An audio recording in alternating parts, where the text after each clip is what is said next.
Hello, hello. Welcome back to Pokemon. Uh, is Bronzong here? I don't have one. So we're starting off with adding to our Pokedex. Can I paralyze you? You're a steel type. I don't think that works.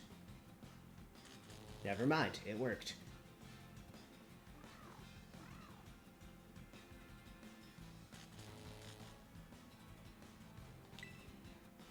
And now I just nuzzle it down.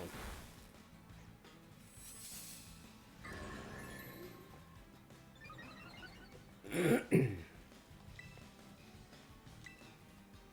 afraid to use Spark. Spark might kill it. It's using only defensive moves.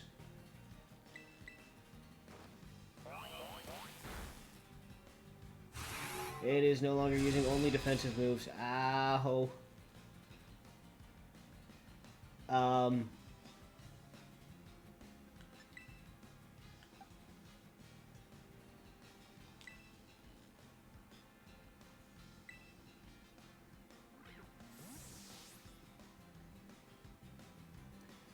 Okay, so, no more just whittling it down.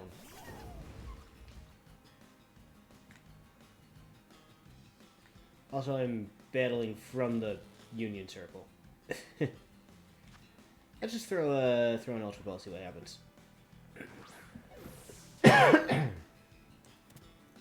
Oh, cool. Crit cap. Crit cap is what happens. Also, once again, sorry for the coughs, throat clears, things of that nature. I swear one of these days that'll stop. Bronzong, the Bronze Bell Pokemon.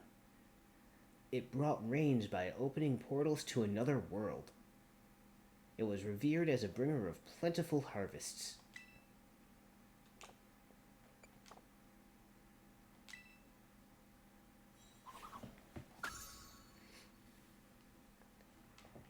Okay.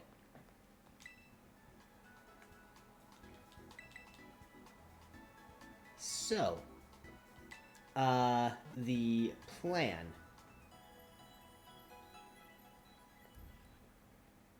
The plan for today is... Oh, you must have some really good heat in this little Pokemon Center outpost. But anyway, plan for today. I am going to go in this direction. Make my way to Montenevera. Just so I can fly there. I'm not going to take on that gym yet. I'm instead going to turn south and come down here to the ice gym. That is current plan. Which I believe...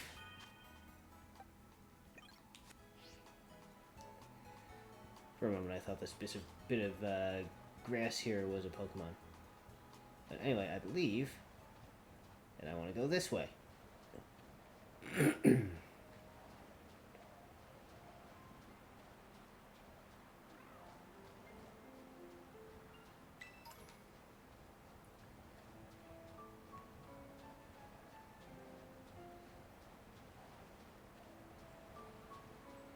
What is that? A steel drowsy. Do I have a drowsy? Pretty sure I have a drowsy. But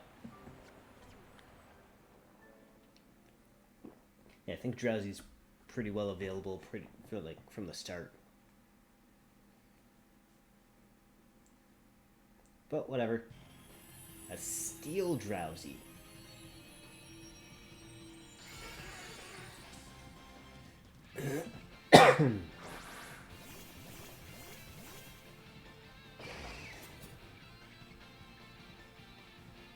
Okay, the steel, oh,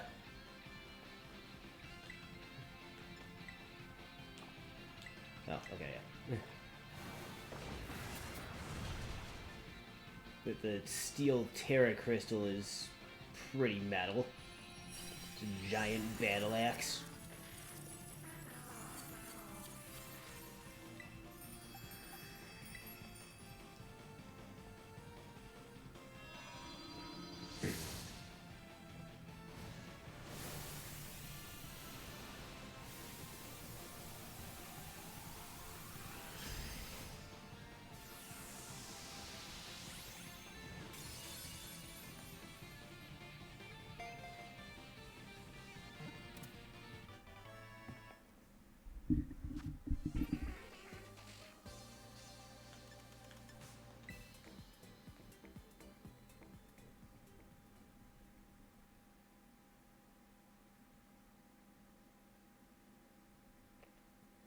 Alright, that was quick and easy.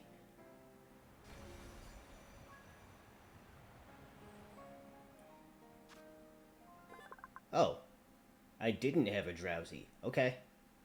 When it twitches its nose, it can tell where someone is sleeping and what that person is dreaming about. That's creepy.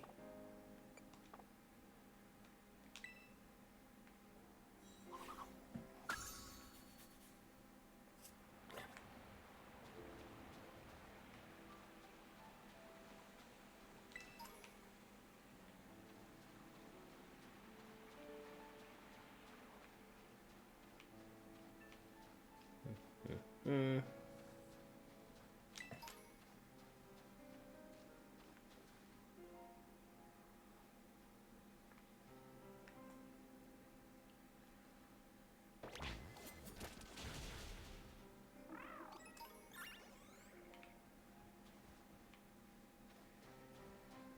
Alright.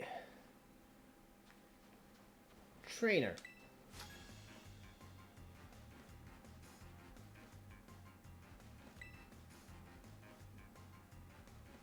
He's a fan of couriers. Or is he a courier? Mr. Raptor.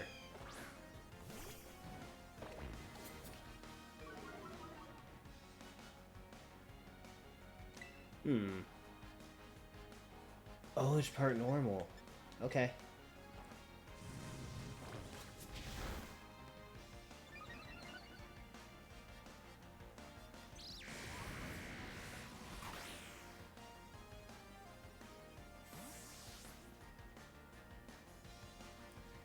Does it pull out somebody random, or...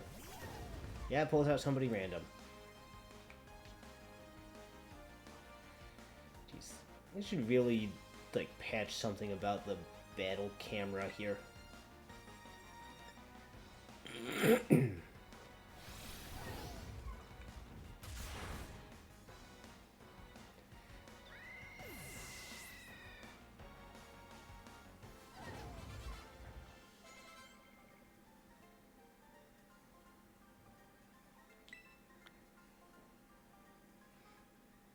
Oh, you just wanted my autograph, is that it?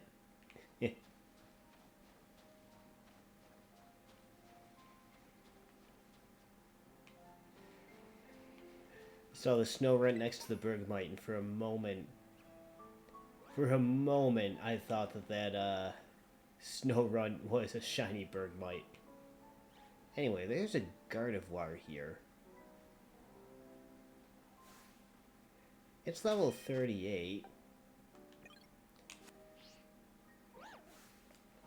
Gardevoir! I catch you, I don't need to evolve one.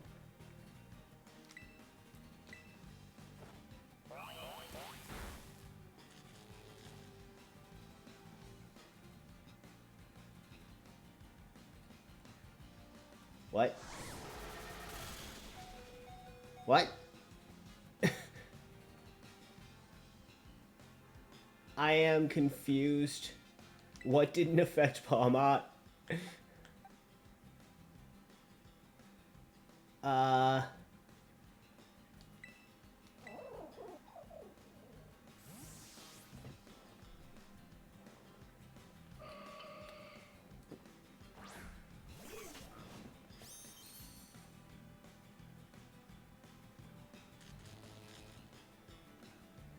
Okay, this shouldn't kill it. That did nothing. Forget not killing it. That did absolutely nothing.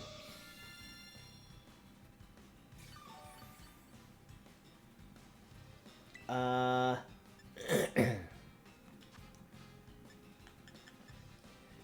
of my attacks are 80 power.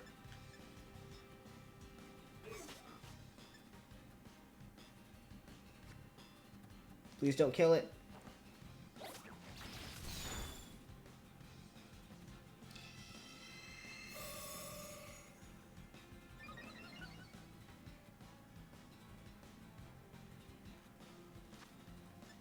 Please stay in the ball.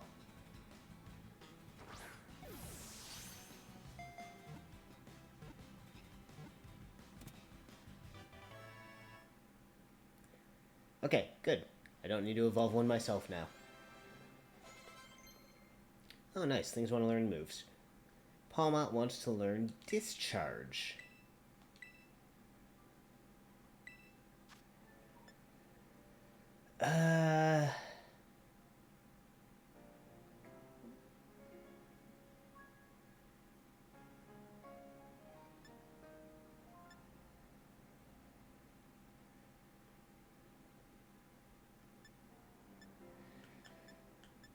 This Palmont does not have a good nature for it. It has an attack lowering nature, and it just is a better attacker than special attacker. Palmont's probably going to want to forget Nuzzle.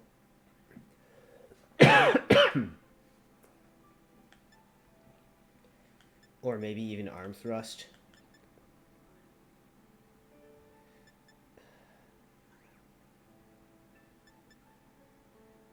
I like Nuzzle for the sake of catching things.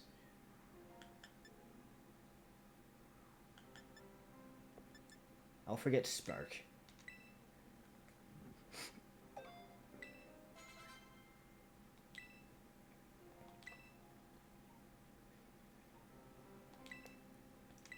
Liquidation.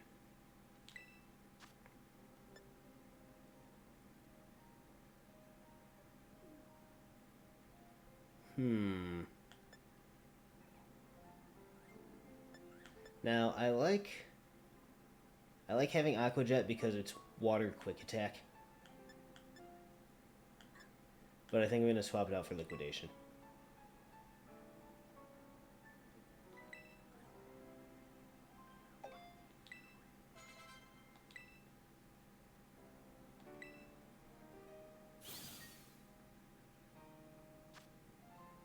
Gardevoir, the Embrace Pokemon. It unleashes psychokinetic energy at full power when protecting a trainer it has bonded closely with.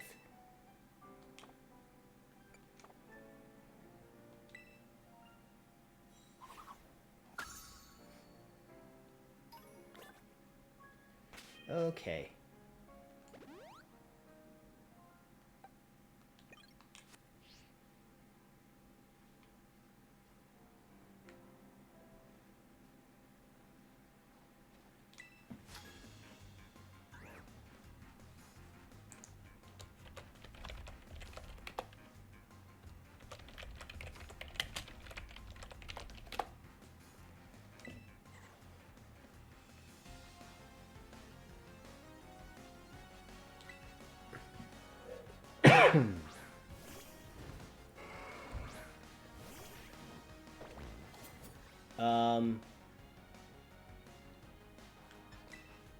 I do not want a fire type against that Tauros.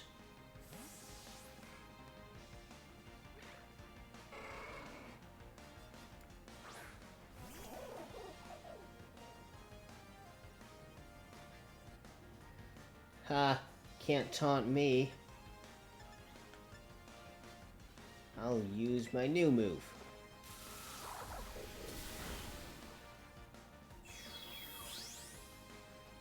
Oh. Oh, it's a Zoroark.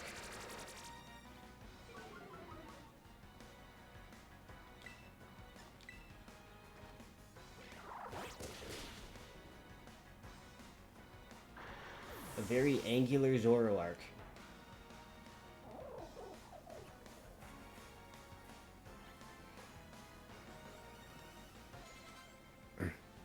Okay, now it's actually going to be a Tauros.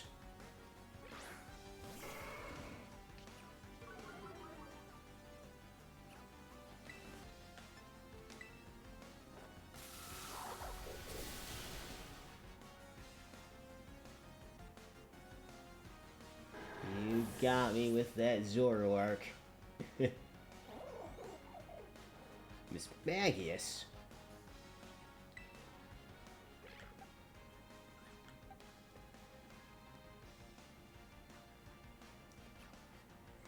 Alright, low kicks.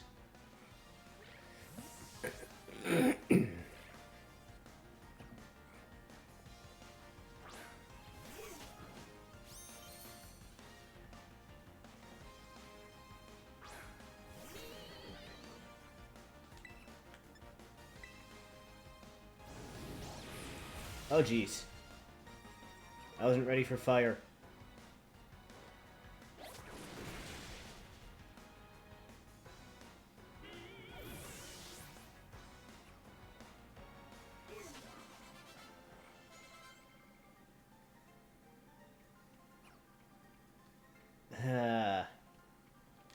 Don't tell me you actually wanted to come out here. Why, yes, I did.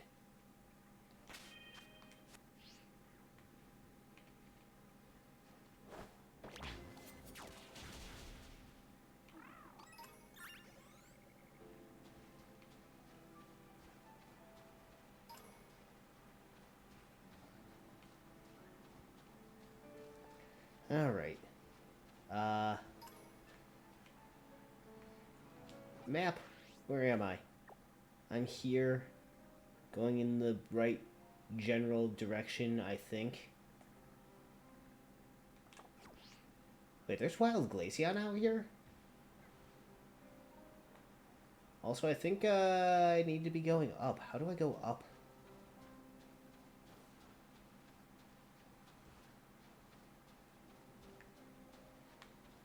It definitely doesn't look like I can just walk it. Yeah. If I just keep going this way, I'll eventually find my way up.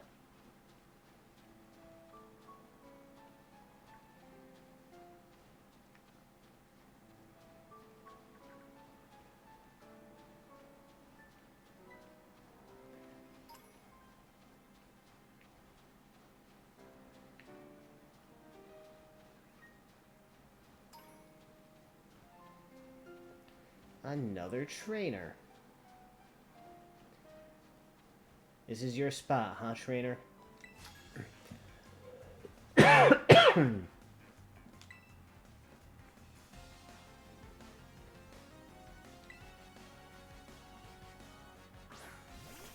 Camerupt?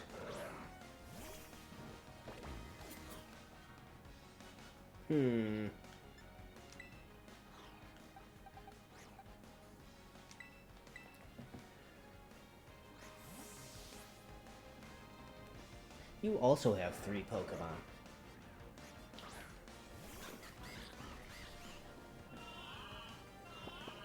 Oh. Well, good thing this is gonna knock you out.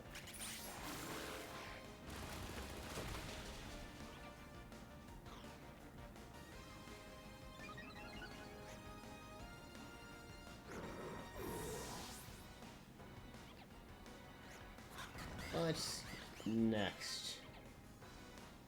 Oh. Sleeping. Dedenne? Do I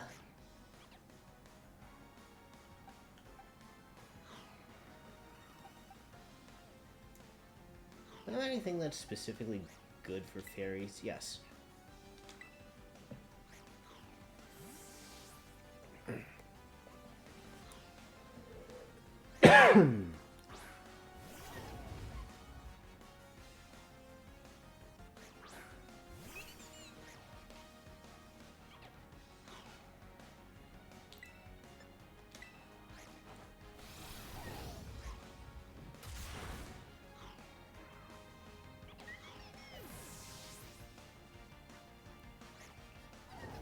That move is too good.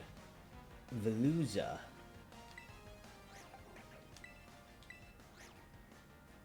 I remember that. Yeah, the water gym leader had one of those. Go on, Palma, the reliable partner. That's right, Palma is my reliable partner.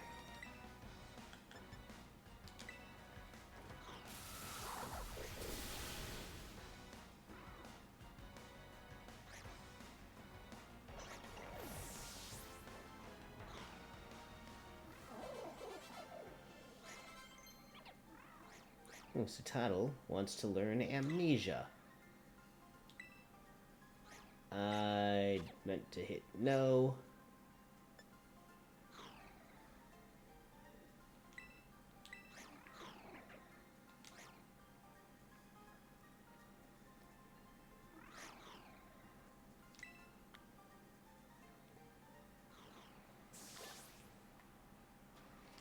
I do want to, I haven't checked what moves you've forgotten. Let's see, takedown, ice shard, echoed voice, powder snow.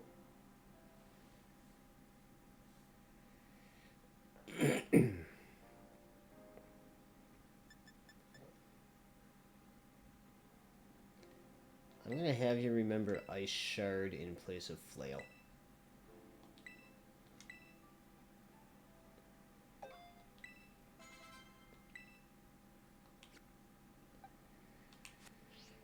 Alright, well, Quax is asleep. Hopefully that doesn't come back to bite me at all.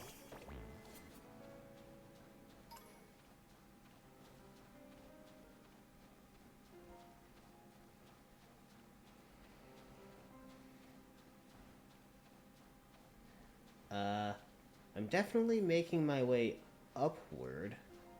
Hi, Beartic. Don't mind me.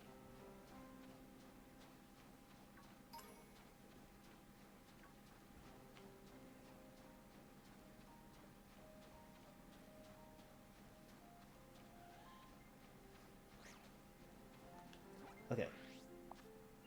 I've made my way all the way over here, and looks like I'm now going to start making my way back around this way.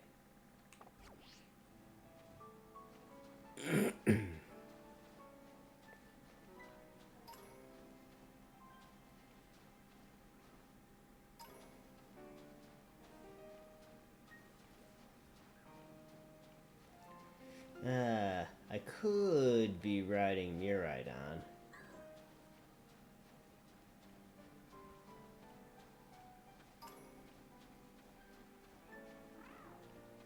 Such a shame, you say.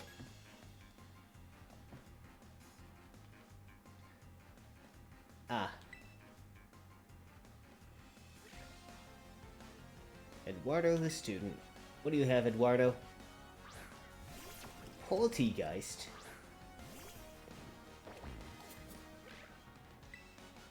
Ghost Showdown. Oh, you're using Protect.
I just realized Palmon's level 50.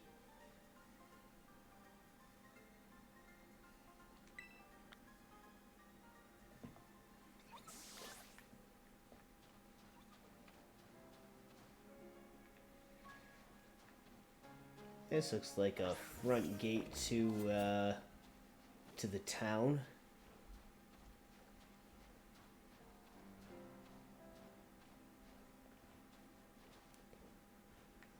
Montenevera.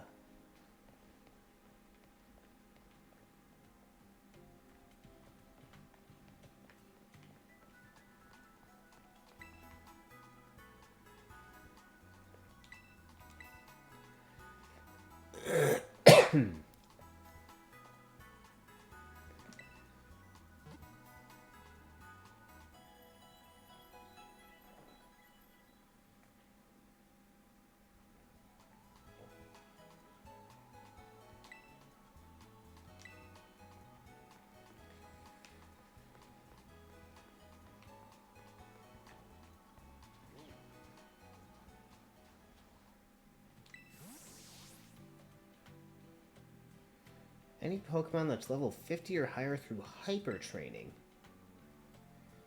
What does that do? Sure. Oh, I don't have bottle caps.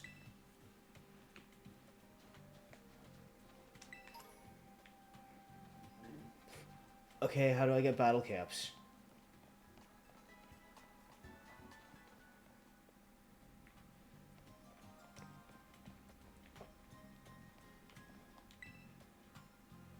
Snow Slope Run is popular these days.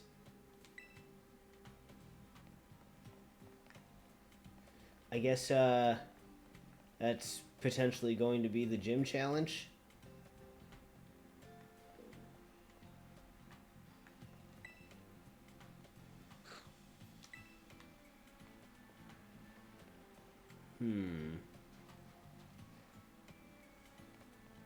Okay. So, I've unlocked this as a fly point. I want to come down here and do the ice gym.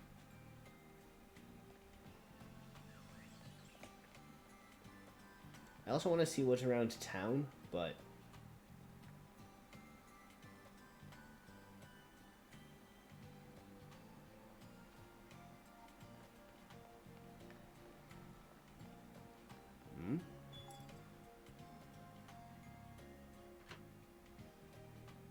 Have any recipes for me? Nice.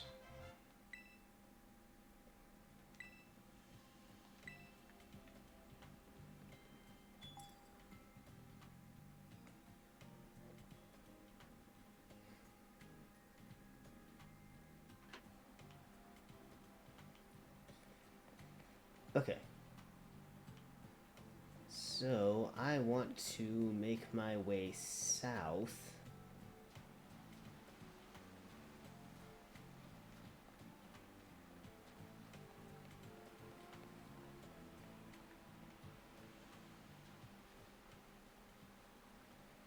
I just realized there wasn't a league rep at that Pokemon Center.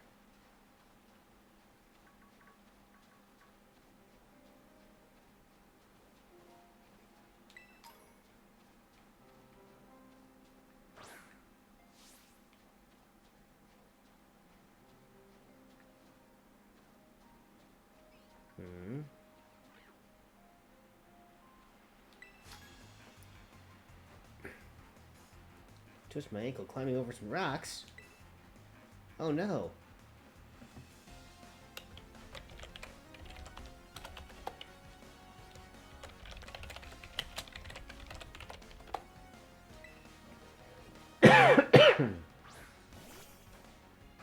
Oh, this poor Delibird. Although that is a good Pokemon to have for a delivery guy, a courier.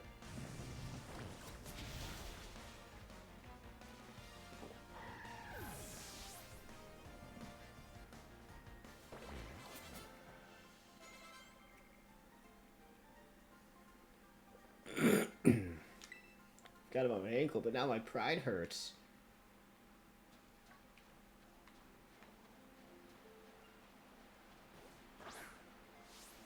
Eh?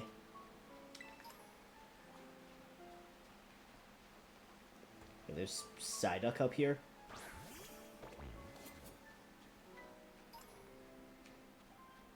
Also, am I going the right way? Okay. I'm gonna come down here and then hang a left.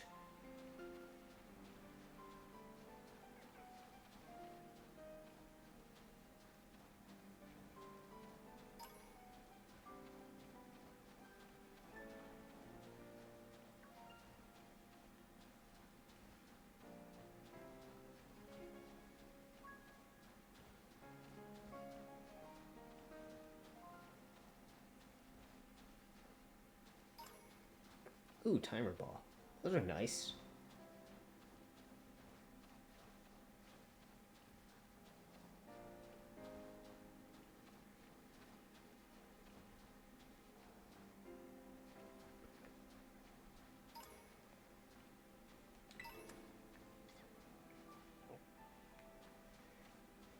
You've got 3 gym badges.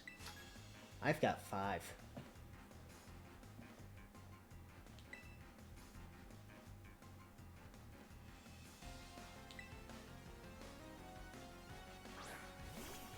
Oh, you got a Palma. My Palma's better.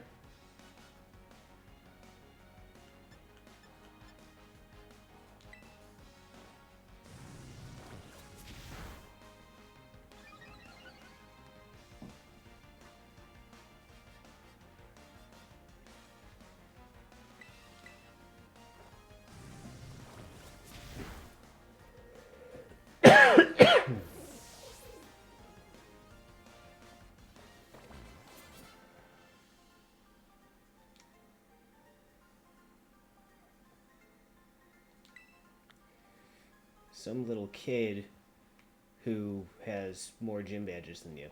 Anyway.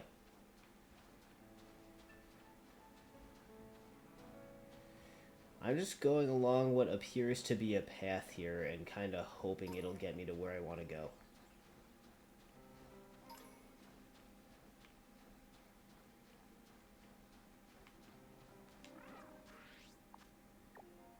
I seem to be going the right way.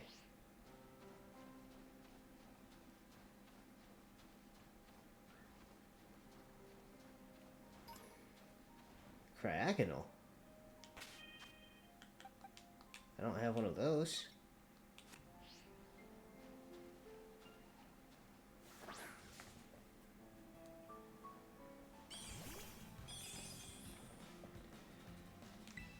Can you be paralyzed?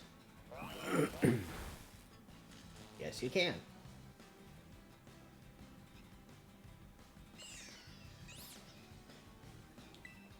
You can survive another nuzzle. Freeze dry. Ow. I bet I could get you in a great ball.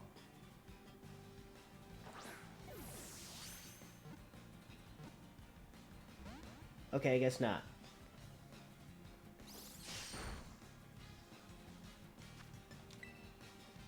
You can buy Ultra Balls now, so I don't need to be stingy with them.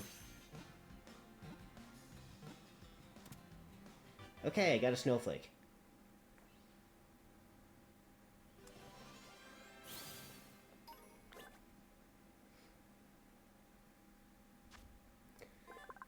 Cryagonal uses its chains of ice to constrict its opponents and then flash freezes them where they stand.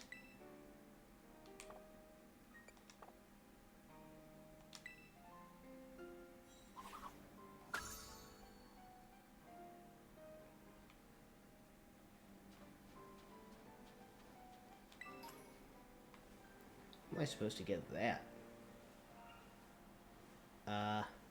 Palma, go get that.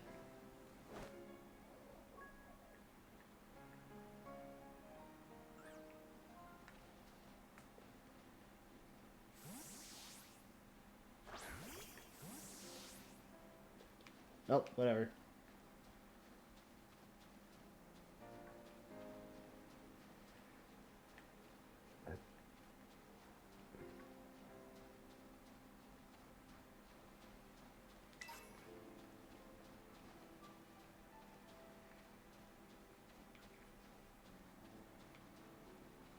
Hey, TM. snowscape.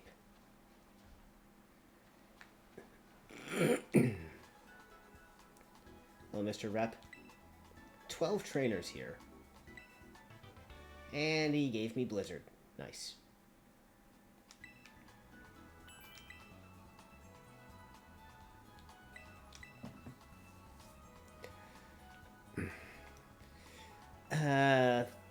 Thanks, Lyra. I don't know how long you've been there. I just noticed. Sorry, I'm not good at reading chat.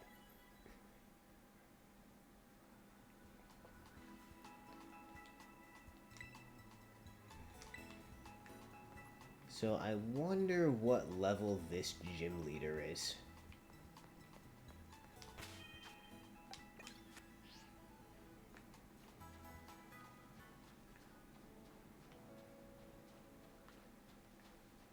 Seems like the only thing over here is the gym. There's not even a town, it's just the gym. Is that, am I allowed to catch any of those? That Crabominable over there? I must be. There's another one over here. What are you? Oh, you're a snow.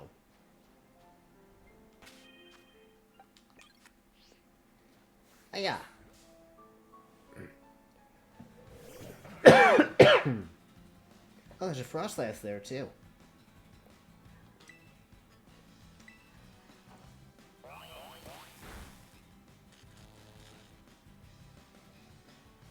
Okay.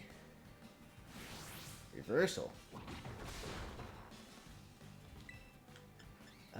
You might survive this.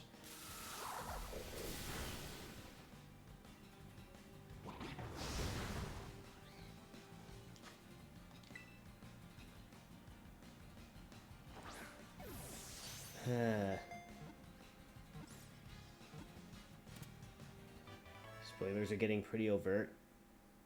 Oh. I mean, at this point, I can kind of expect it. I've done surprisingly well to not have spoilers up to now. But, yeah, I need to finish this quickly at this point. Let's see, Crabominable, the woolly crab Pokemon. Though its punches are powerful, this Pokemon's movements are sluggish. It blows icy bubbles from its mouth to immobilize its opponents.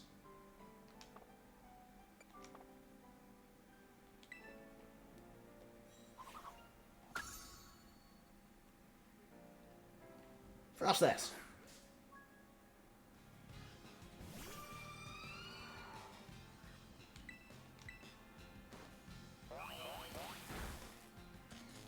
I don't know if you'd survive a discharge.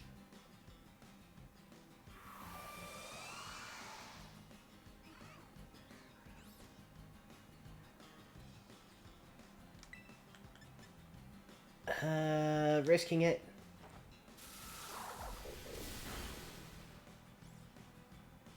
Confuse Ray. Good thing I'm not gonna attack again.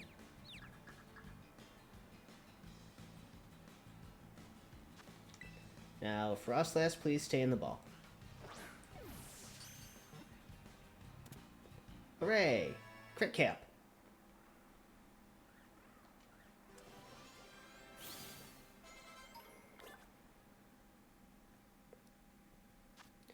Frostlass, the Snowland Pokemon. It freezes its prey by blowing its minus 58 degree Fahrenheit breath. That's oddly specific. It is said to then secretly display its prey.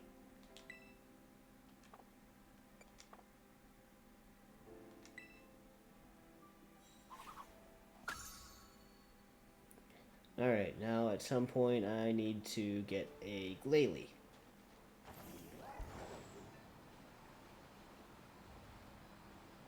First, let's heal up one more time.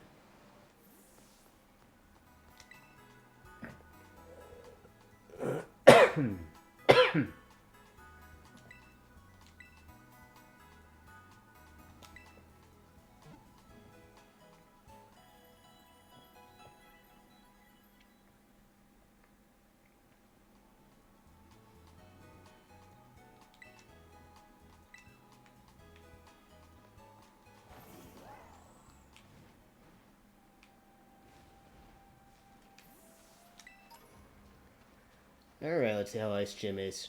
Hopefully I'm not too underleveled or underleveled at all. Oh. Hello, Jacques. What are you doing here? You of all people. How goes your treasure hunt? Figured out what you're hunting for yet? No idea. I get it. Director Clavel doesn't like questions with easy answers, does he? Many students choose to make the gym circuit a part of their treasure hunt. It's no easy feat, but even making the attempt is a worthwhile experience. That's why I was waiting here, to make sure you know your homeroom teacher's got your back. Oh, lucky egg, how nice.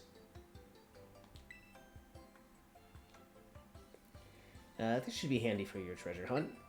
I hope you'll keep working on that Pokédex of yours too, since I did make the app and all. That's all from me. Just do your best and keep out of danger, okay?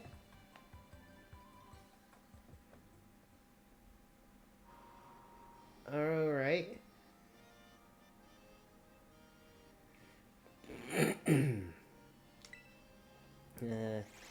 Grusha here at the Glaciado Gym is as good as they come. Not just a snowboarder, as a gym leader too. Okay.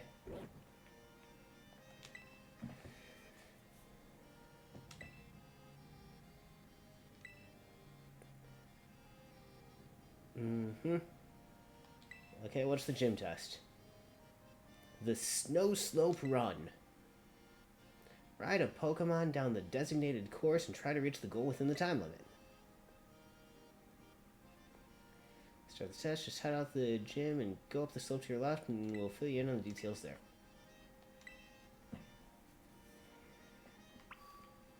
Okay.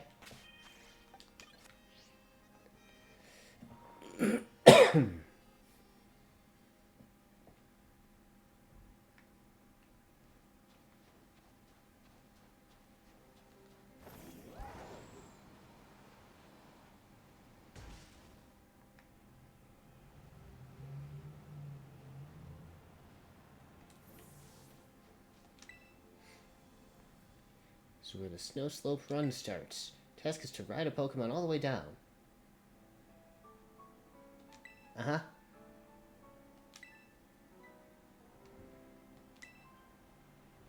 I guess?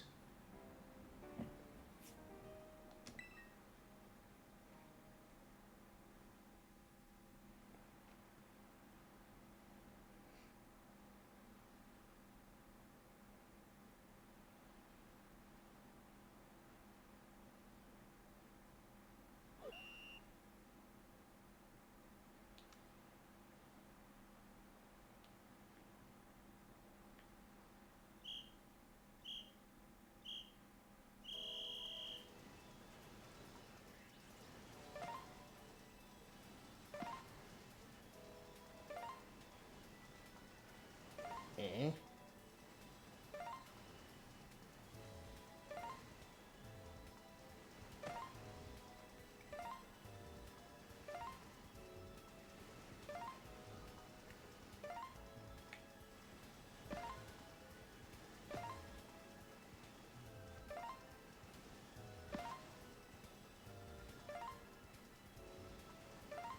That seemed pretty easy, unless this isn't the end. Okay, that is the end.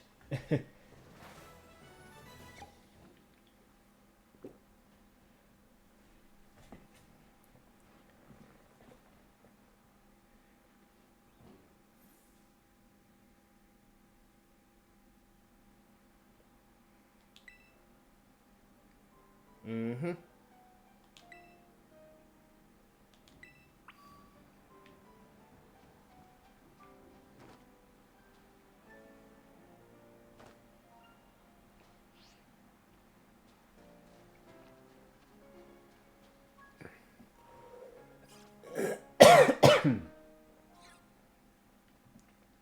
Alright. Let's take on an ice gym.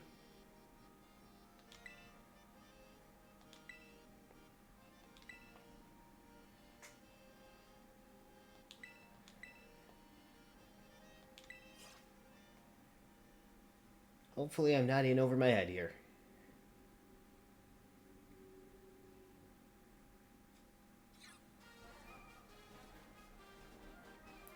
Oh, hey, there's actually people out here. It's the gym leader, a Pokemon.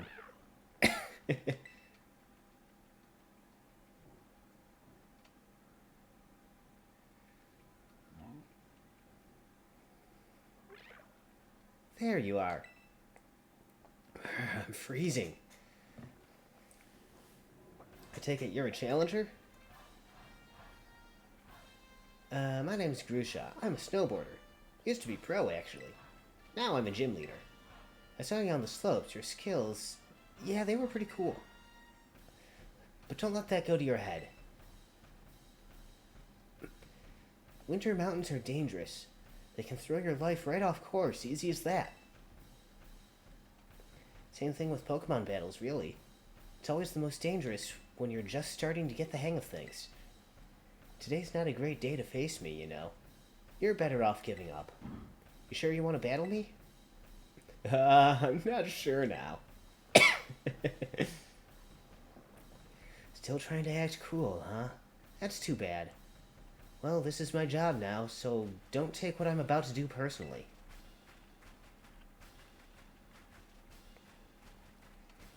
I'm about to get destroyed, aren't I?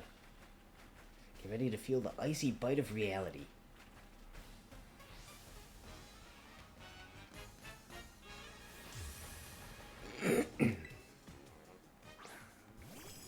Frostmoth? What level are you? Don't say I didn't warn you. Not my fault if you get overwhelmed. Level 47. Okay, I'm not... It's not bad for me.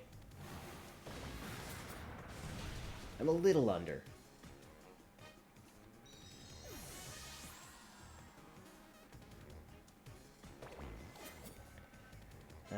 Beartic. I'm just gonna try to lava plume my way through this.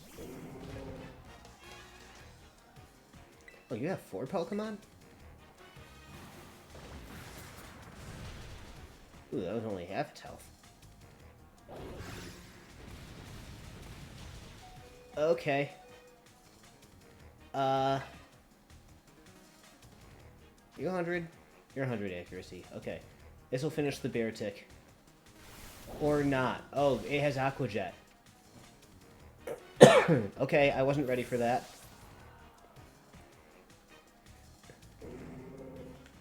That was my bad.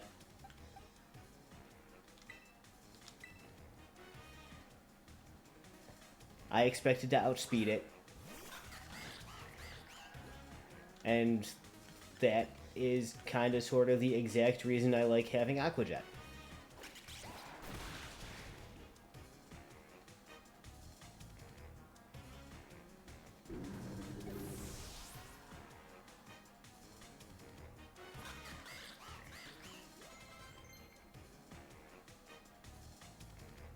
Sucker Punch.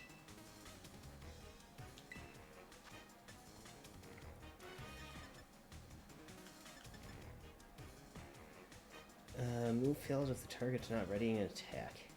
Nah.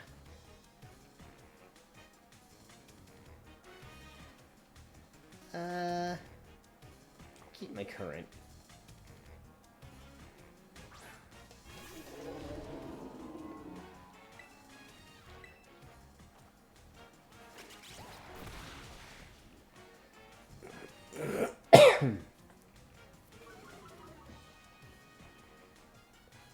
Ice Spinner.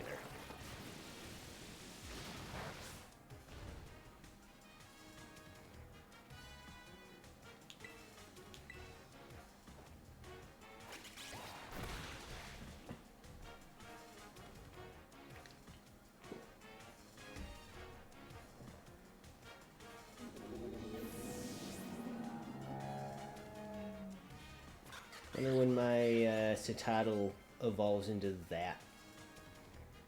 Altaria.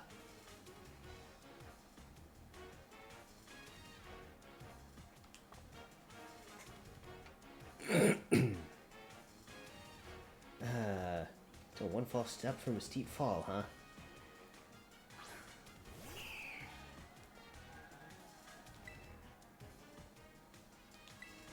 I'm not going to terrastalize. Because the one that I would have terrastalized, I sort of let get knocked out.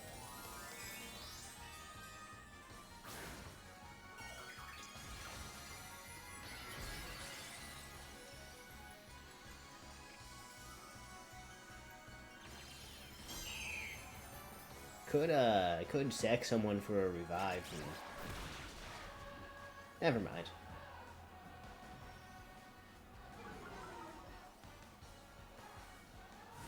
Hurricane. That was painful. That was super effective. Okay.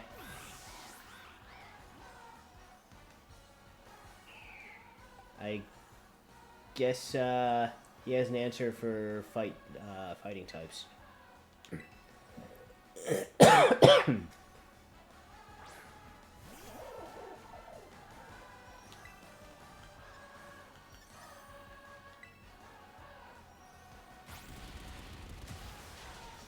There.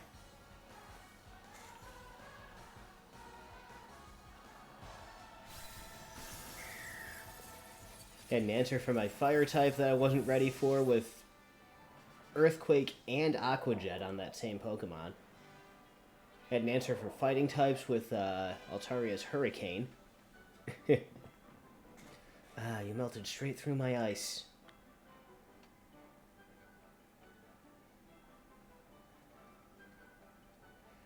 That burning passion you have, you strive for the future no matter what challenges you face. Just like how I used to be. Oh, never mind. I should give you your gym badge.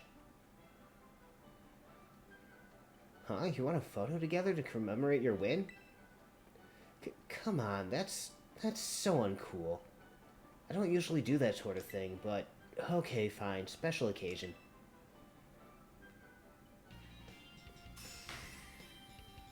Hey, gym. Okay.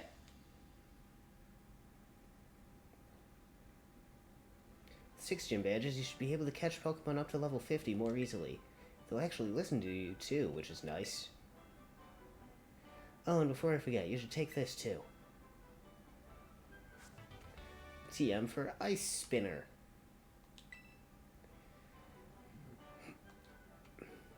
Should be a lot more useful than some silly photo of you and me. Feel free to stop by again, if you don't mind the cold, that is.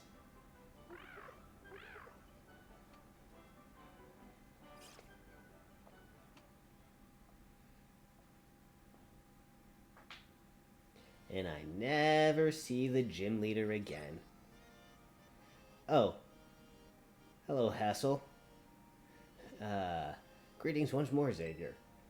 I was watching your battle with the gym leader from the sidelines, and I must say, I thought it was simply excellent. Full marks, gold star, extra credit even. Does that mean I don't have to go back to your class?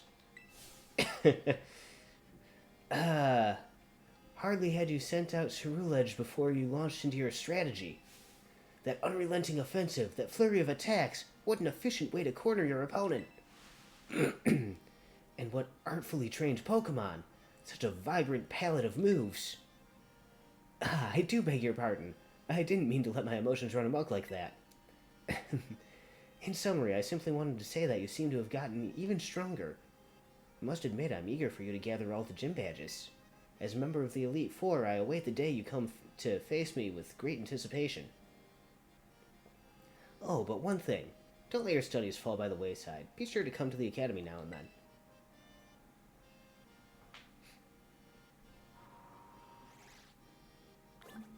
Wait, a gym without Nimona coming by? What is this? Or is it going to happen as soon as I step outside?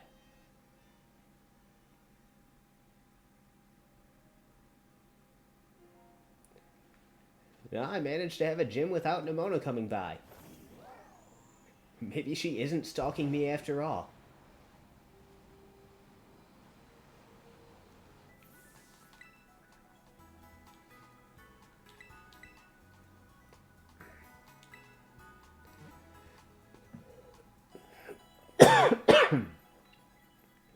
Okay. So, what is next?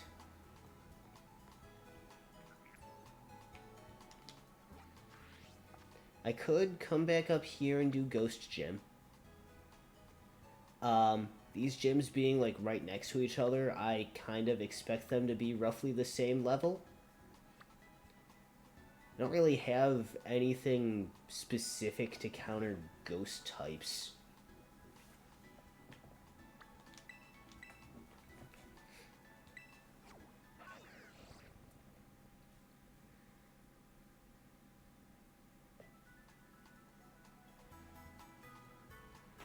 I've been training up low kicks here to help me when I go to the psychic gym. But Cerule Edge is also going to help there. I have Citadel here because I want to evolve it, but I wonder if it is actually a level thing or if there's some other requirement that I don't know. But I have it as an ice type for when I go to the Dragon Titan. Which I also have a fairy, so don't really necessarily know if I need the ice type. But I still want to evolve it.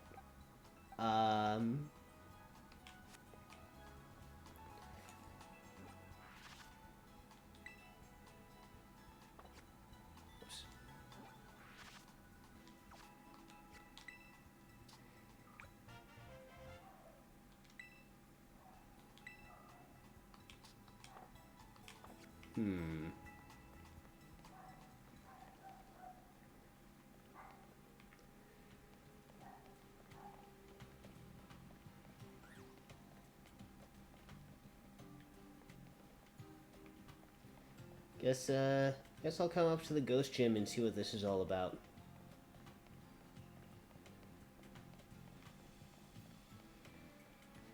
The battlefield is a stage.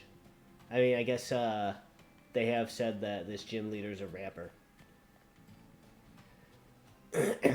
No, this isn't final badge. I still have the psychic gym too.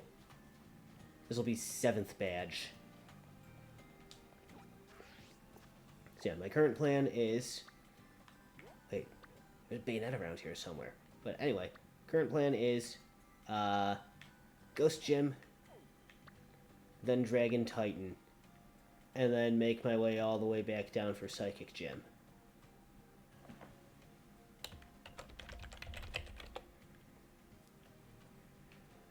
I still also have Fairy Star and Fighting Star to do as well.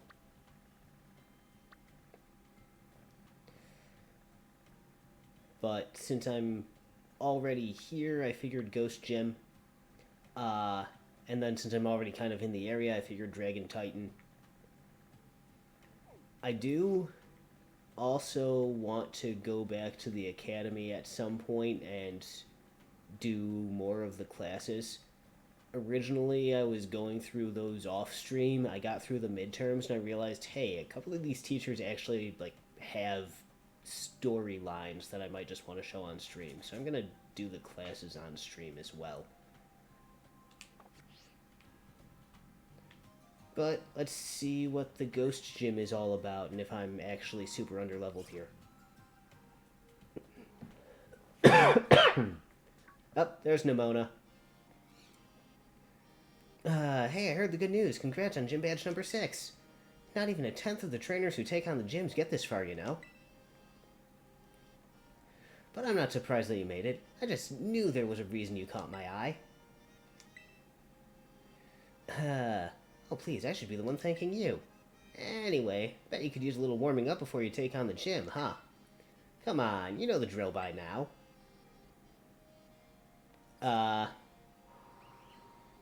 But we just fought 2 gyms ago.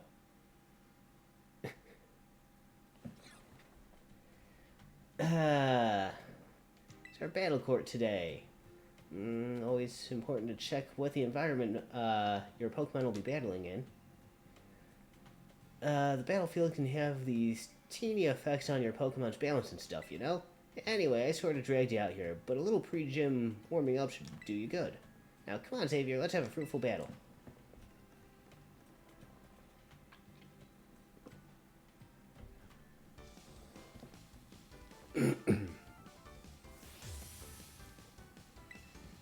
I guess I can get a feel for what the gym's level is going to be based on your level here, right? 42, okay. I don't want Cyrilege against a Lycanroc. Yeah. Quacks, you can just go out there and take care of everything, right?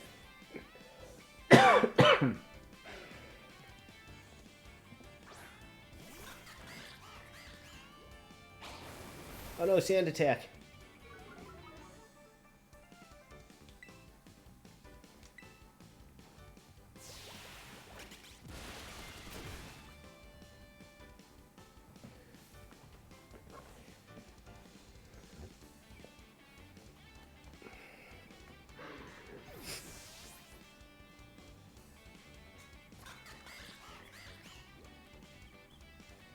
Oh, you finally have a Palmot.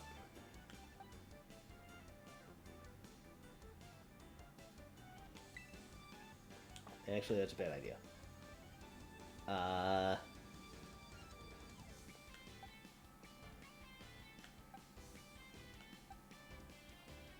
If I send in my own Palmot against your Palmot. Actually, I have nothing that's good for electric types. Or fighting types, for that matter. I'm gonna send in my own Palmot against your Palmot.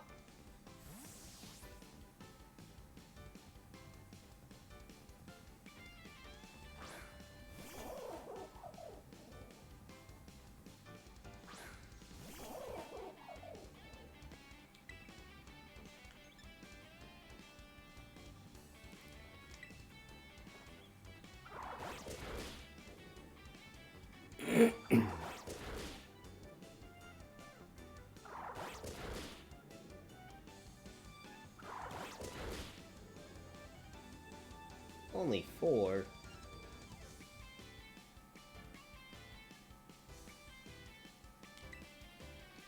Well, let's go again.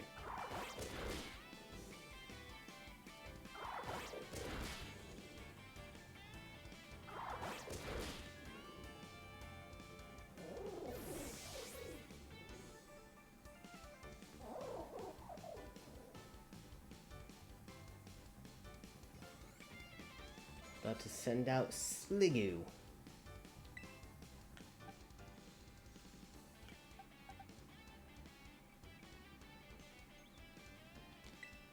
Let's let my wheel fight. Haven't used you in a battle yet.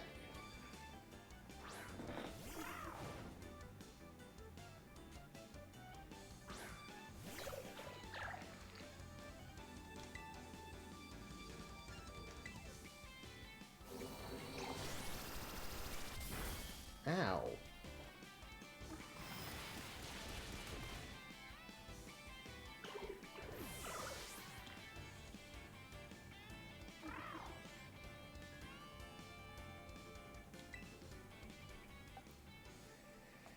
Alright, Quacks. Let's finish this off.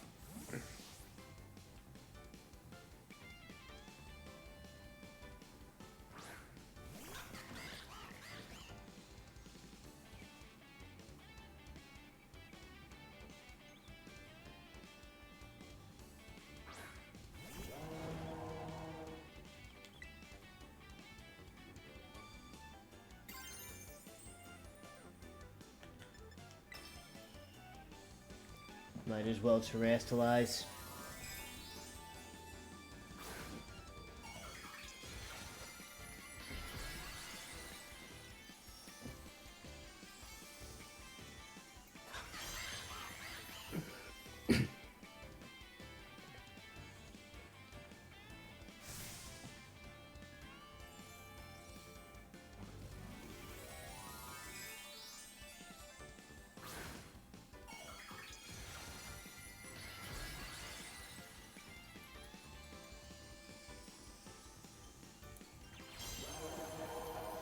I will say I do love that Skeletor's design.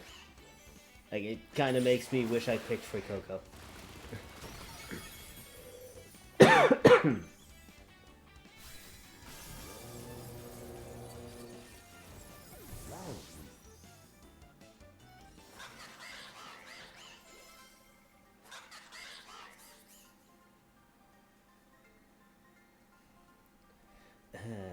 I was right to believe in you.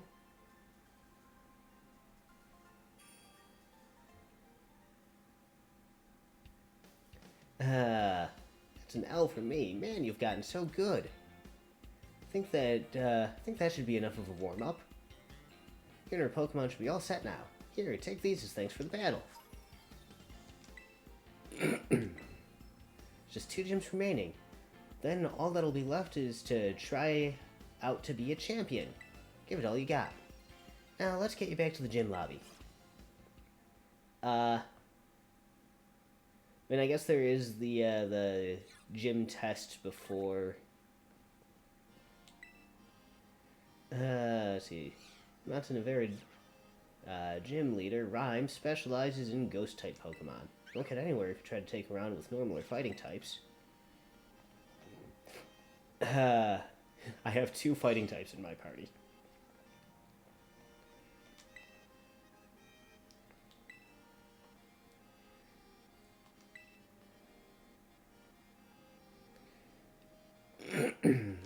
What's the gym test? Warming up the audience for the main event. That's right, you're the opening act. Job is to get up on stage, show us some dead fierce Pokemon battles, and get the crowd excited before the gym leader's concert begins. Okay.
Okay, I guess let's take on a gym challenge.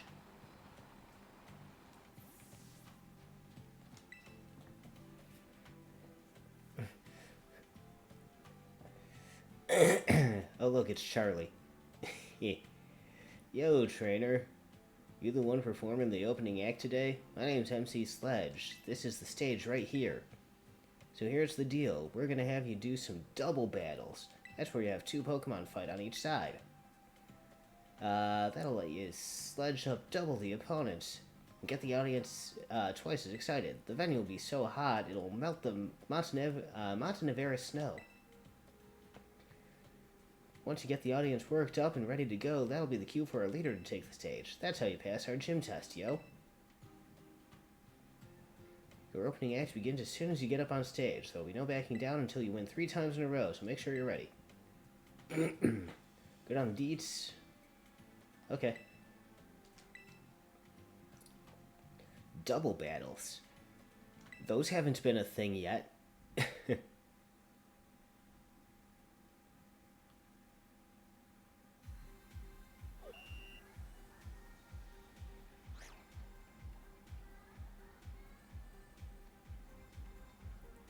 What is this? What is this music? What's up, Montanavera? Today's opening act will be 3 back-to-back double battles by our challenger here. And the first of their 3 opponents will be a young performer who makes it look like a breeze. Wearing shorts in this weather. The one, the only, Toss. Double battles. That means 1 plus 1, right? Can you do that math? Wow, are you insulting me, child?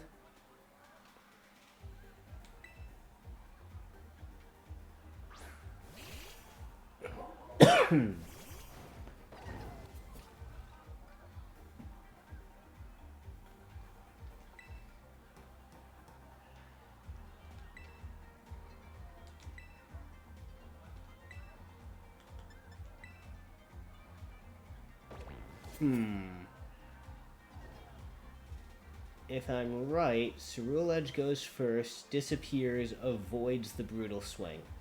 That's what I'm banking on. Nope, okay.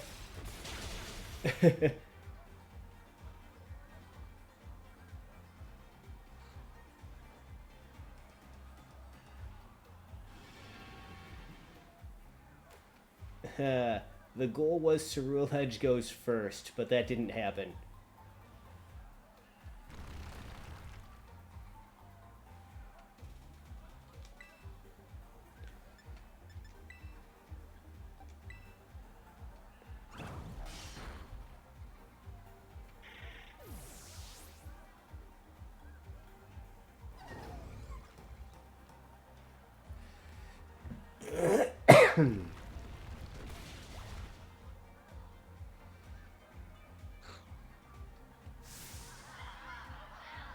Uh-huh.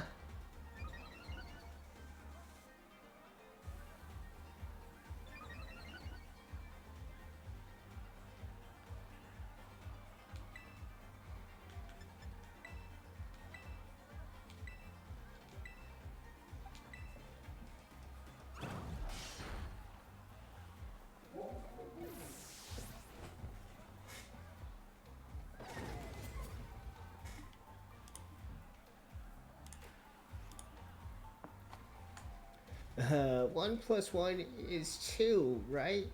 Right? Yep, and that's how many of your Pokemon I knocked out. Good job, kid.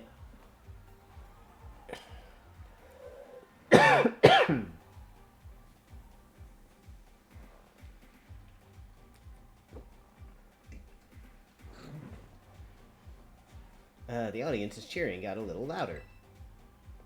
The Mountain Everest stage has all the latest tech. The more excited the audience gets, the more the stage will light up.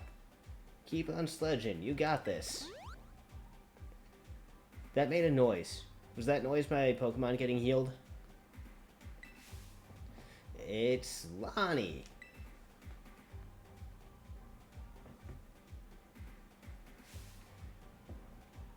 Strong compliments weak. The harmony of 2 Pokemon battling in unison.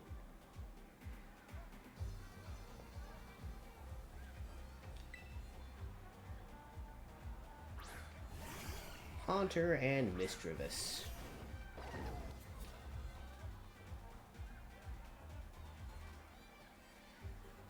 Oh cool, I did get healed.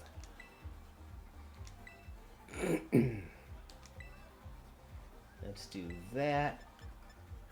And let's do that.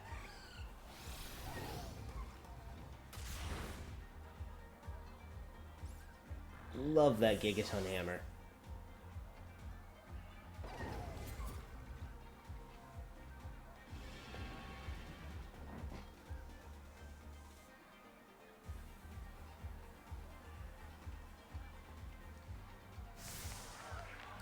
That trainer might actually be really good.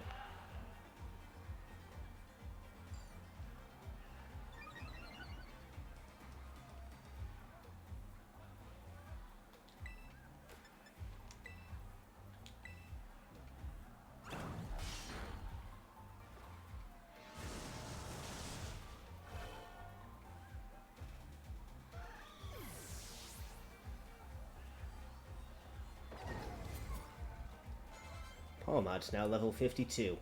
Palmot levels up quickly. That wasn't a harmony. It was cacophony. It was word I can't pronounce. Okay, cacophony. Man, The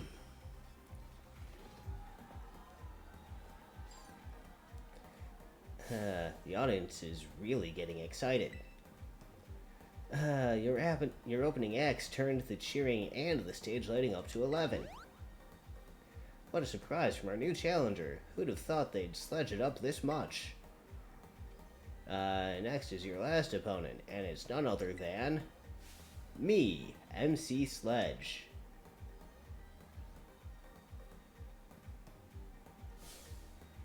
Being an MC isn't my only forte. I can battle, too. I'll sledge you up real good in a double battle. Please stop saying that phrase. I don't want to be sledged up by you.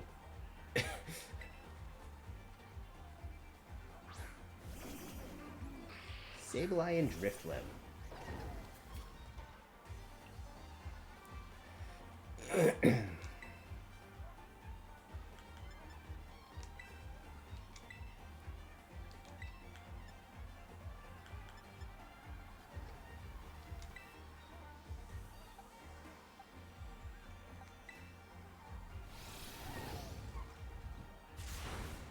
Oh, good. Crit and knocked it out.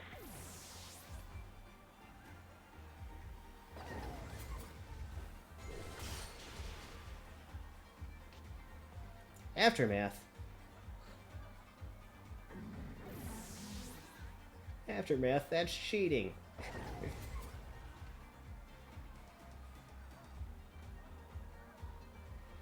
It was you who sledged me up. Please do not say that.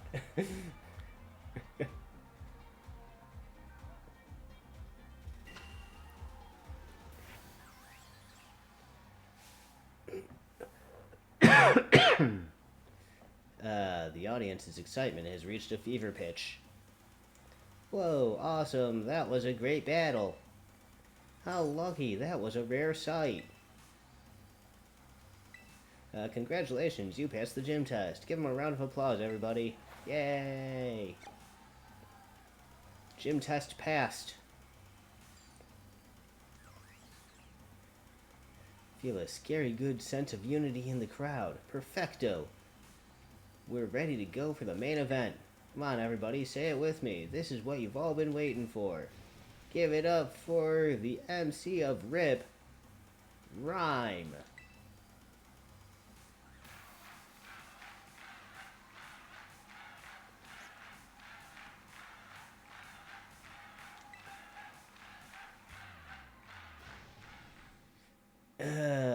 What's all this noise I'm hearing? This crowd's so loud it could wake the dead.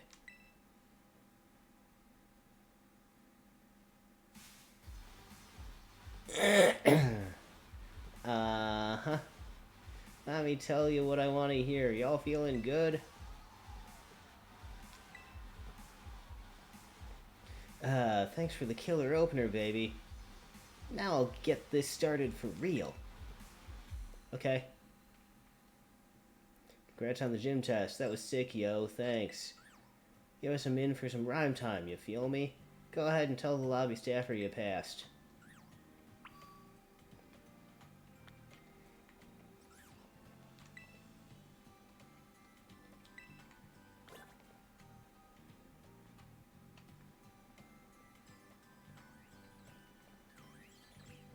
Just hearing these random Pokemon over here, I guess.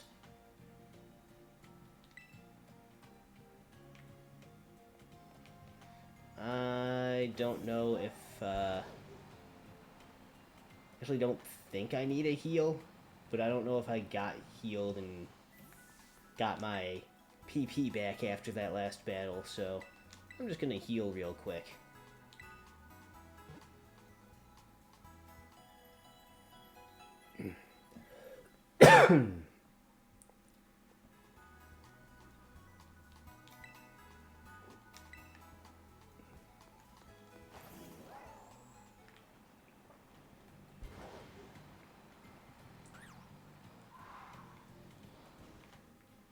For a moment, I thought this little lamp here was a gimme ghoul.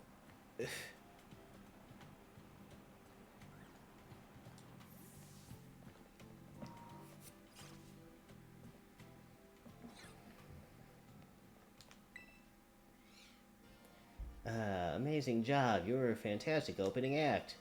That's the gym test cleared then. Well done. Now we're in the right to challenge the gym leader. Best of luck.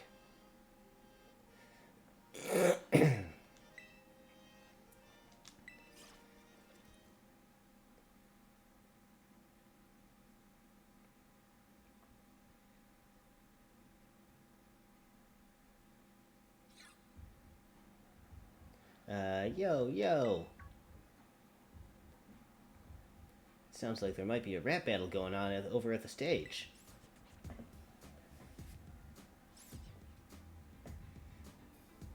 Oh no, I hope this battle isn't a rap battle. This is my time, and this is my day. You're not gonna stand in my way. Listen up, Rhyme. Your reign ends here. You're gonna get rung up by this pro cashier. Oh man, he's spitting bars.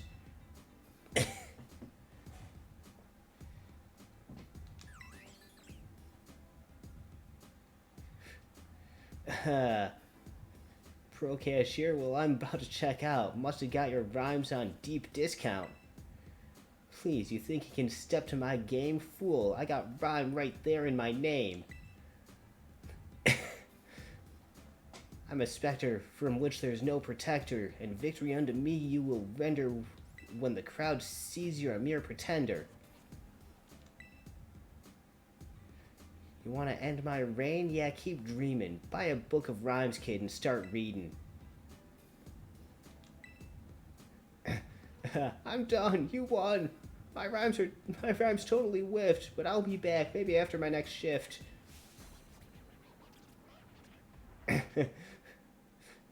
Hold up, where you going? That's all you got? After my next shift? Seriously? Bars over jokes, come on. That was over way too fast. It gets boring wearing the crown if no one makes me fight to keep it. Hey, my opener's back. You here for a rap battle or a gym battle? Gym battle? As if I even needed to ask. You were captivated by that show I put on, huh? I rap what's in my soul, baby, weaving words into a symphony of poetry. Don't try it with me, you won't last one round. I'm like Sablon, my mean look will lock you... man, I'm no rapper. My mean look will lock you down. Like that, you feel me?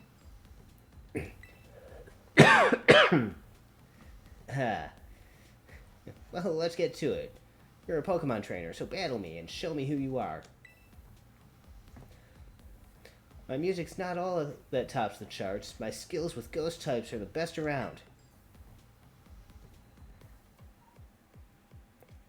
Lest you forget, the name is Rhyme, and I'm known as the MC of Rip. Dead or alive, let's make this a vibe. I was gonna say, are you RoboCop? Dead or alive, you're coming with me. Mimikyu and Bayonet.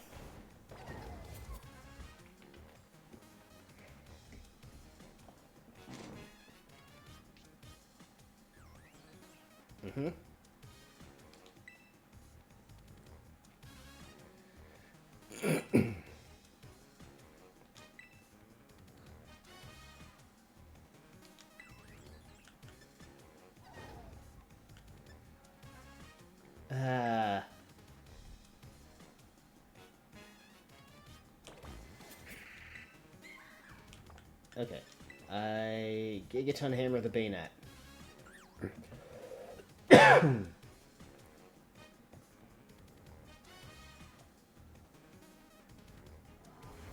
Shadow Sneak? Why are you faster than me? Oh, you're faster than me too. Oh wait, that was Sucker Punch. It goes first anyway. Alright, Bayonet's gone.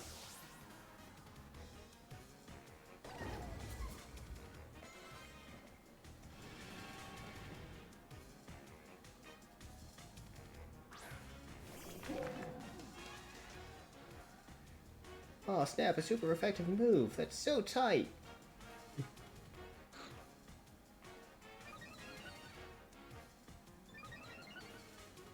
Oh, they're cheering for rhyme, so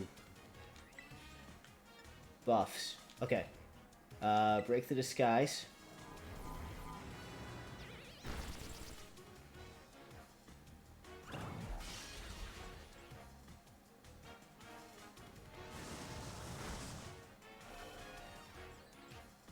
Wait, why didn't Metal Claw break the disguise?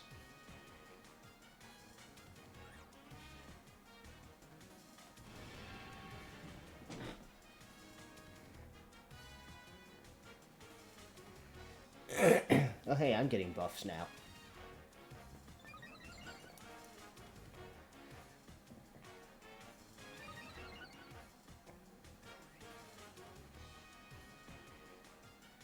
Okay.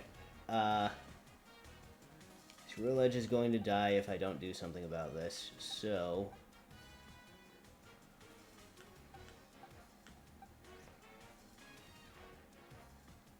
I'm gonna throw Palmot out there. And then Tinkaton. You finish off Mimikyu.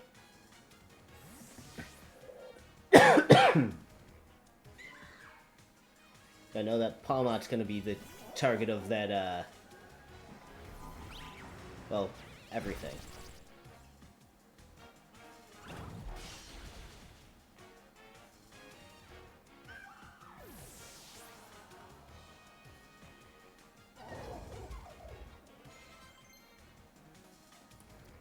Tinkaton wants to learn Skitter Smack. What is Skitter Smack? Bug move. Nah.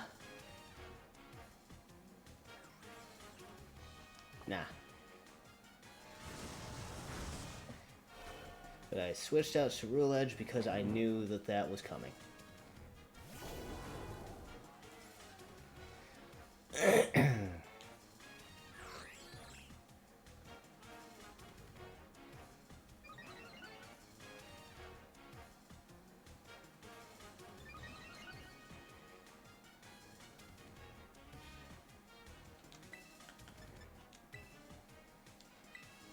Yes, I hit my own Pokemon, but Tinkaton shouldn't be too affected by it. Meanwhile, Gigaton Hammer. Houndstone.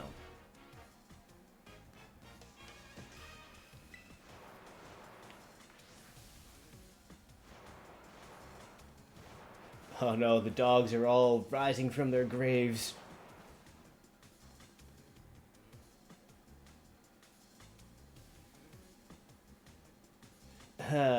On the mic, even the dead rise up. DJ G Rave over there sure is feeling it.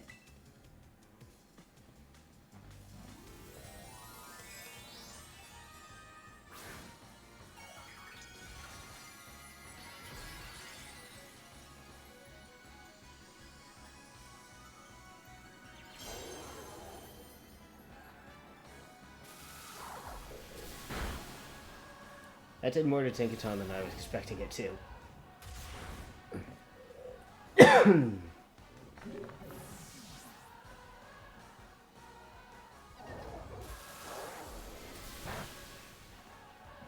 Oh, you used Discharge as well.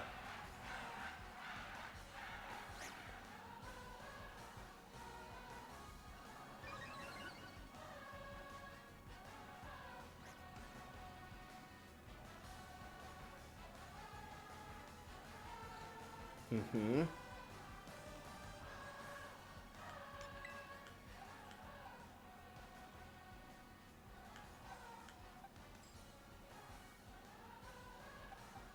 Alright.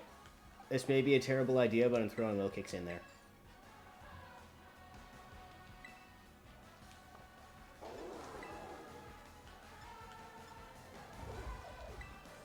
And then hopefully Tinkaton doesn't immediately kill it.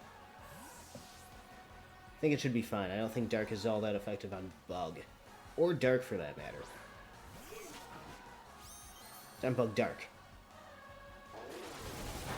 Ow. Okay, I might end up killing my own Pokemon. Never mind.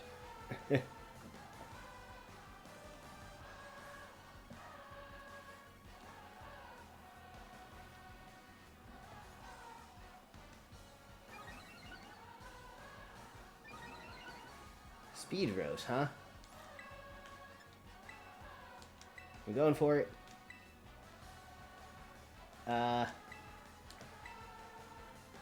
Gigaton Hammer goes first.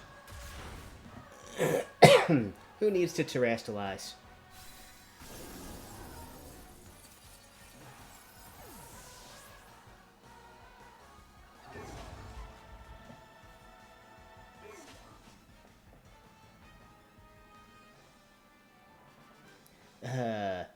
Giving up the ghost's not really my style.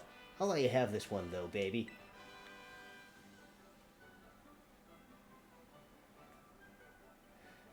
Ha! Great battle. Chilling and thrilling. You've got spirit, kid. You've earned my gym badge. And how about a VIP pass to my next show, too?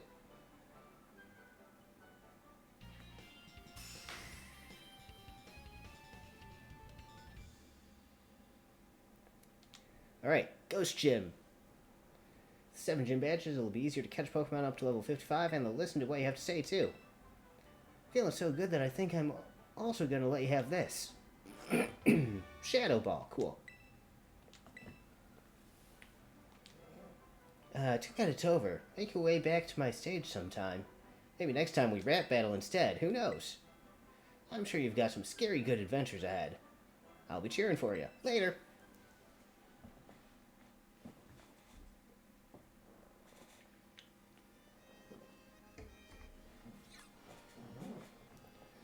Well, hello there. And who is this child? Hey, Rika here at your service. These gyms really aren't giving you much trouble, are they? Rika. Huh? Oh, right, you two haven't met, have you? This young man is Xavier. He's so good with Pokemon, even La Primera's taken an interest in him. Oh, wow! But I think the Pokemon on Team Poppy are really strong, too. Like, really strong. Which one of you is stronger, do you think? Well, I'm one of the Elite Four, so I'm more amazing. That child is an Elite Four, huh? That's hard to believe, but this tiny little one is indeed one of the Elite Four. I think I've met all of them now. Yeah, I am. I hope I get to show you my Pokemon soon, mister. So hurry up and come to the Pokemon League. It's where the, pinnacle. It's where the pinnacle of Pokemon battling happens. See you there. Hey, wait up. Well, you keep up the good work. You heard the kid. She's waiting for you. Wait up, Poppy. Don't leave your pal Rika behind. Okay.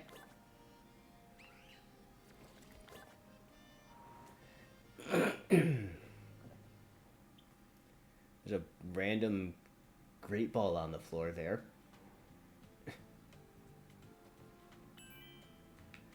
New classes are available to take.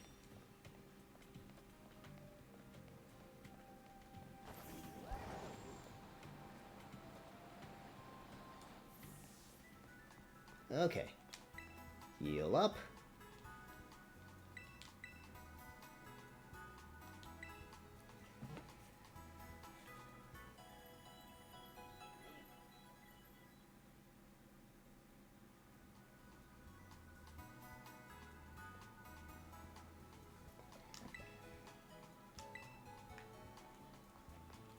Alright. How does Citadel evolve? Is it by level? I might actually look that up.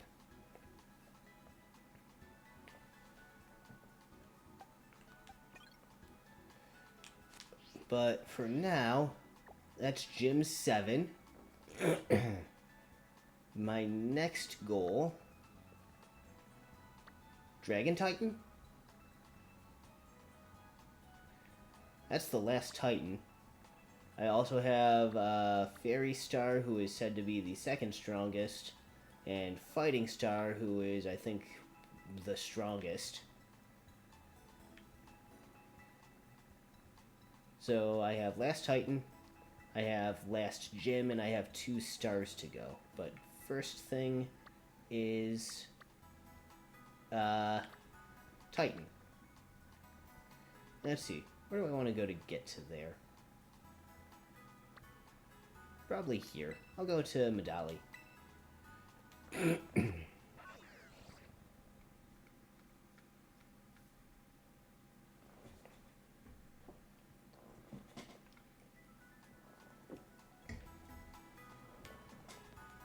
I battled anybody in 5 trainers here. Okay, cool. An amulet coin.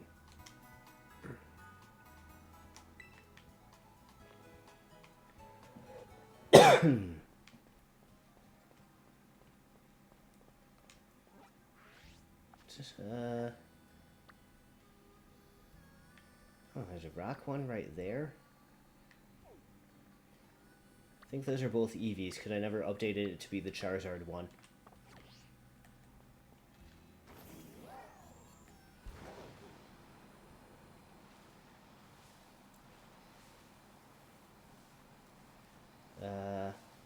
It's down here.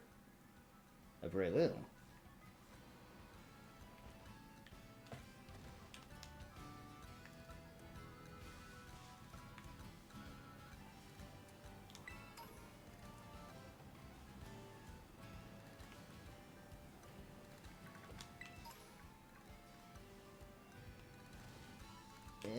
Can't jump that high.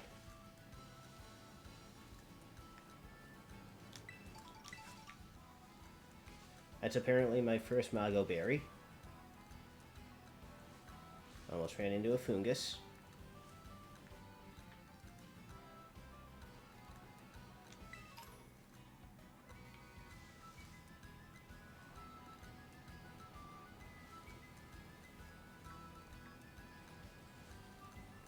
Sudowoodo there.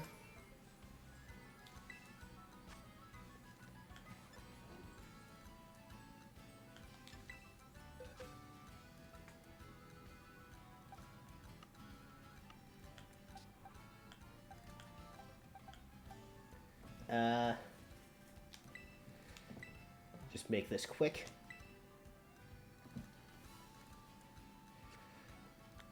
A mechanical tip that I may already know? Sure.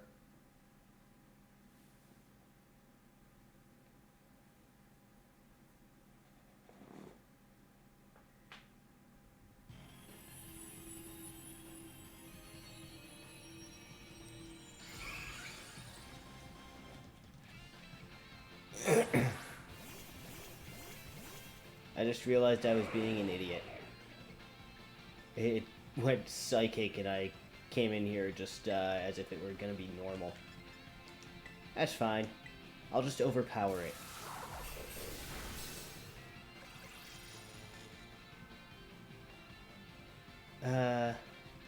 Let's go can't kill shinies.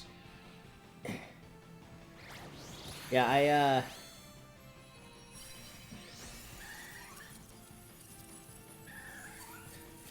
I learned that from a bagel stream, actually. He was starting up his mono bug playthrough, and it came up. So, yeah, good to know. That was one of the reasons why I hadn't been using the Let's Go feature was... or not doing auto battles, just because, like, well, what if I accidentally kill a shiny?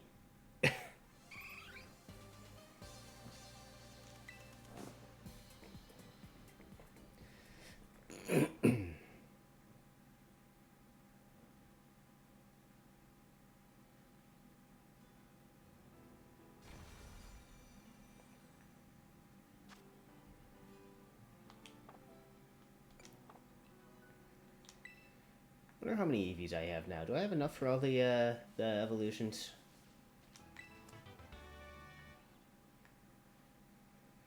Okay. There's a rock one over here. Wait, there's Applin around here somewhere? And also these weird tentacle things that I still haven't actually seen?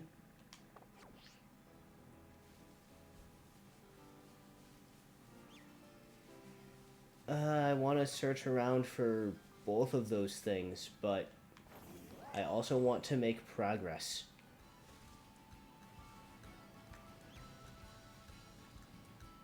But if there's an applin, it's probably in a tree, right?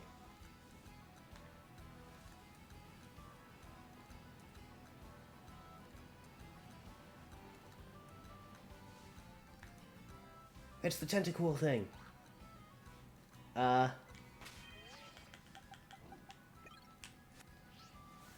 Wait, you might be ground type.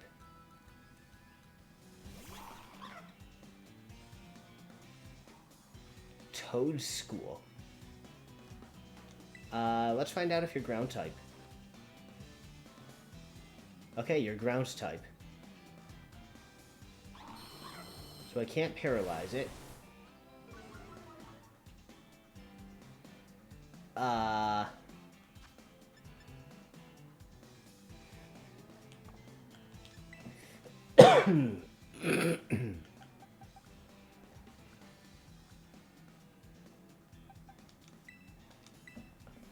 Let's do this.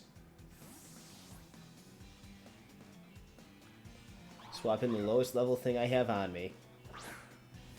And hope that I don't kill this thing.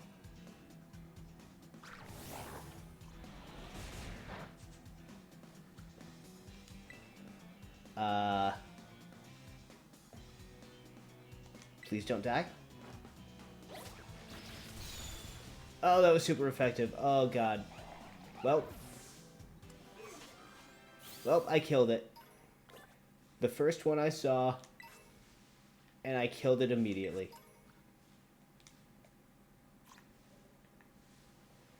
After all of this, like, oh, hey, these things are supposedly around, never seeing one. I mess up with the first one that I see.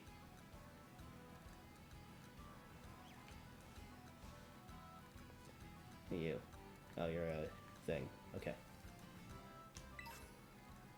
Maybe there are more around?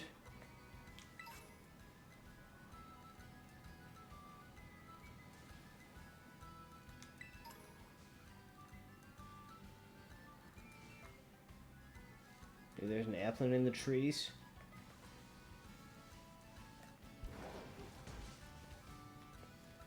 Any applin? No?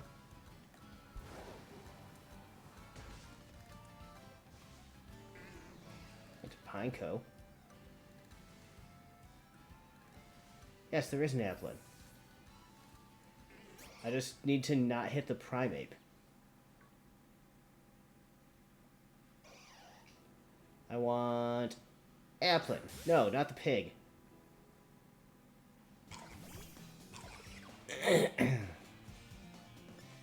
Pig, you're not the one that I want. I want the applin that has apparently just phased out of existence. Where'd the applin go? No! I wanted the apple. What's over here? Eh.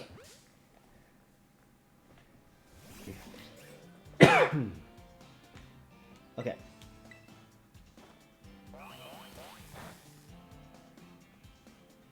Good. Paralyzed.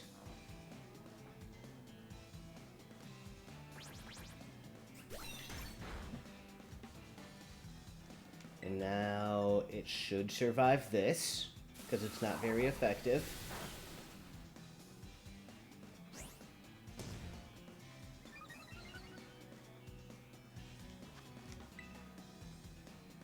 Now please stay in the ball.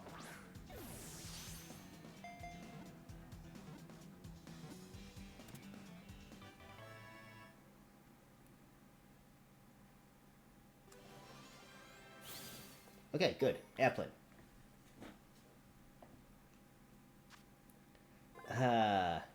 Applin lives inside an apple. When an applin is separated from its apple, its body loses moisture and the Pokemon grows weak.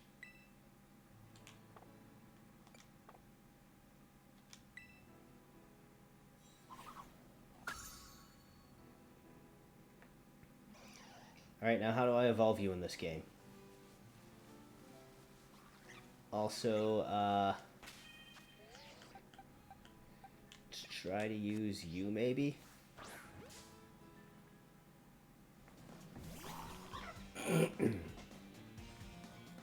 I could just also try to outright throw an Ultra Ball at it and hope.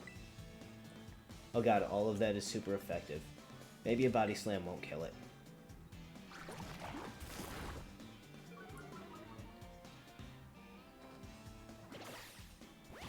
Please don't kill it. Oh, and it paralyzed it. Nice.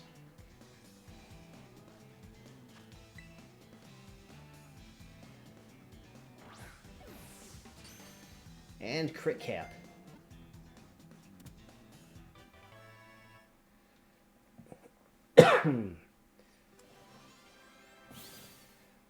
Okay, finally got a Toad School.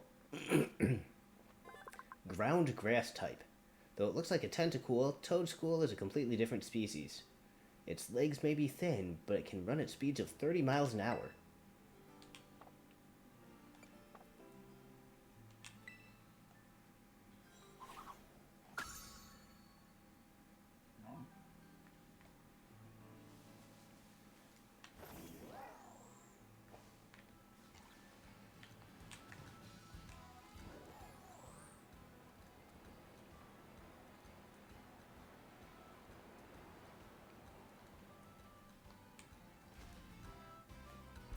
Alright. Moving right along.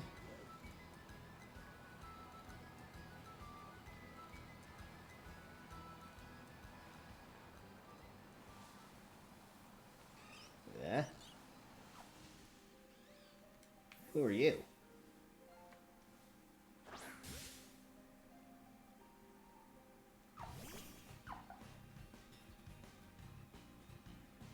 You're level 51. I maybe shouldn't be here.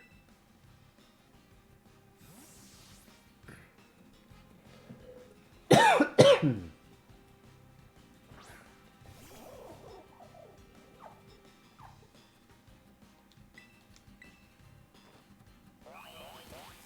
paralyze it.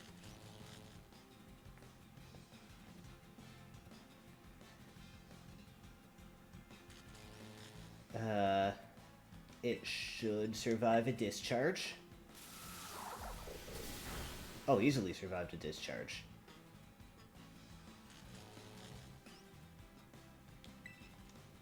It'll easily survive another discharge.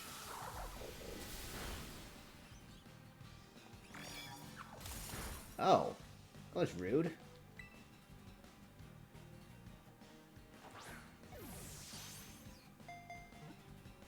Please stay in the ball. Yes, okay.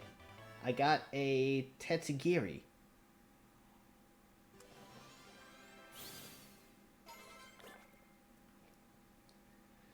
It's a Dragon Water type. This Pokemon tricks opponents by playing dead. It is small and weak, but it uses its smarts to survive.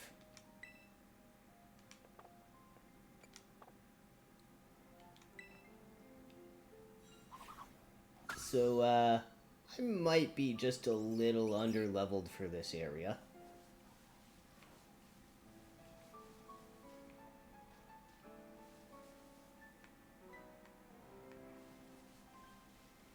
And maybe I'm not quite ready to take on that Titan after all, huh?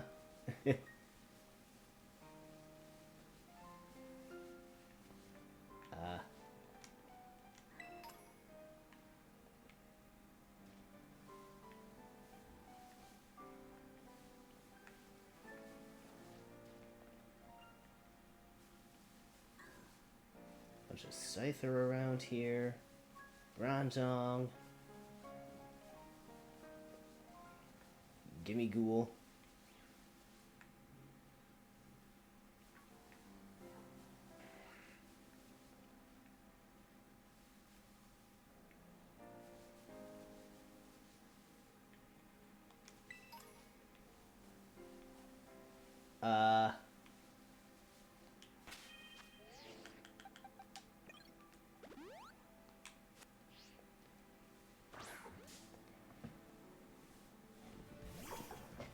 It's a yellow one. Didn't make the shiny sound, though.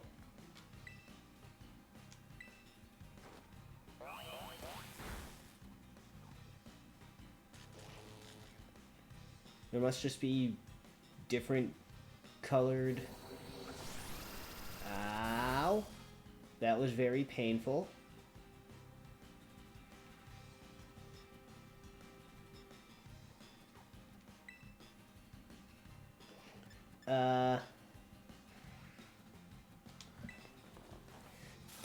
I'm sacrificing Palma.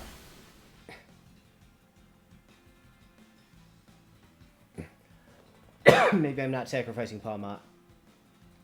Please stay in the ball.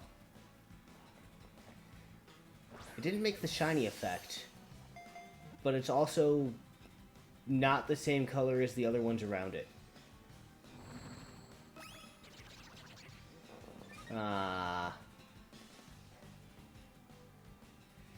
I don't know if it can take... It can definitely take another Nuzzle.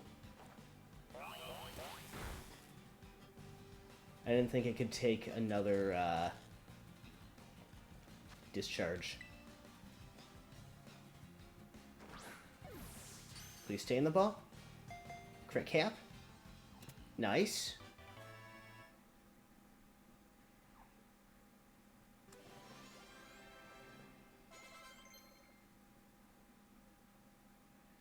Wants to learn Ice Spinner.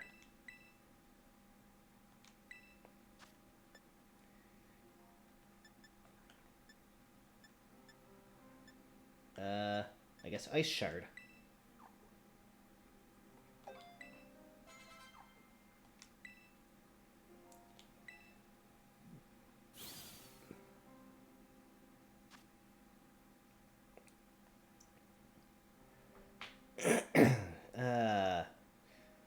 Tatsugiri, this is stretchy form. It's not a shiny or anything, it's just a different form. It's one of the most intelligent dragon Pokemon. It camouflages itself by inflating its throat sac.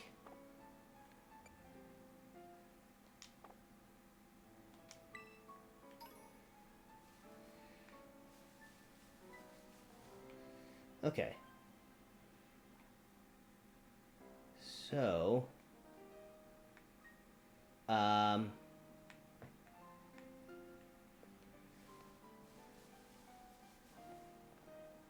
I am definitely not quite up to level for this area, considering these Tatsugiri that I'm encountering and fighting here are level 53. Palmot is there, the rest of my team is not quite. And that means the Titan is going to be even stronger, so I'm not sure if I should be going after it. The false dragon titan lurks somewhere in this lake.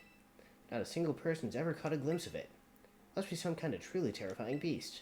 How are we supposed to search for a thing when we don't even know what it looks like? Sure would be handy if we just ran around crying, if it just ran around crying, I'm the Titan or something. If only, right?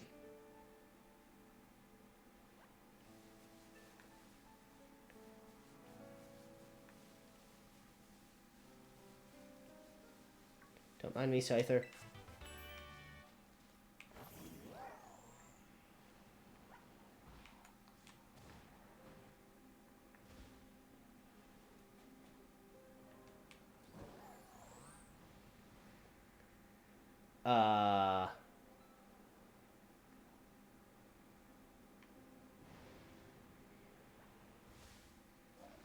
Okay.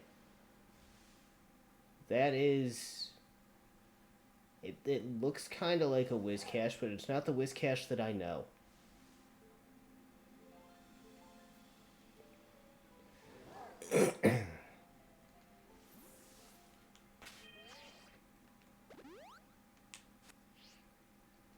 Well, it's level 53.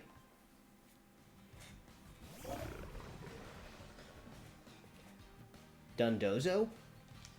Is it also a ground type? It is not.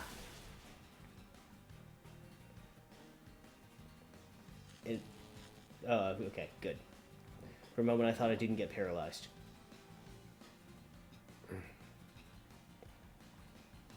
also seems pretty bulky, so it should be able to survive a discharge.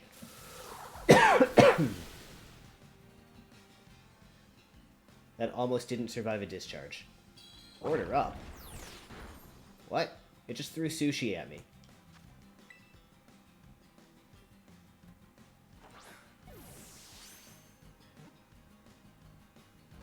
That did not stay in the ball. Rain dance.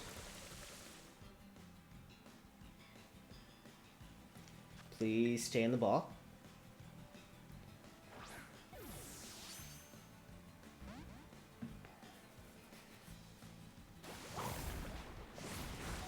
Oh, jeez. That hurt.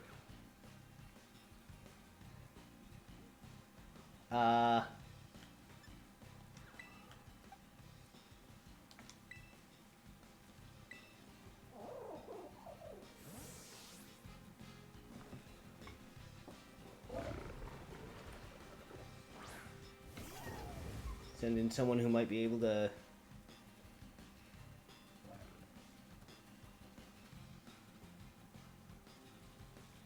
Okay, now please stay in the ball.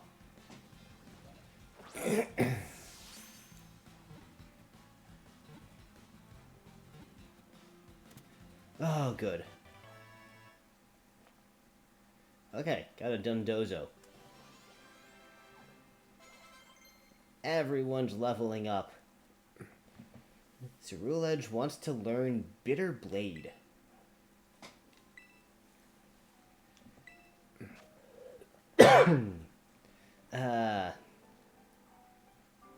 User focuses its bitter feelings toward the world of the living into a slashing attack. The user's HP is restored by up to half the damage taken by the target.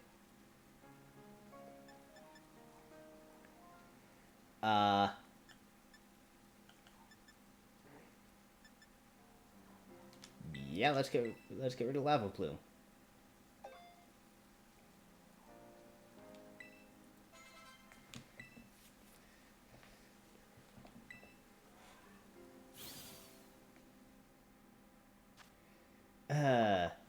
Dondozo. Big catfish Pokemon. It treats Tatsugiri like its boss and follows it loyally. Though powerful, Dondozo is apparently not very smart.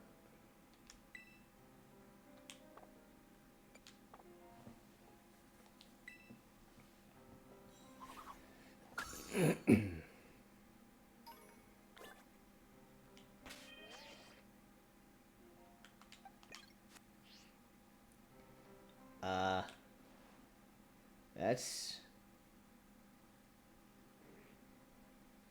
yet another type of Tatsugiri. But Dratini.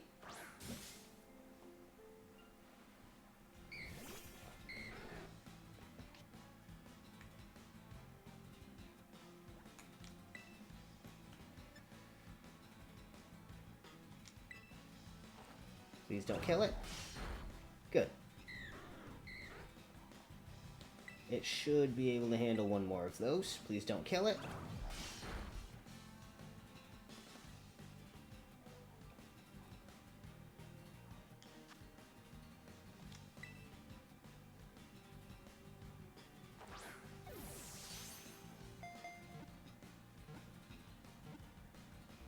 Oh.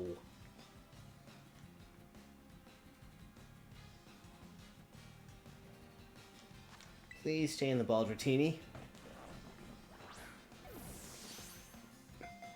You're also a level 49 Dratini, so if I remember right, I level you up once and you're already above Dragonair level. And then it's 55 is Dragonite? It is born large to start with. It repeatedly sheds its skin as it steadily grows longer.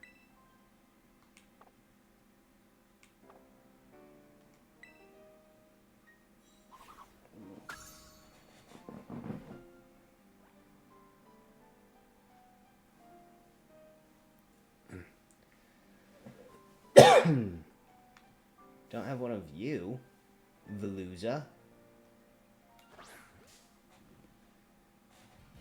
Let's do it then.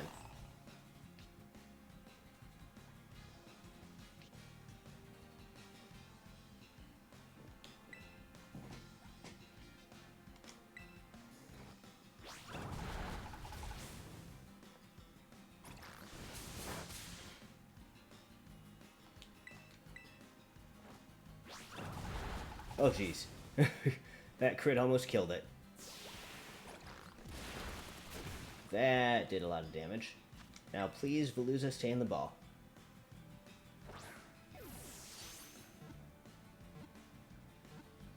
Thank you.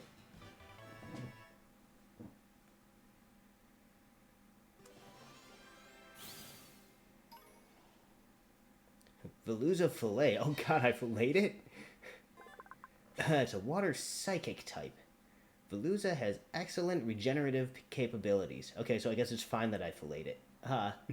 It sheds spare flesh from its body to boost its agility, then charges at its prey. Okay, that's metal.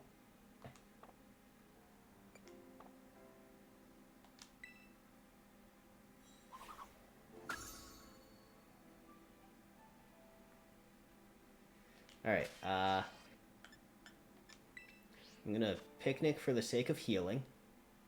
Then I'm gonna go and find that Dragon Titan. Despite my thoughts that maybe I shouldn't yet.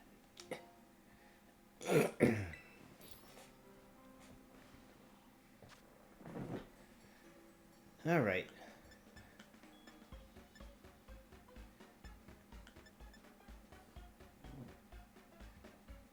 Can make an ultra peanut butter sandwich.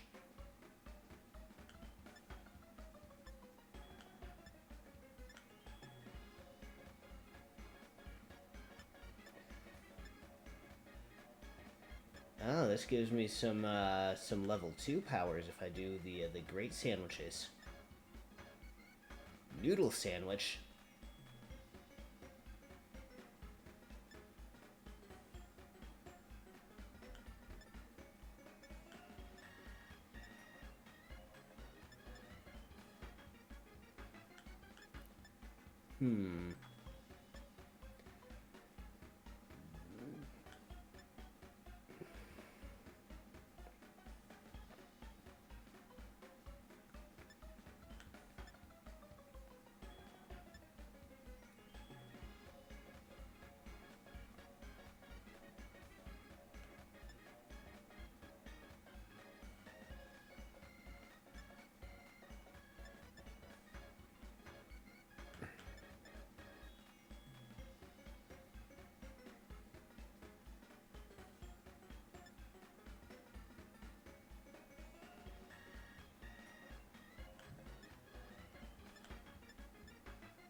Okay.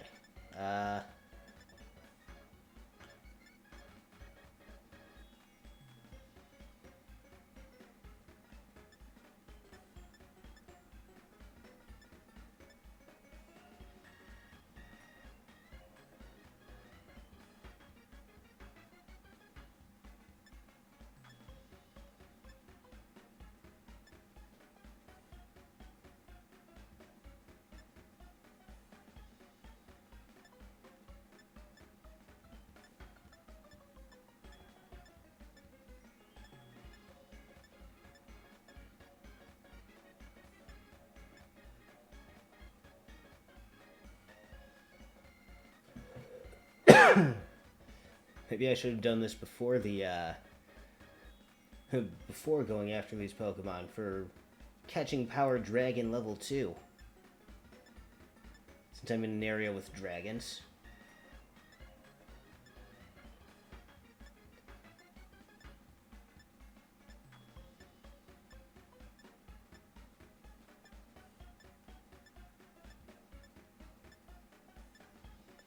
Seeing if I could find, like,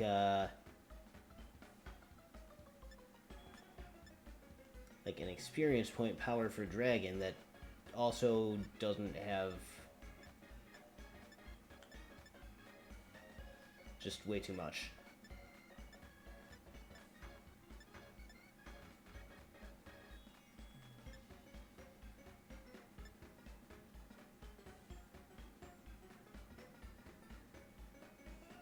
Yeah, whatever.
All right.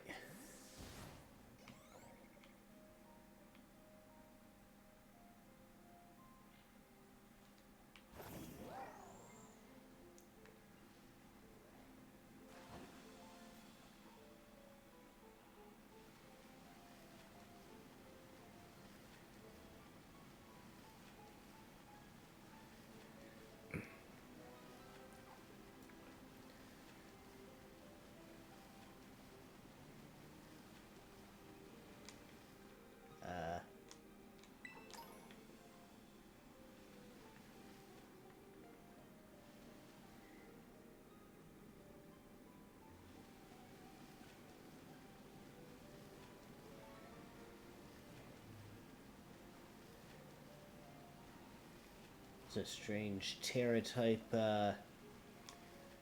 dreadnought up there.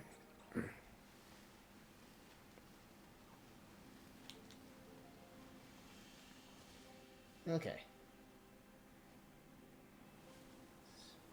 Avoid all this sushi.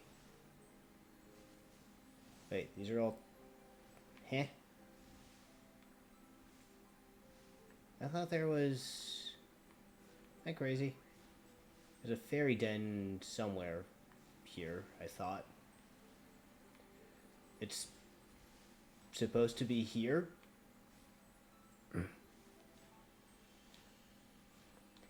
Is...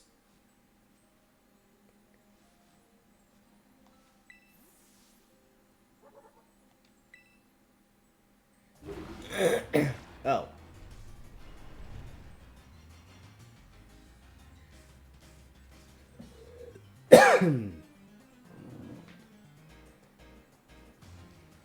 Well, it's a Dondozo. I guess that's why it's the false dragon titan, because it's not actually a dragon type.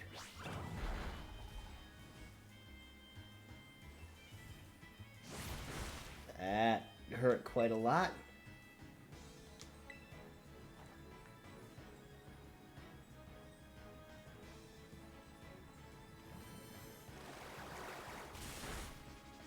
Please don't be confused. Good. I'm just kind of sacking Tinkatuff here. Or Tinkatun.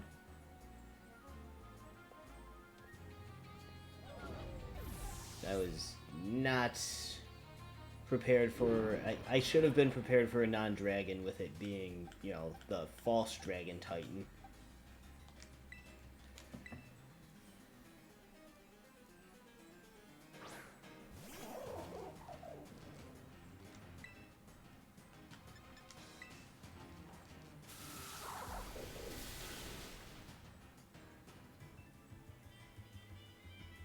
Hey, it's paralyzed too.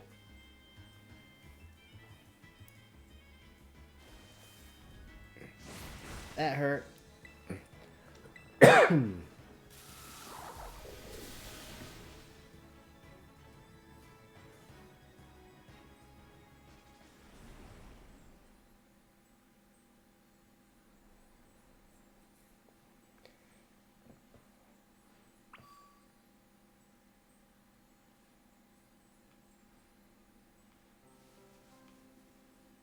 Okay, but there's still supposed to be a fairy den here. I can hear it. I guess it's just not here because of the, Oh, I can't auto-heal and revive. That's fine. Where are my revives? There are my revives.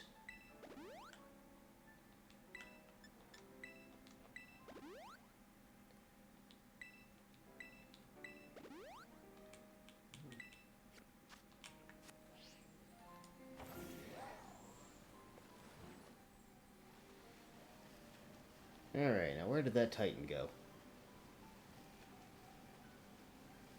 Last I saw it went off this way.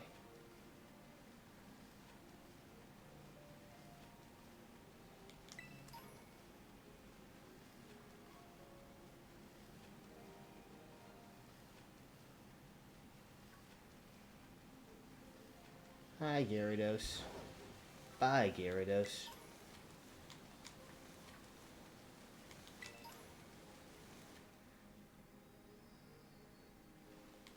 Seems like the type of place that it would have gone, right? So give me Ghoul out here.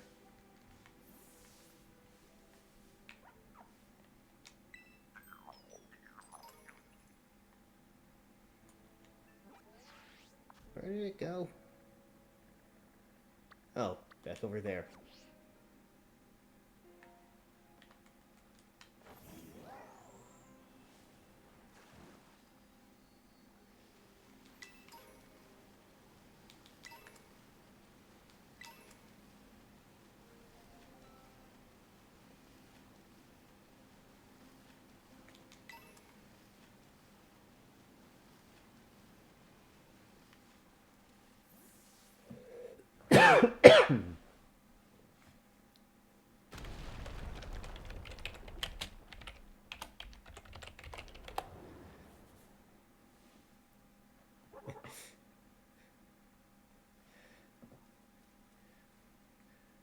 Yeah, Lyra, did I mention that, was it yesterday or the day before I found and caught a wild Sylveon?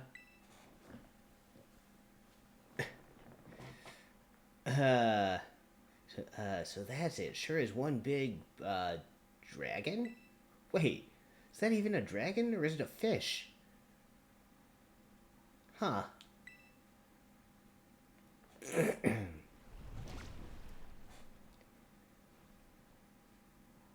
It's eating dragons. The little sushi guy got eaten up by the Titan? Yeesh, didn't expect to see the food chain in action today.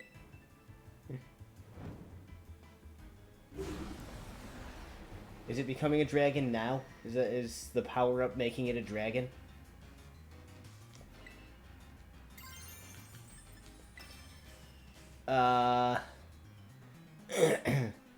This is the problem with discharge.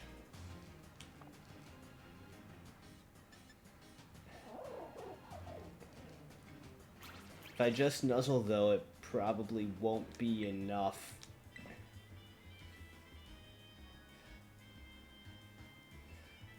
This food chain's got me pretty fascinated. I'm gonna dig in and make a meal of this battle. Yeah, that didn't do much at all.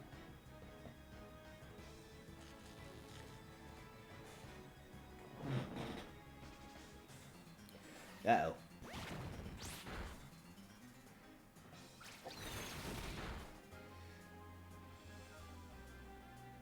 Wait, I thought I hit the terrestrialize button.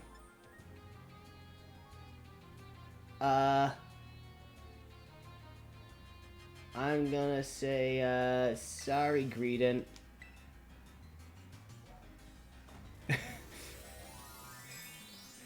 Arvin, I'm gonna knock out your Pokemon, but it's for the greater good, I promise.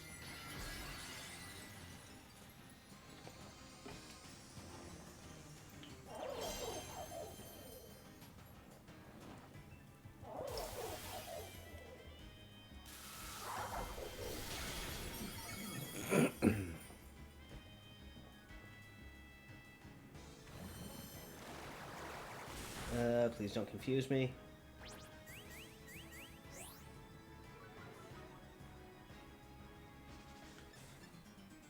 Okay.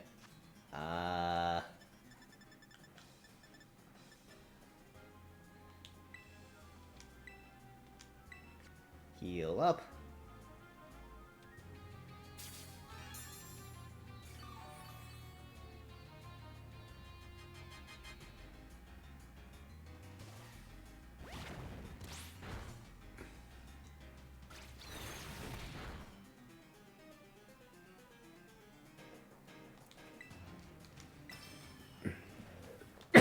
Sorry, Greedent.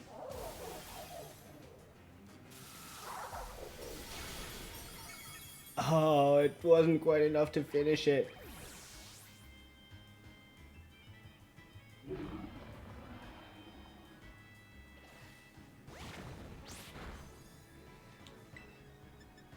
Okay, this will finish it.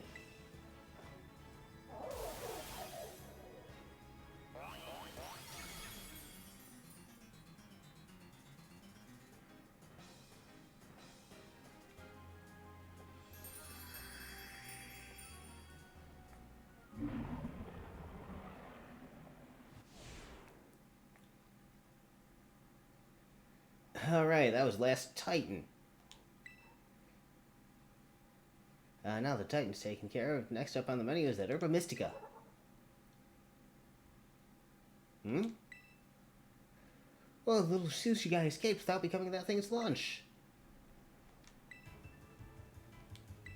What? Does it want to fight too? Oh, what?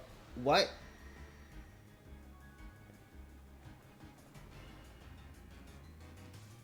What?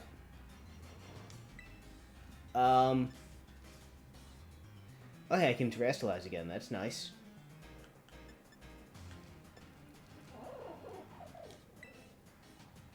Alright, this thing I at least know is a dragon.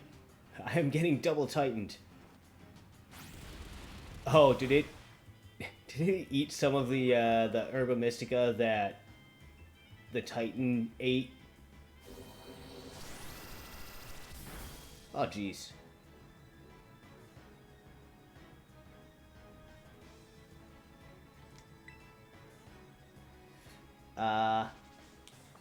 You know what? Oh, you terrestrialize fairy? Or you terrestrialize poison? That doesn't help me. It's fine, though.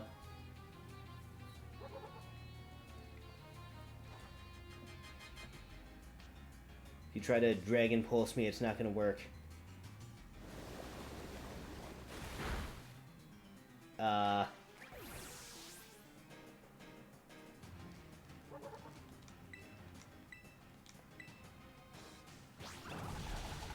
That didn't do as much as I'd hoped.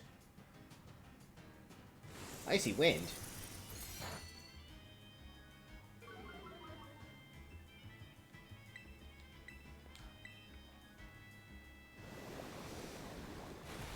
Oh, geez, that knocked me out. Okay.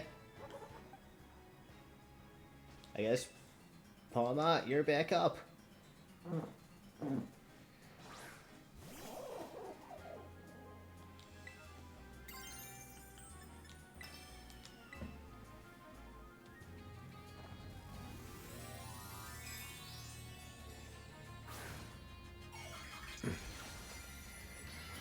Definitely not ready to get double tightened.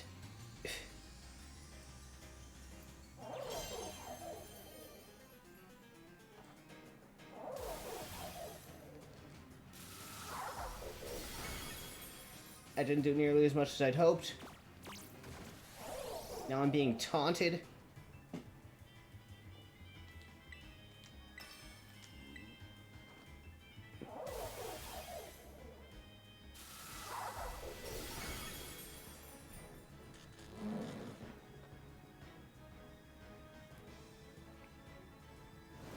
Oh, please don't kill me. Oh, jeez, that was dangerous. Okay, please kill it.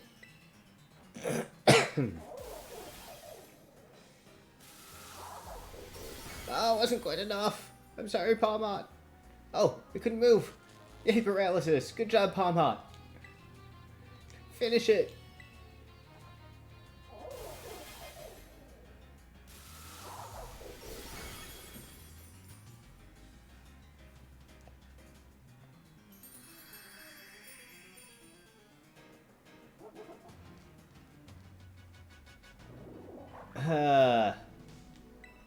Defeated the Titan Tatsugiri.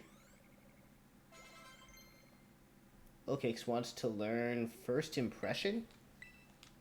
What is that? Well, this move has great power. It only works on the first turn each time the user enters battle. No.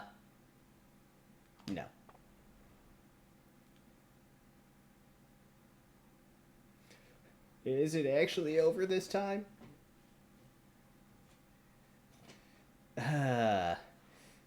Nice job, Xavier. That's my hard-working little bud. Maybe the Titan was both those Pokemon together? Like some kind of combo meal?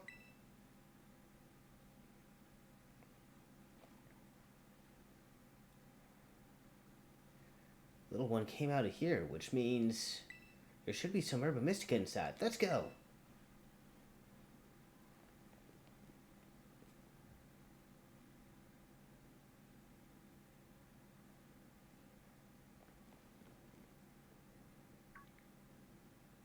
That must be it.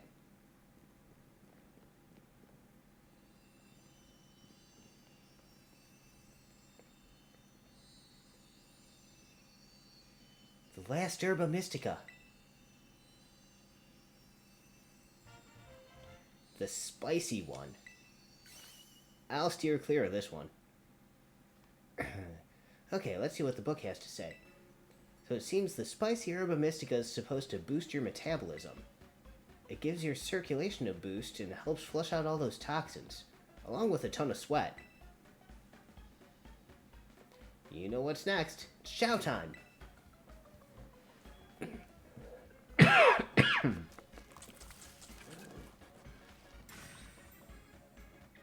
And here we go. Trusty Arvin's chock-a-block full of sheer final herb super sandwich. Squeeze this badge tight and cry beautiful tears of friendship as you eat, okay?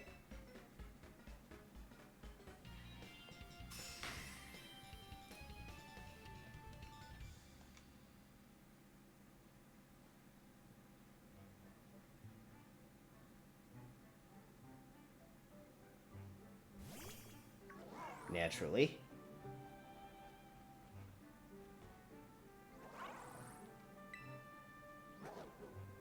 Of course I'll give the sandwich to Miraidon. I don't like spicy anyway.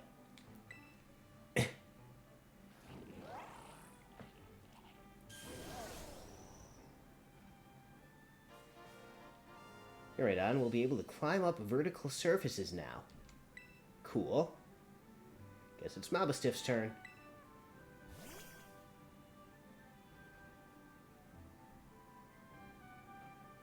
Borf. Come on, bud, eat up.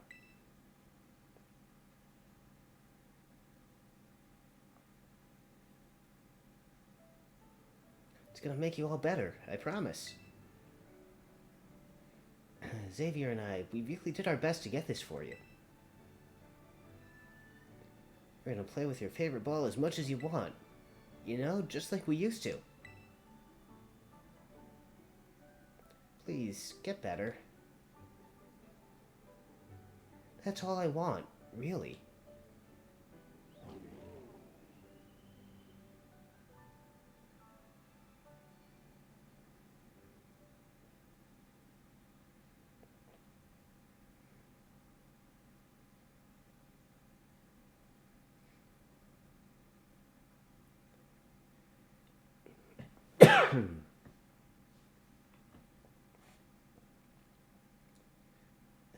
Mabo Stiff. You did your best, bud.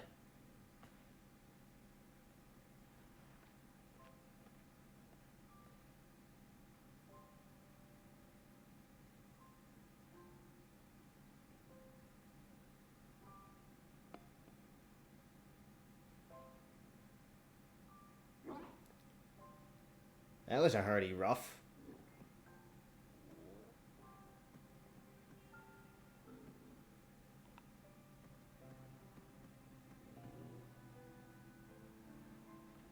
Bud.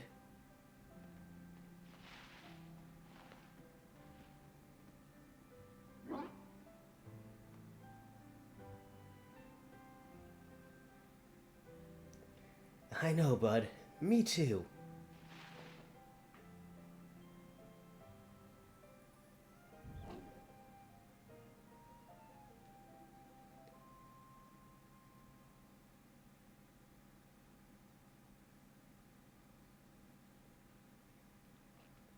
Yay, healthy pup.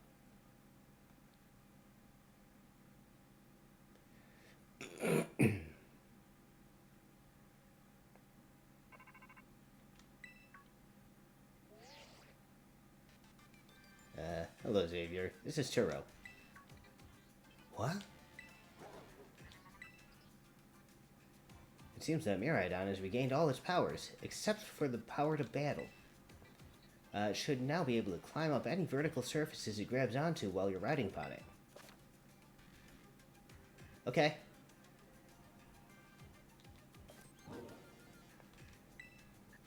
I knew you were the right one to entrust it to. Listen to you. You had anything to do with it. That voice. Arvin, are you there? I've been searching so long for a way to reach you. Because no one else can get into my lab but you. Excuse me? Please take Xavier back to the lighthouse with you. To the lab on Poco Path. I will reach out once more when you arrive there.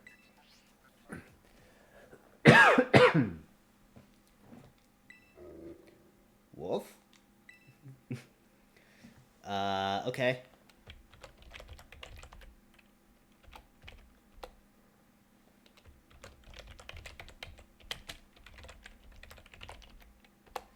I guess you probably already know, but that's my dad. Oh, he's buried under his work, off pursuing his own research, never at home with me. That's the first time I've even heard his voice in years, you know? And now what? First thing I get is to be treated like some kind of errand boy?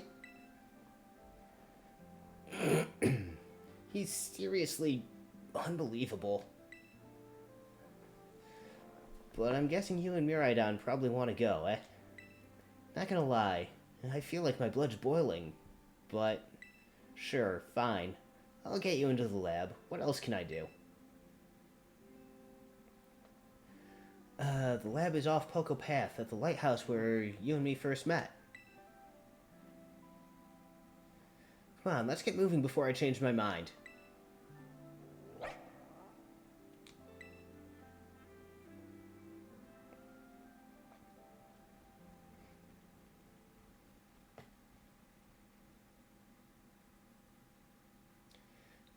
Dad, where have you been all this time?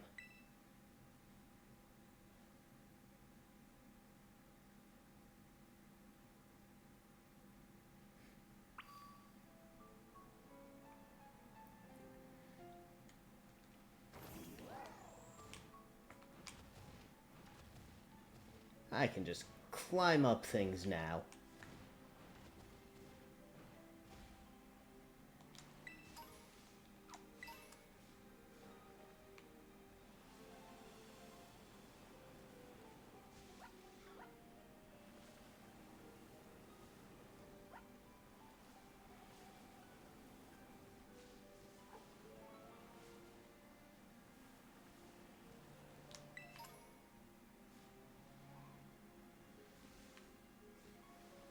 Alright, well.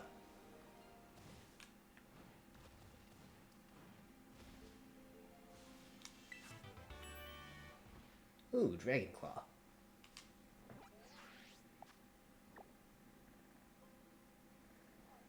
Apparently there's wild Vaporeon in this area. But...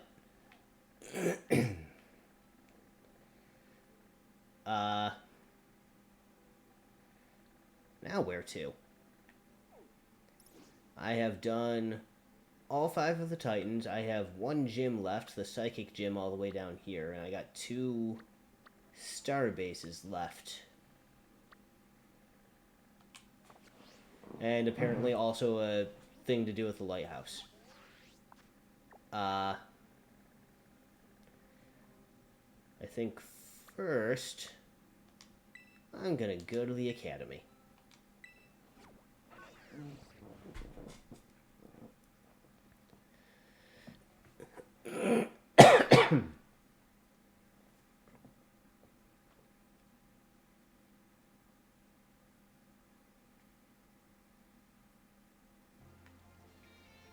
Been a while since I've been here.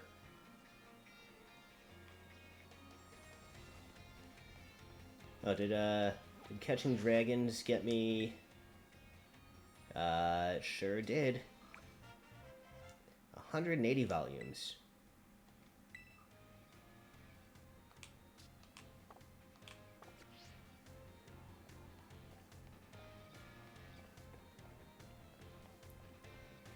Meanwhile, this kid has been here dancing since day 1.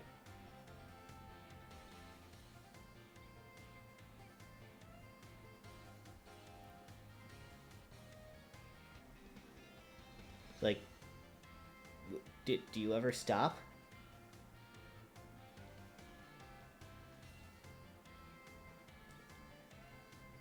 I'm also still impressed that he's dancing in time. But, anyway.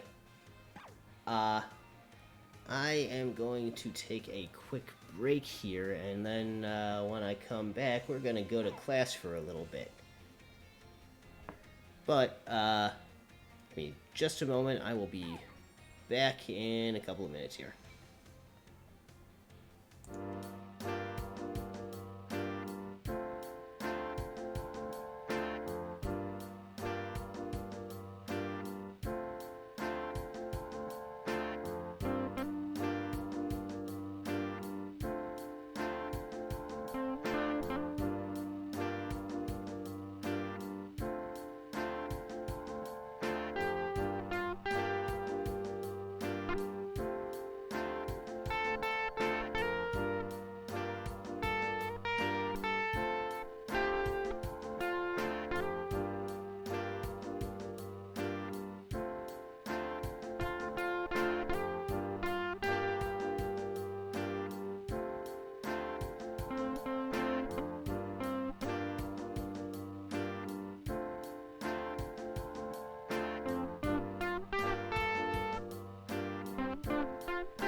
I'm back.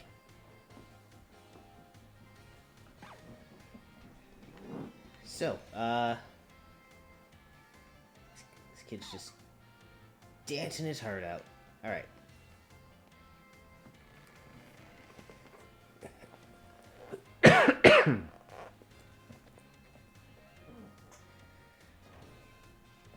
So,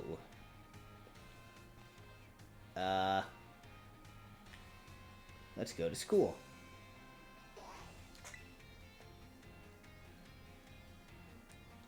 Actually, before taking any classes, is there anybody who just wants to outright talk to me? Yes. Somebody in the entrance hall, and the director. Who here wants to talk to me?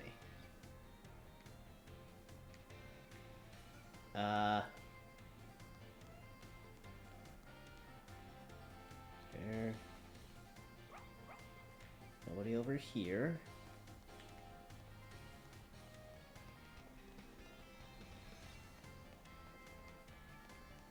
Are they upstairs, maybe? Not over here.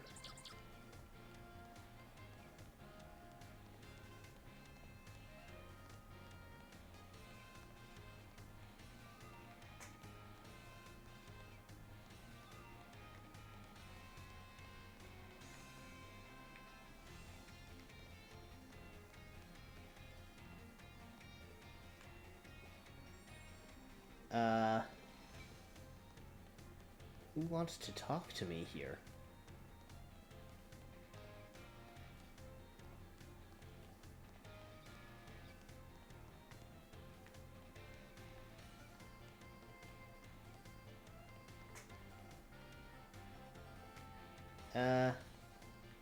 Whatever. I'll start with the director, I guess.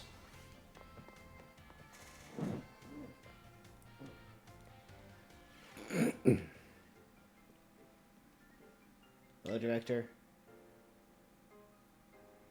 Master Xavier, how kind of you to stop by. I must say, I'm pleased to see you on school grounds again. Travel and adventure certainly have their place, but it does one good to attend class as well, no? Speaking of which, there's something I'd very much like to ask you. I understand you have joined a variety of classes during your time here at the Academy, but if I may ask, which of our faculty members has made the most favorable impression on you?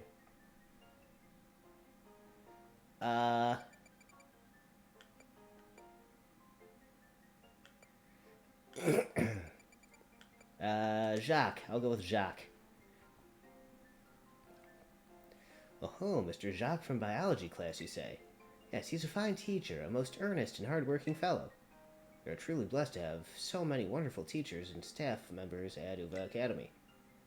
I firmly believe that our faculty is second to none in their commitment to our students' ongoing education and well-being. Thank you very much for sharing your thoughts.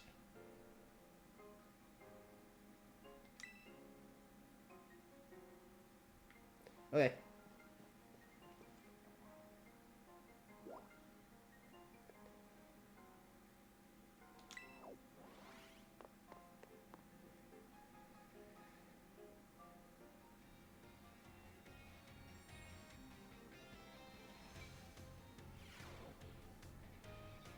Let's see, are you actually in here? Oh, you're over here.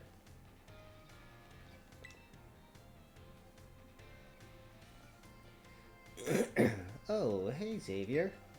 Sorry, were you looking for me? I've been away from the nurse's office lately. Did you need something from me? Yeah. Are your Pokemon hurt? Just a sec. Here you go, a little first aid. Must really be having an adventure out there, judging from those scrapes and cuts.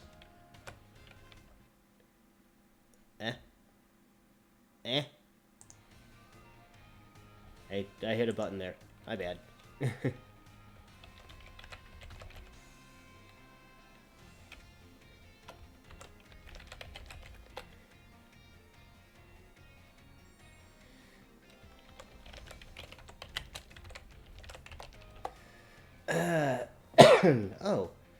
Oh yeah, I guess it is pretty unusual for me to be out of the nurse's office like this.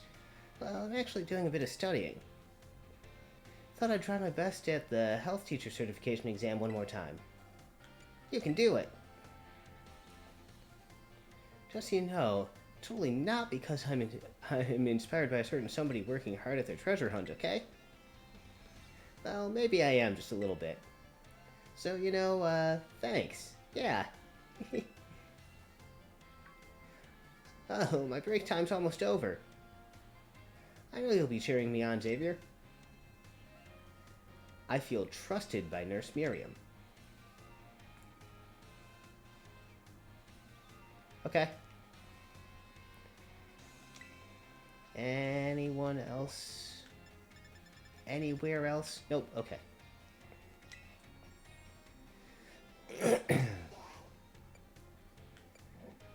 Let's go Biology 4.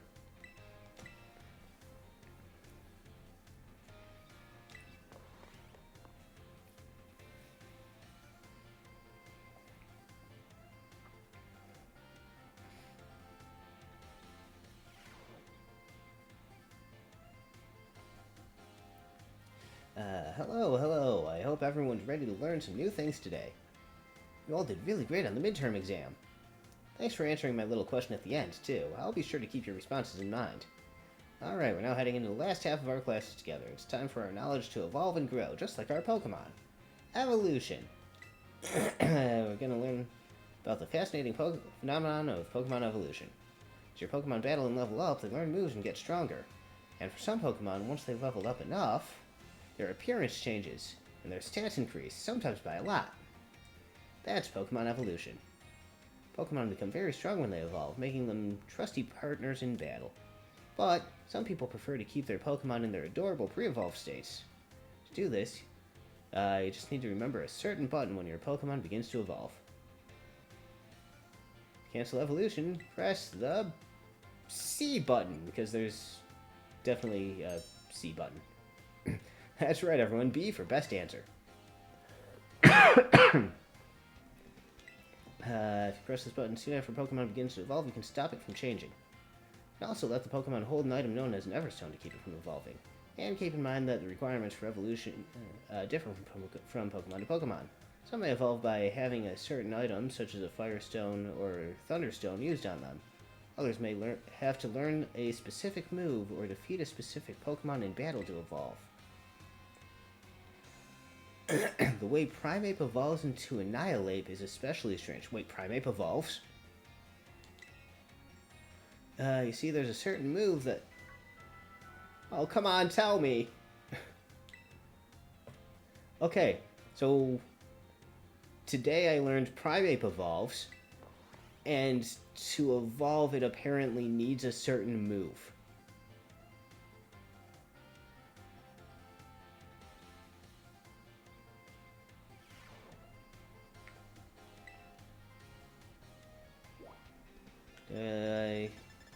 Nope, I don't get to talk to him. Okay. I can go straight to Biology 5, where I go one by one. Let's go to Math.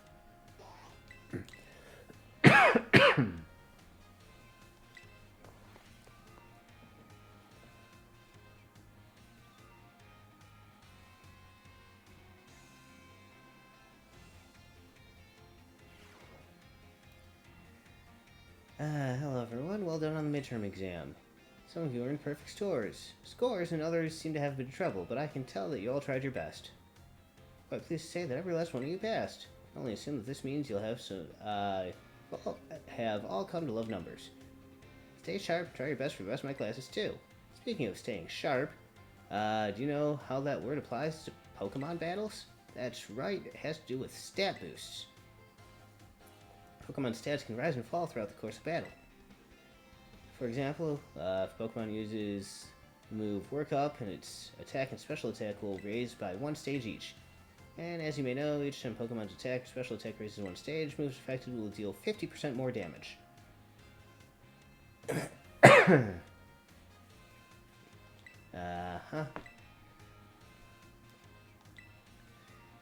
Sword Dance, on the other hand, boosts attack by two stages at once, allowing Pokemon to deal double damage after just a single use. Using Sword Dance twice would boost Pokemon's attack stat by 4 stages.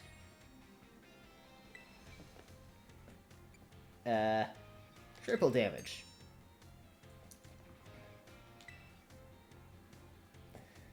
Each stage that a Pokemon's attack or special attack is raised increases its damage by 50%, so being raised 4 stages would result in 4 times 50% or 200% increase. Base damage of the move is 100, so adding 200% gives us 300.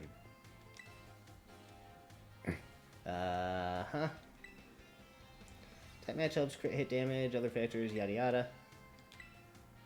By the way, if a stat simply rose, that means it's gone up by 1 stage. If it rose sharply, that's 2 stages. If it rose drastically, that's 3 stages. X attack and X special attack items, which can only be used in battle, can be used to sharply boost.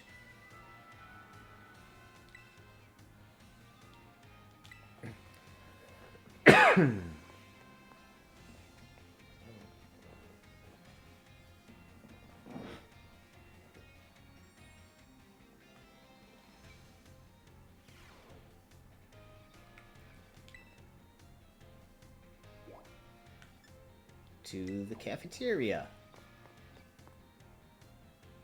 So, yeah, before the midterm, Miss Time was standing in the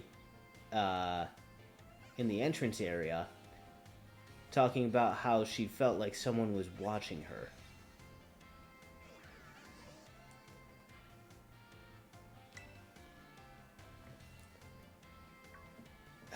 Which is why I wanted to kind of go through her story specifically, her little side thing, because it seems interesting. Xavier, you scared me. Oh no, I'm not here for anything food related at all. I was just walking around the entrance hall, and I felt that intense gaze that I told you about before. So I quickly ducked into the cafeteria here. Our cafeteria only has 1 entrance, so I thought I might be able to discover the identity of the person watching me if they followed me in here. Ah, someone's come just now. Huh? That's weird. I thought I saw her come in here. Guess I won't be able to ask my question today either. Ah, so this girl just wants to ask a question. That girl, I feel like I've seen her several times before. She seems to be a student here, but I get the feeling that her question is not about her studies. Next time I see her, maybe I'll start up a conversation myself. Could have been a little scary being here on my own. I'm glad you were here with me. Alright, I am now trusted by Miss Time.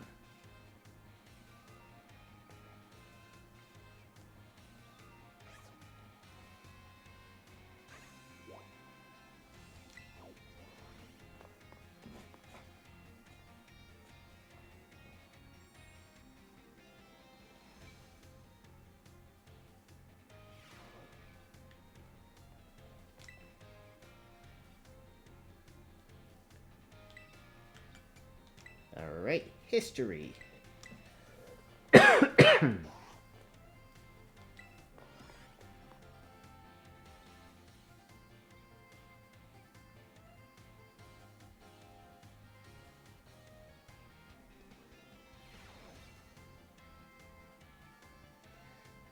Greetings, my little students. Whatever you did yesterday is now part of history. I was hoping to continue unraveling the marvels that history has presented us today. However, I imagine your ability to concentrate has been spectacularly derailed by my midterm. I suppose changing things up for fun variety may be a good idea every now and then. So allow me to tell you an old fairy tale that has been passed down in Paldea for generations. Once upon a time, there was a king who very much enjoyed collecting treasure. He was particularly fond of treasures from other countries. One day, a merchant from the east heard rumors of this king and came to meet him. The merchant laid out 4 treasures in front of the treasure-loving king. The 4 treasures were as follows: a vessel, a sword, a set of tablets, and a set of beads. Seeing such rarities before him, the king leaped for joy. He showered the merchant with gold coins and claimed all 4 treasures for himself. Ah, perfect timing to make eye contact, young Xavier. Answer me this. I said that one of these treasures was a set of tablets. What do you think these tablets were? Handheld electronic devices?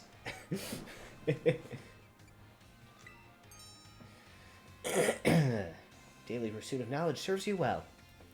These particular tablets were wooden and used as writing medium in the East in ancient times. As you may know, they fell out of popular use as paper became more universally available.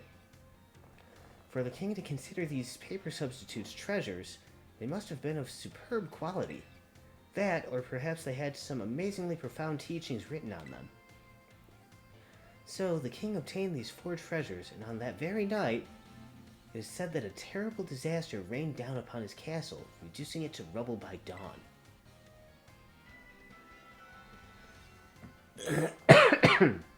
But what happened?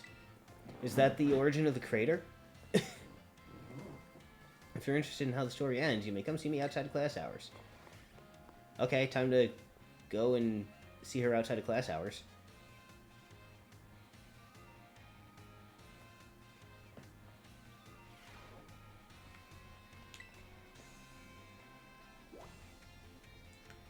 Oh, she's in the entrance hall. Over here?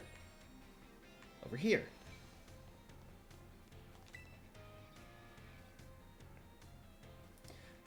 Why, if it isn't Xavier from Class 1A. Are you perhaps interested in the rest of the old tale I told you in class? It is convenient that you would take the bait I presented in class. A vessel, a sword, a set of tablets, and a set of beads. After obtaining these 4 treasures, the king's castle was destroyed. Why, you ask? Because these 4 treasures were actually 4 Pokémon. Okay, the sword was obviously a Hone Edge. The beads, the tablet, and the vessel. The vessel could be a Poltergeist. The tablet...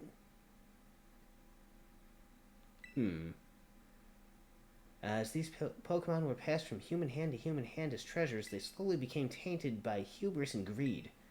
Finally, after coming in contact with the rapacity of the king at the time, they awakened as disasters and began to rampage out of control. The king called for renowned Pokemon wielders to defend the country, and after a fierce battle, these incarnations of disaster were quelled. It's said that these 4 Pokemon were then sealed away somewhere in Paldea.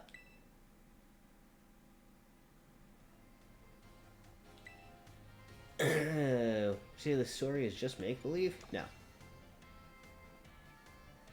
Very astute of you. I've read many historical disaster reports, personal journals, and the like. There's much to support the truth of this story. If I'm able to prove the story's veracity for myself, I'll be sure to let you know. So,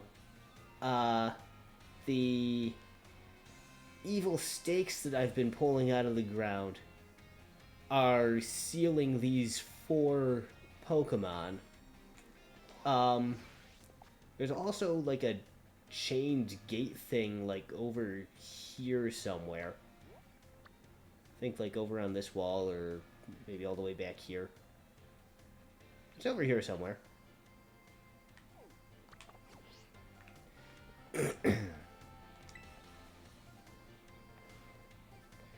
Alright, languages 4.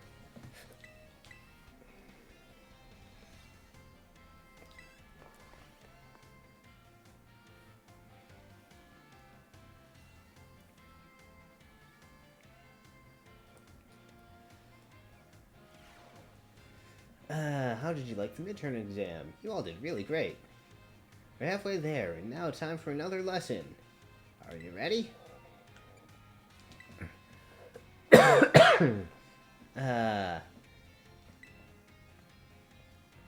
Leading up to the midterm, we learned all sorts of words from different regions. Starting today, though, I'll be throwing a curveball.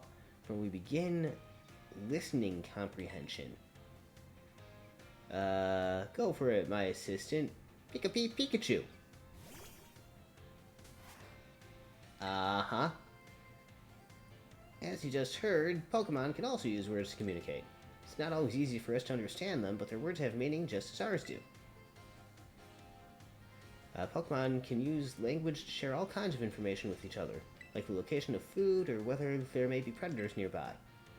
The same Pokemon's cries may sound different depending on what it wants to say. I'm sure you're all curious. So today, let's learn some Pokemon language. Would you be so kind, Pikachu?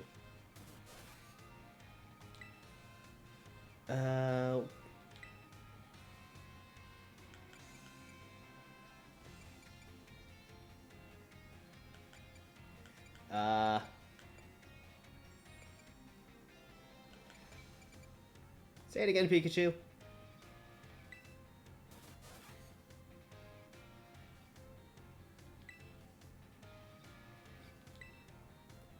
Happiness? Oh.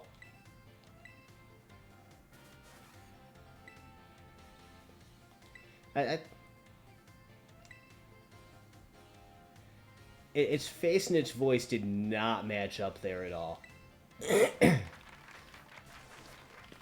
like, I thought that might have been an angry sound, but then watching it, it just looked happy.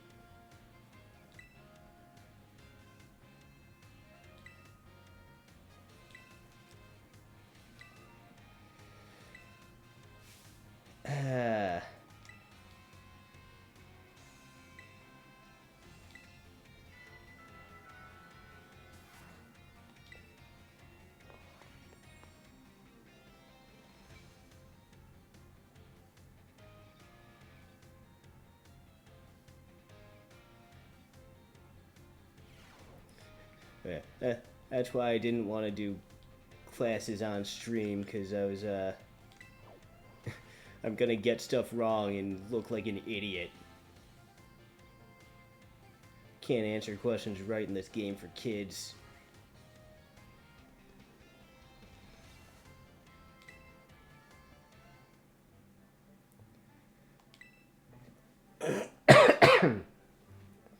Thanks to your advice from before, Palmy is, well, just see for yourself.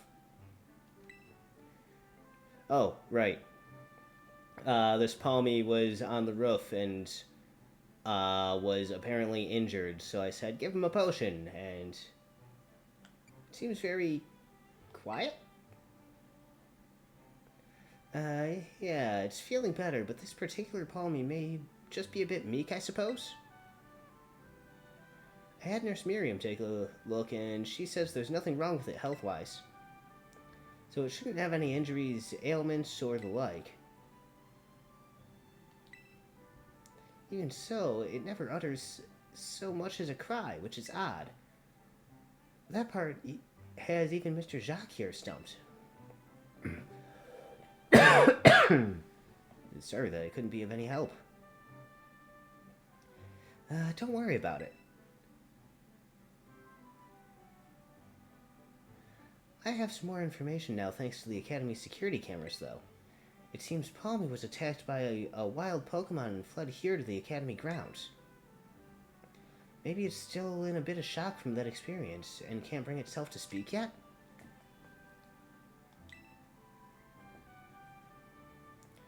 Yep, if that's the case, there's absolutely no problem with keeping quiet. We can just wait until it feels like talking. That's all we can do, really. Even if you speak all sorts of languages, there's no guarantee you can understand what's going on in someone's heart. But have no fear, I won't give up. No, I'll keep on trying until we figured each other out.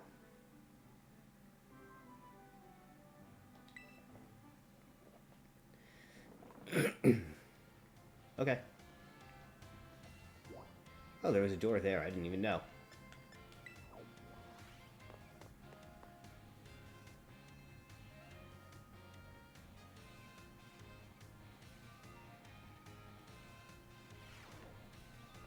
Alright, next class. Battle Studies.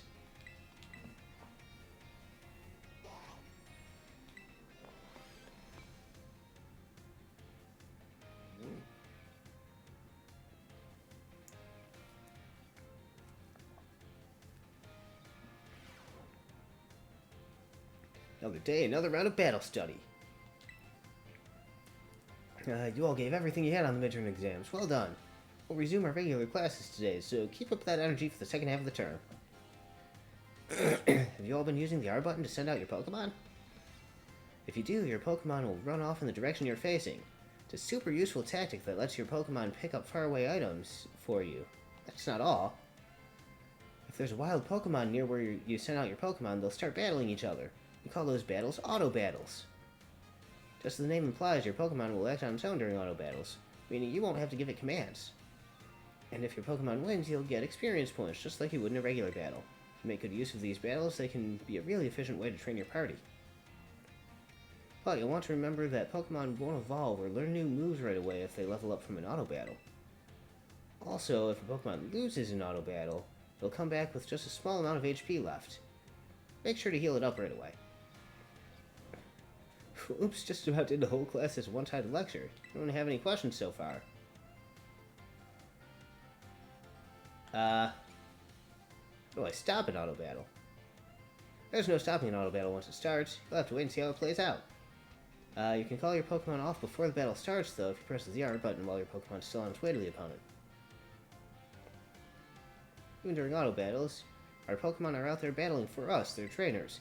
Keep an eye on them as much as possible, and if it looks like they're going to lose, be sure to have them retreat.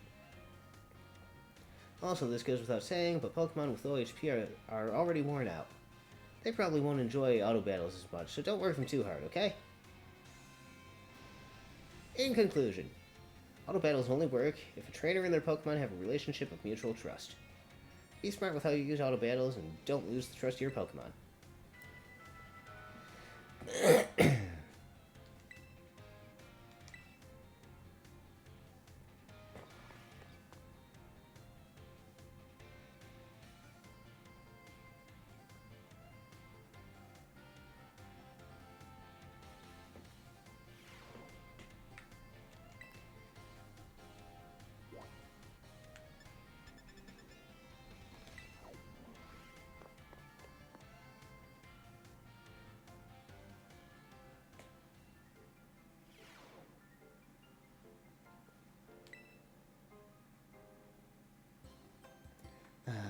No way, no way, no way! Come on, Miriam, just try it.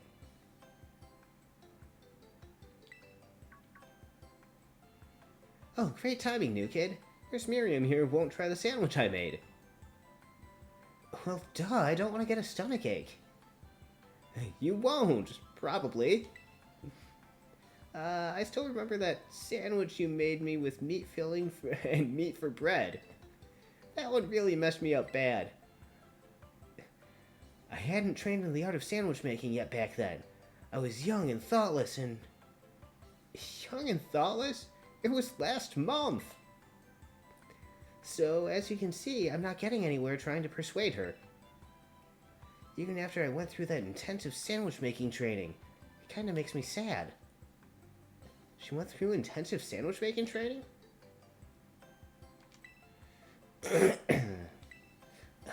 I guess I have no choice if you've got one of your cute little students on your side. So, fine, I'll try your sandwich. Let's see it. Yes, I knew you'd come around. Here it is.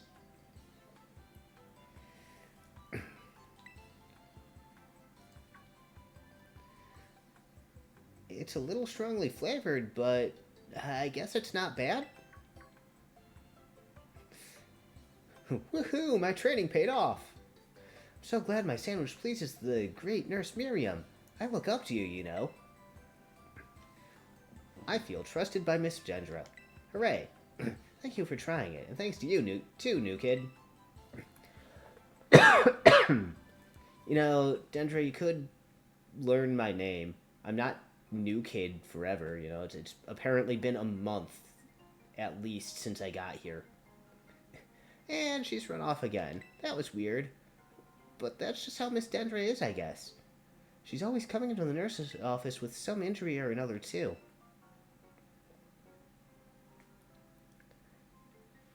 Does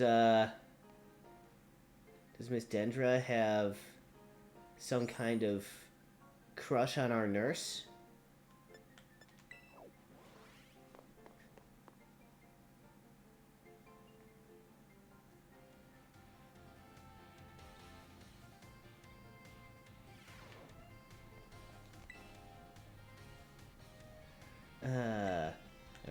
next, I guess I go with Art 4.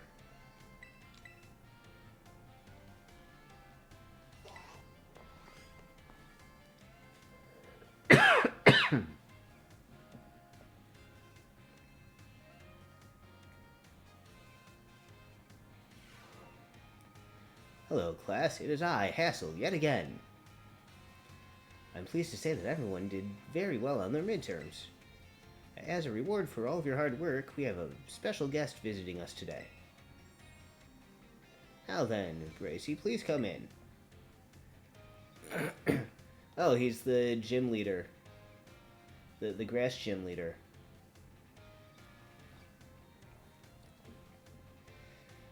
I am Brassius. I am an artist. I focus exclusively on grass-type Pokemon for my work. Brassius here mainly creates three-dimensional pieces, such as statues and the like. One of his major works is the installation titled Surrendering Sunflora, found in Artisan. Many of you who've challenged the Artisan Gym are no doubt familiar with these sculptures. Yes, I do recognize some faces among their students. I hope you all understand how fortunate you are to be able to attend Hass's classes. Well, Hass is the man who saved me when I had lost all hope and given up on myself. But he never gave up on me. I do not exaggerate when I say that he is my mentor in life. It is precisely thanks to Hass that I was able to establish my current art style. Ah, dear Brassy. I've nothing against reminiscing about old times, but today I hope you'll guide this class in a way only you can. Of course, let's see. Why don't we discuss what Hass mentioned? Surrendering Sunflora. Can anyone here tell me what my mood was when I crafted its detached expression?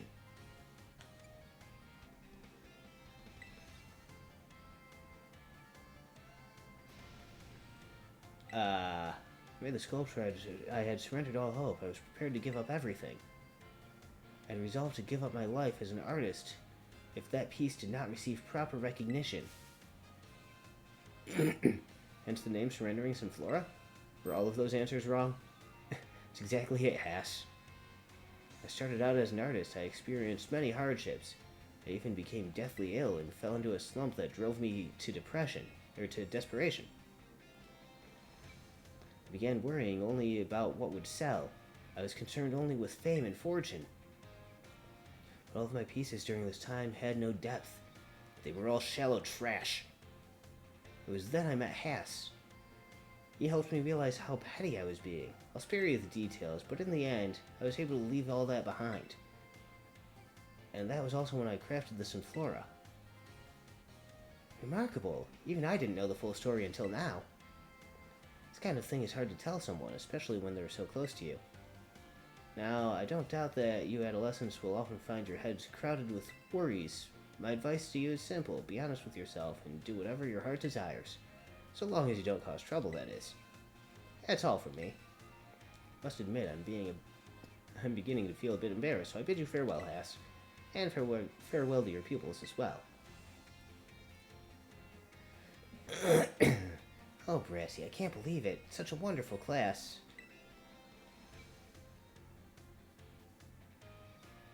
Uh-huh.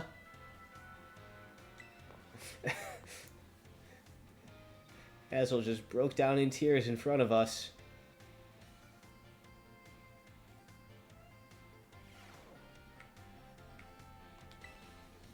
Is he okay? Oh, he's here in the entrance hall somewhere.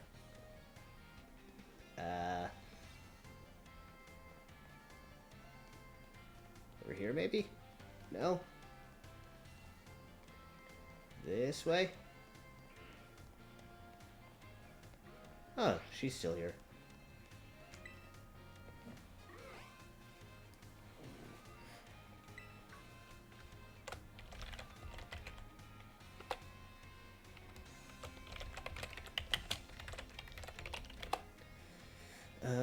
Oh, why hello there, young Xavier. I'm sorry, I was lost in thought and didn't notice your approach. I feel I must again apologize for what transpired in the schoolyard.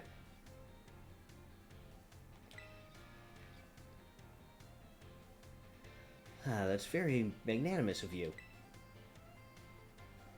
That woman who showed up is a dragon tamer, and a relative of mine, I might add. Oh, right. Uh, Last time I talked to him, we were up in the schoolyard, and a woman just showed up and, very important thing. Apparently, he just had to run off. Uh, you see, I come from a very long line of trainers who specialize in dragon-type Pokemon. There was a child in our family who was expected to stand at its head and lead it to greatness. But the young lad, rebellious little fellow that he was, ran away from home one day. He made quite a show of it, too, swearing he'd make a living with music. A lot happened since then, and now he's the art teacher and Elite Four member before you. After I so rudely took my leave during our last conversation, my dear relative encouraged me to give up teaching and return home at last. I've been told the current leader of my family, that is to say, my father, is in poor health. Oh, but I do apologize. Perhaps I'm not cut out for teaching after all. What sort of teacher grumbles on and on at his own student?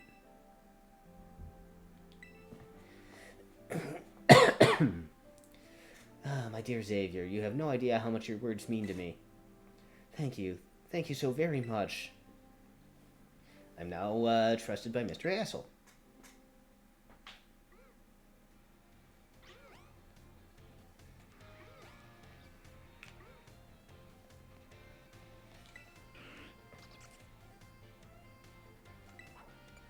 Alright, home ec 4. Class will begin soon, don't be tardy. Okay.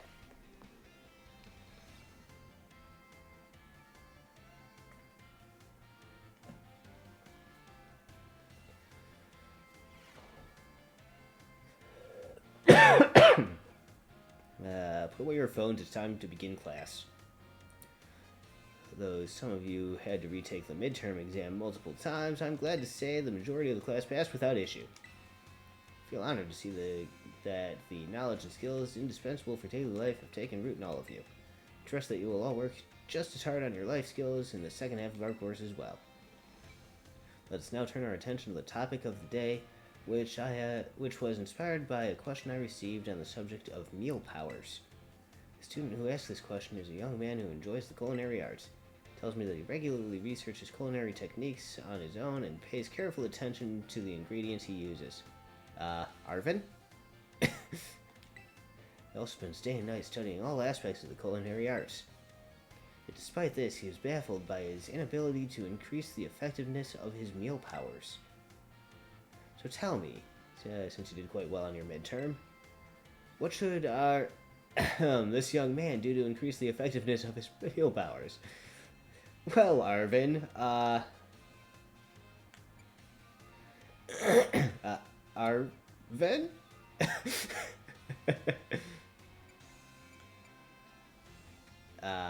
Make food with other people? Perfectly correct. See that you're knowledgeable about the culinary arts. To increase the effectiveness of meal powers, your sandwiches must be filled with many different ingredients. For a single person, this may prove difficult, but if you prepare a sandwich with others, you will be able to handle a larger serving of bread. With a larger base to start, it becomes quite simple to add more ingredients to your sandwich, which in turn makes it possible to receive meal powers of increased effectiveness. This applies more broadly as well when dealing with a difficult issue. Working with others to solve that issue may be the best course of action. I'm sure that Irvin will likewise work with his friends to craft sandwiches in the future.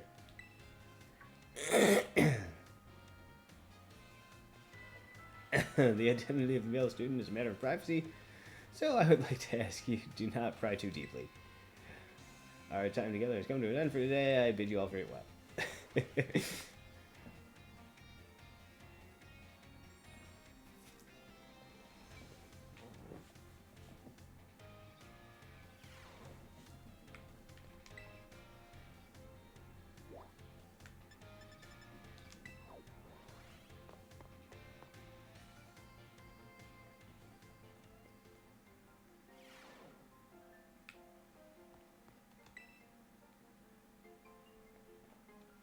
Ah, Master Xavier.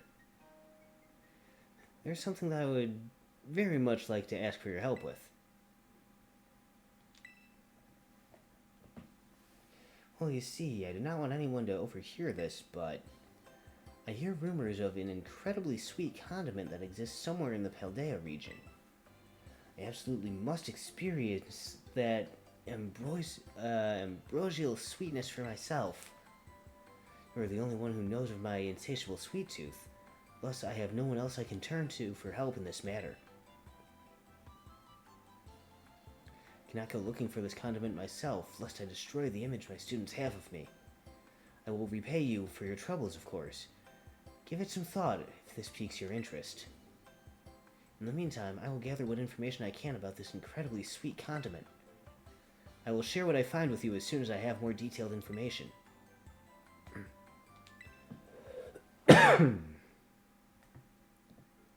Okay. I think there was a sweet herba mystica. Maybe that's what he's thinking of. Okay. Next round of classes. Level 5 for everything. From the top.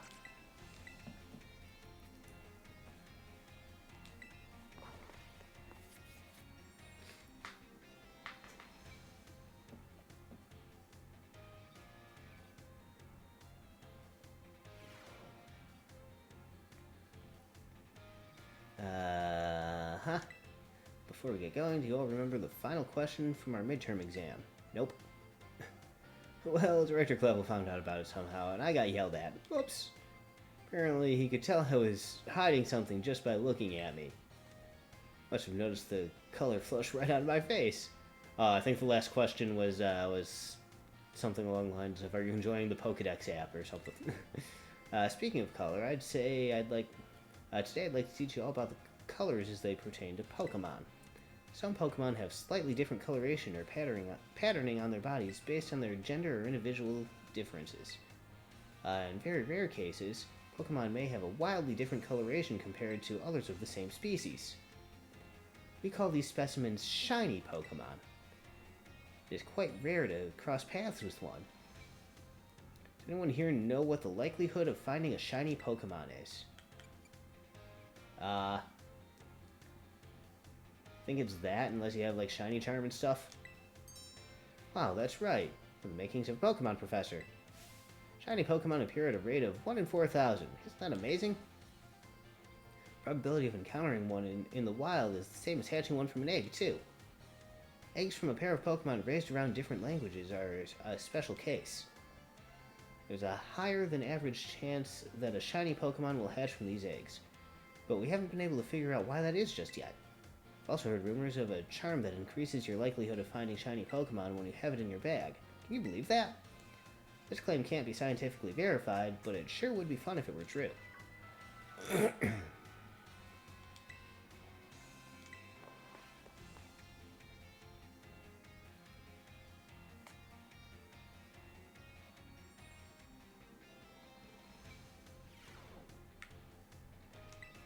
Alright, does he want to talk to me? Nope. He only wants to talk to me when I have my Pokédex filled out.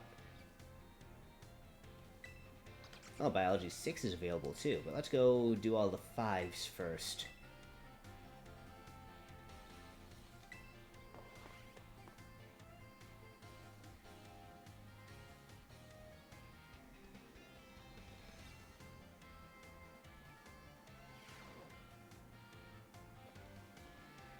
Let's have a fun class today. Did you make sure to review last class's material in order to stay sharp? It's a little difficult with talking multiplication, percentages, and the like, but today we'll be talking about percentages again to learn about probability.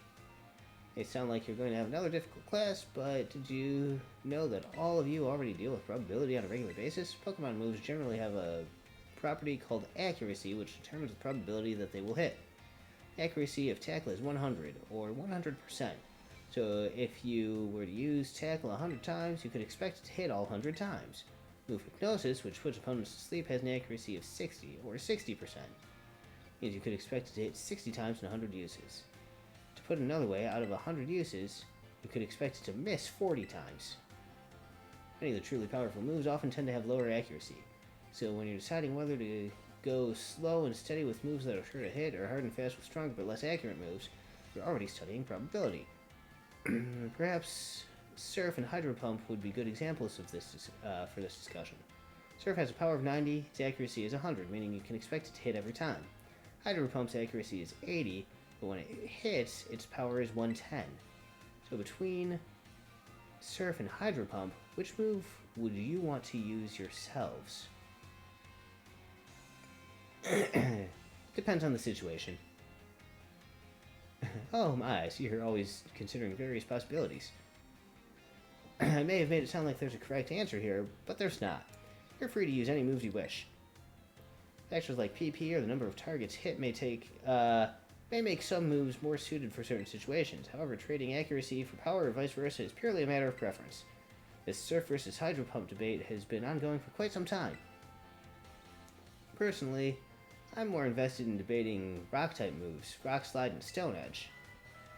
Let me tell you, I could get really worked up talking about those moves, but oh my, there's the bell, what a shame. Next class will be our last time together, so show up 100% ready to go.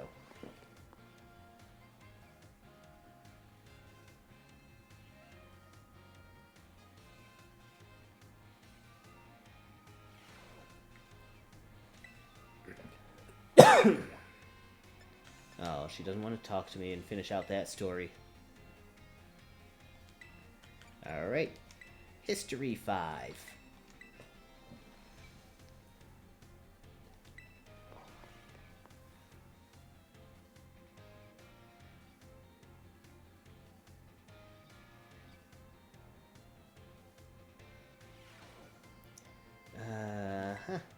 Today we'll continue to unravel the marvels of history that history has presented to us. Trust that you all remember our lesson before the midterm concerning the great crater of Paldea and its interior, Area Zero. This mysterious crater captured the imaginations of many, including the former Paldean emperor. 200 years ago, a group of explorers claimed to have finally reached its depths. The name of the team that achieved this great feat was the Area Zero Expedition. The team is said to have been made up of Paldea's best and brightest. Skilled battlers, brilliant researchers, talented individuals of all kinds. Among the list of team members was the name of a man who was an author and brilliant natural historian, Heath. After returning from the expedition to Area Zero, he used his literary talent to record the events of the expedition and publish them.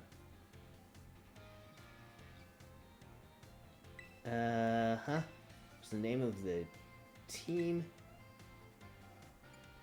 To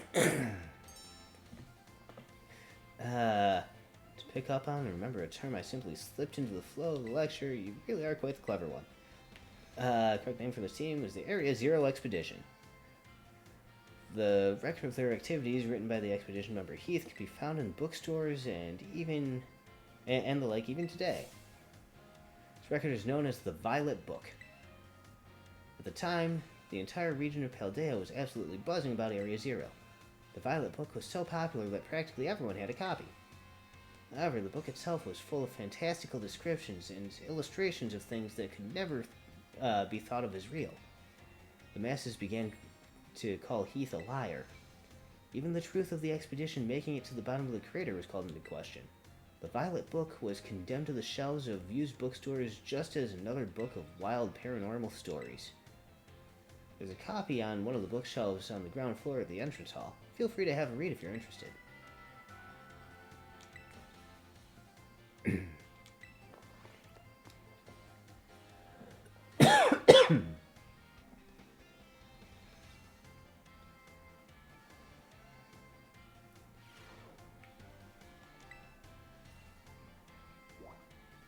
And you don't want to talk to me. Okay. Next. Languages 5.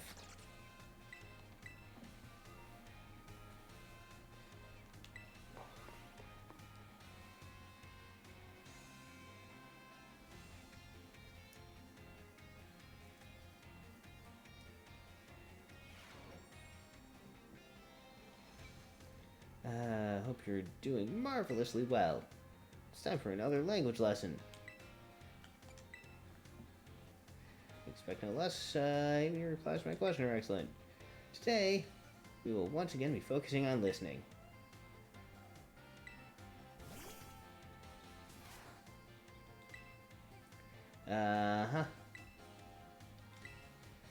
Today, we'll be learning more about the language used by Pokemon.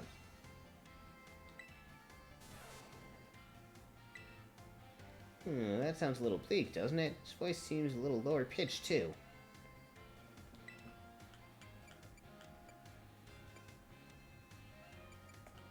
Say it again, Pikachu.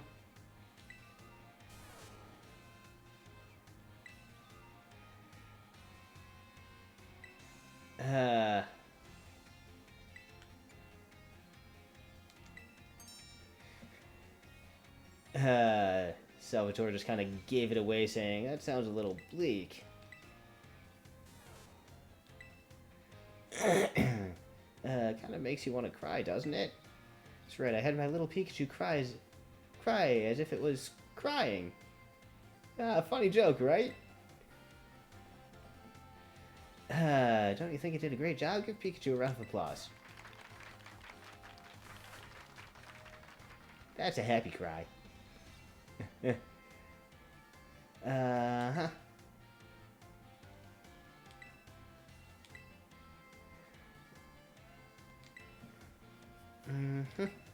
Friends support each other in times of sadness. I truly hope you can all have smiles on your faces all the time.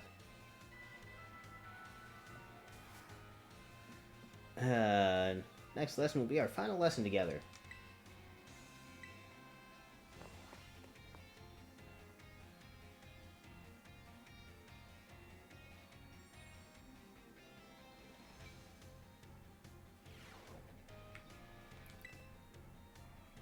Let's see, does he want to talk? He doesn't want to talk. Okay.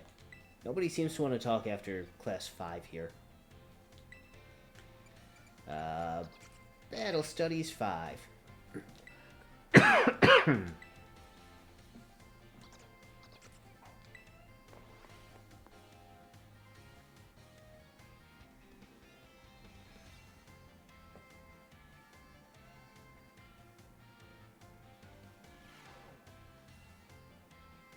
Oh, day, another round of battle studies. I hope we gave auto battles a shot like we talked about last class. Making good use of auto battles will let you train up a bunch of different Pokemon. It's also an efficient way to gather Pokemon materials you need to make TMs and TM machines. Speaking of which, have you all been using the TM machines? Sure hope so, because it's pop quiz time. To create TMs, you need Pokemon materials and one other thing. Anyone remember what it is? It's League Points. Looks like you're already a TM Machine Pro, new kid. That's correct, it's League Points, or LP for short. You can give LP and Pokemon materials to TM Machine to create TMs, but that's not all. You can also exchange Pokemon materials at the TM Machine to get LP. Recently heard about some shady individuals getting LP illegally using a technique called hacking or something like that. Don't want any of you getting involved in bad stuff like that, got it? Anyway, you can also add TMs that you want to make to your watch list. This will help you keep an eye on the materials you need to gather. In conclusion, in order to make TMs, you need Pokemon materials. If you want to hold lots of materials, you'll have to battle all kinds of Pokemon.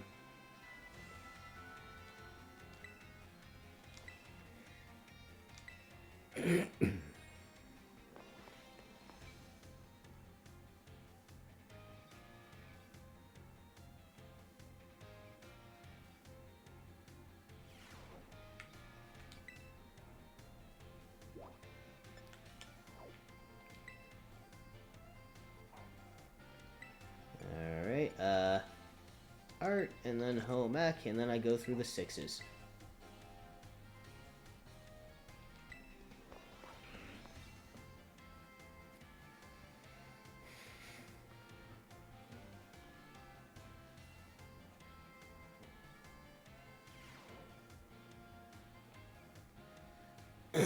Oh, Arvin's in this class too. I don't think I ever noticed him before.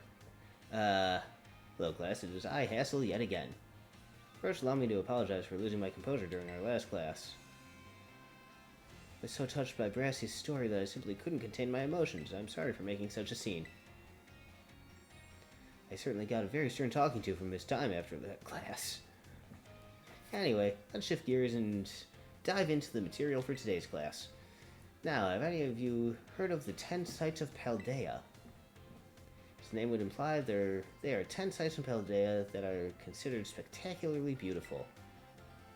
Among them, I would say the Grand Olive Orchard is likely the most accessible.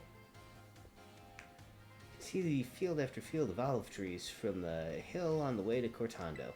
2 waterfalls are also counted among these 10 sites, Fury Falls and Casaroya Falls. Then there's the peak of Glaciado Mountain, known as Paldea's highest peak. And there's another cliff on Glaciado Mountain that's named after its rather unique shape. Let me ask you, what is the name of the 3-pronged cliff?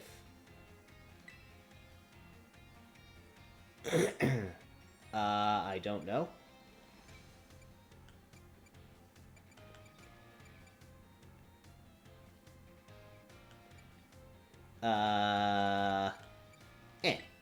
Wrong.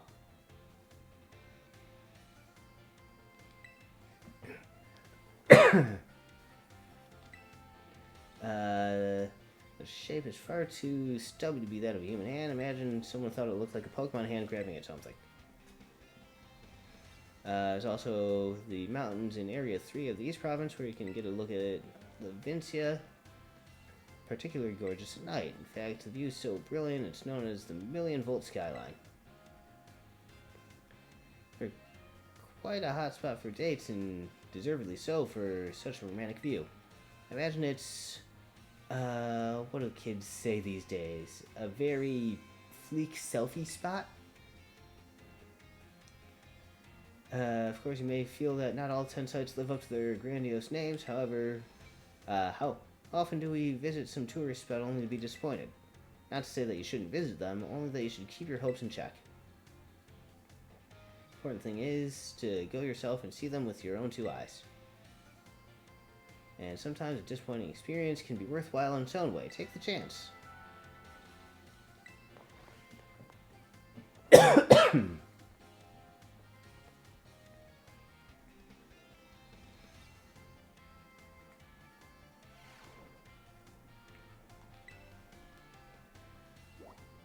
And nothing. Okay.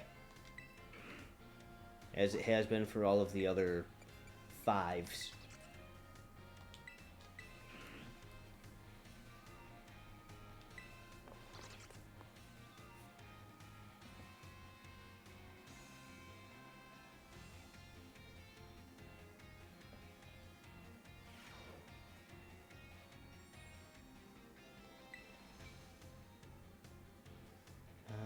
While you're out performing fieldwork with one of your Pokemon walking alongside you, have you ever noticed changes in its coloration?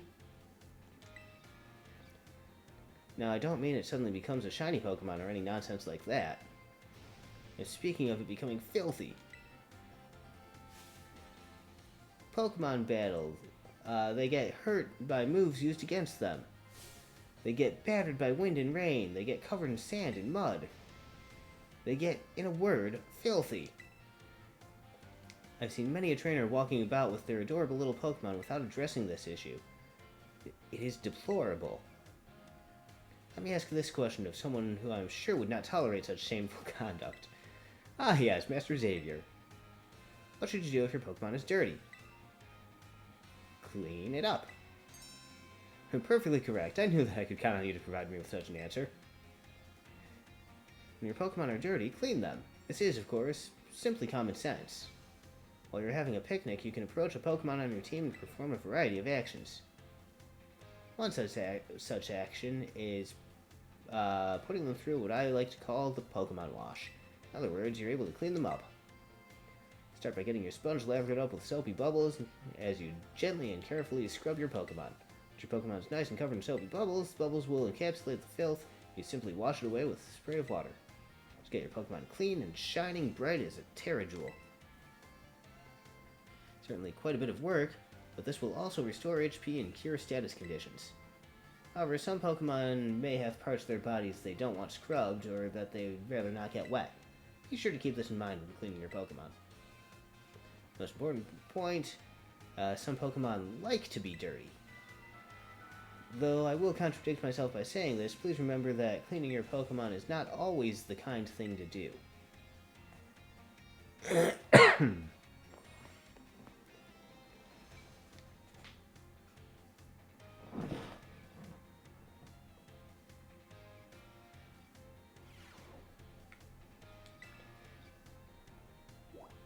And, yep, okay.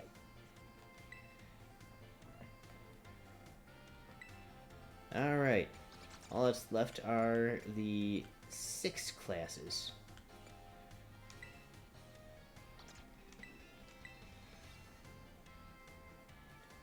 Question is, will I be able to also take finals right after this, too?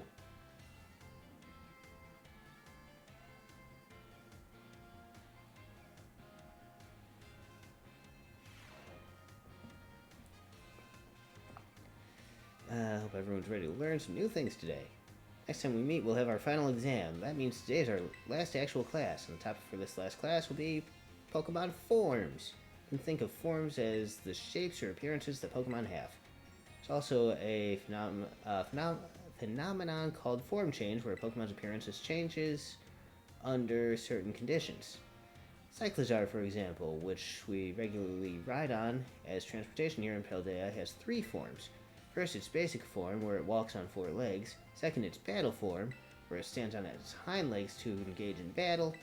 Finally, there's its ride form, where it inflates its throat sac and its tail and we can ride on its back. Though we can use something you're all carrying with you now as an even better example. Yep, I'm talking about your phones. Some smartphones are inhabited by a certain Pokemon. Anyone know what this Pokemon, it's, Heracross. You're a regular expert on Pokemon and technology, aren't you, Xavier? Pokemon inside your smartphone is Rotom, and it does all sorts of things to help you out. The Rotom inside a Rotom phone is special, so it doesn't try to enter other electronics. An ordinary Rotom, however, can change form by entering washing machines, microwave ovens, and other electronic appliances.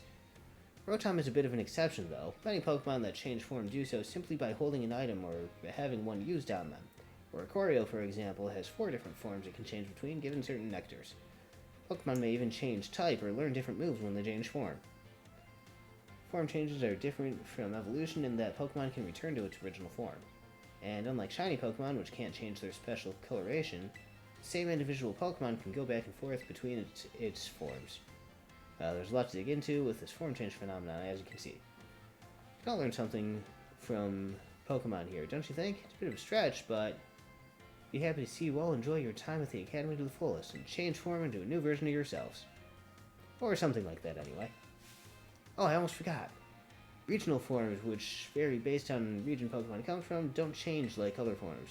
They're an innate, and there's the bell. I guess I was scatterbrained, Mr. Jock, right up to the very end, huh? A great time teaching all of you. I hope you'll do your best on your final exam.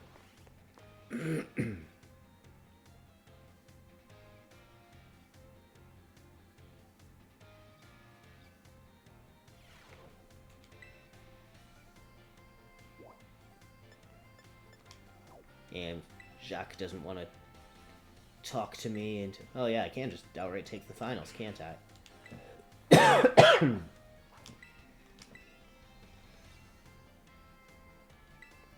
Alright, last math class.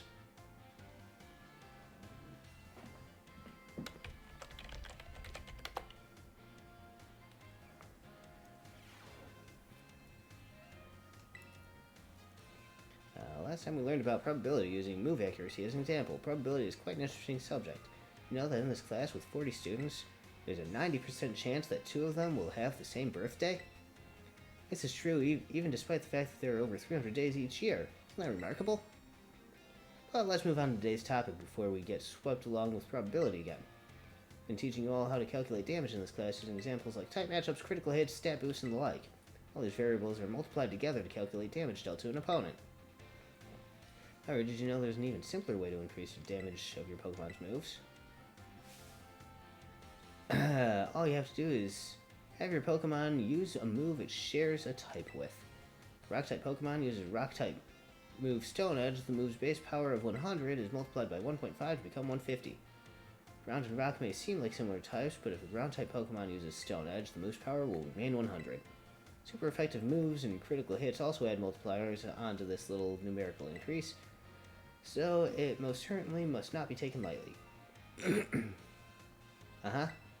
Say you have a move with power of 100. If a Pokemon that shares a type with this move uses it and hits its opponents that's weak to that type, it becomes 300. That calculation all in your head? Well done, Xavier. First, using a move that shares a type with its user multiplies the move's base power of 100 by 1.5, making the power 150. The fact that the opponent's weak to the move's type then doubles that power from 150 to 300. The original power of the move ends up being tripled. Isn't that amazing? What's more, if Pokemon terrestrializes and its Terra type matches one of its original types, then the bonus it gets for using a move of that same type increases from 1.5 to 2. Of course, being able to use a lot of moves with different types is great as well. That's one way you can surprise your opponent. In the end, your own innate characteristics are what really let you shine the most. Bear in mind that this is true for both humans and Pokemon. Sure would make me happy if you could take these words to heart, but I suppose I should really have shared this basic advice right from the first lesson. My apologies. And just like that, class is over. Last of our time together flew by in the blink of an eye. It was so much fun to be able to teach all of you eager students about numbers. Next class will be our fun final exam. Be sure to review the material well in preparation.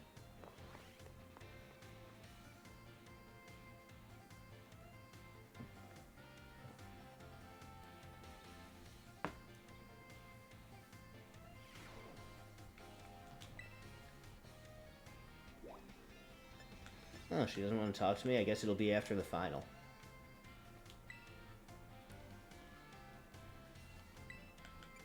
Alright, last history class.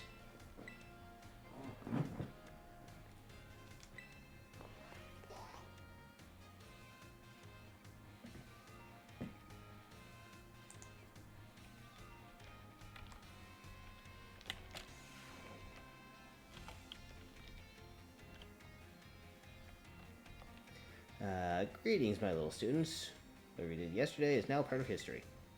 Today's our last class, so I'd like to unravel the marvels that history has presented to us one last time. Our last class taught you about the Zero Area expedition of 200 years ago, correct? The last 200 years is not that long ago. Not that long at all. How unfortunate that our history lessons must march so inexorably toward the future. Would it not be more of an adventure to march toward the past instead? To start from our present and study history in reverse?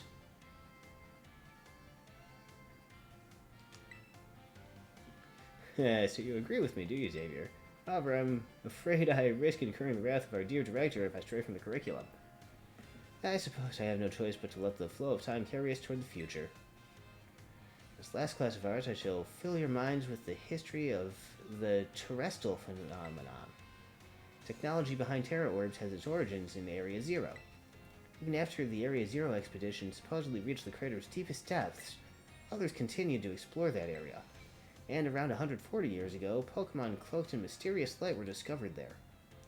As you may have already guessed, these were in fact terrestrialized Pokemon. However, when those who discovered these Pokemon brought them out of Area Zero, the light faded and the terrestrial phenomenon remained a mystery for quite some time.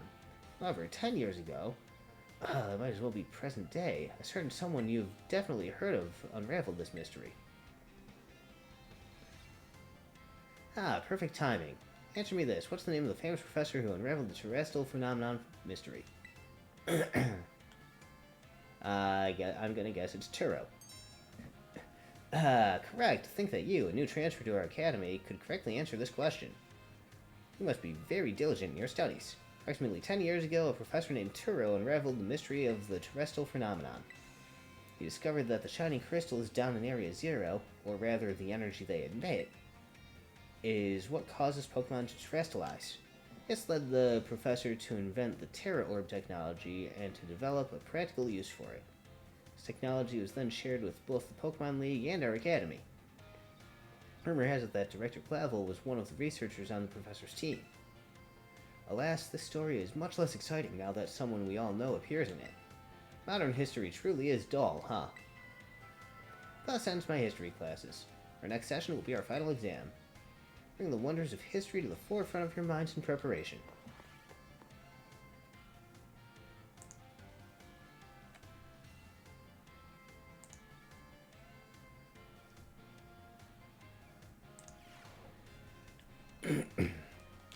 Does she want to talk to me?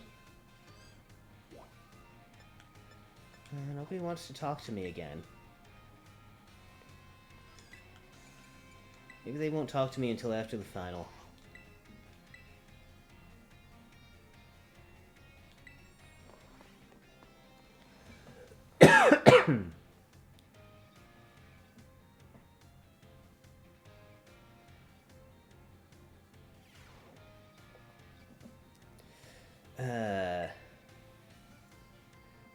Time for the last of Salvatore's language lessons.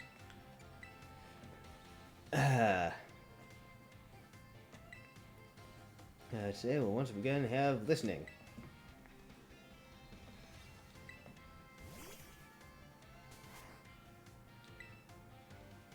Uh-huh.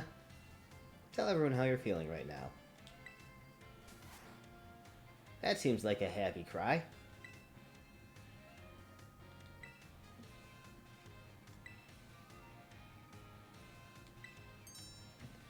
I'm so happy you got it right. Get it?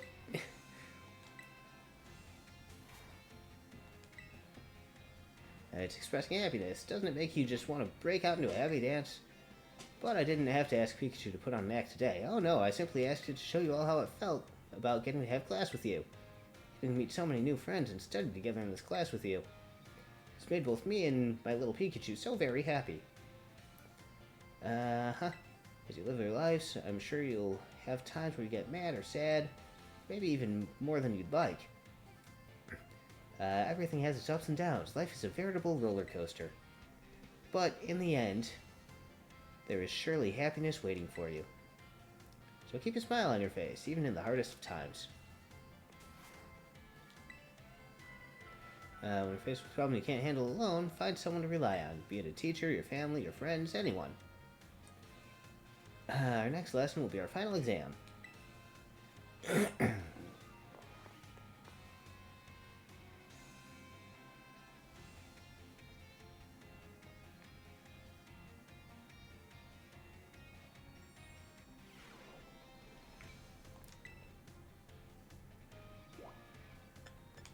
He still doesn't want to talk to me.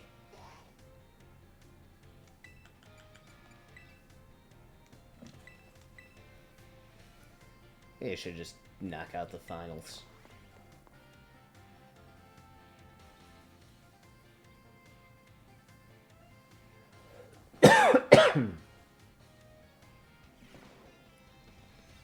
Last class, but don't let those energy levels drop before we wrap things up.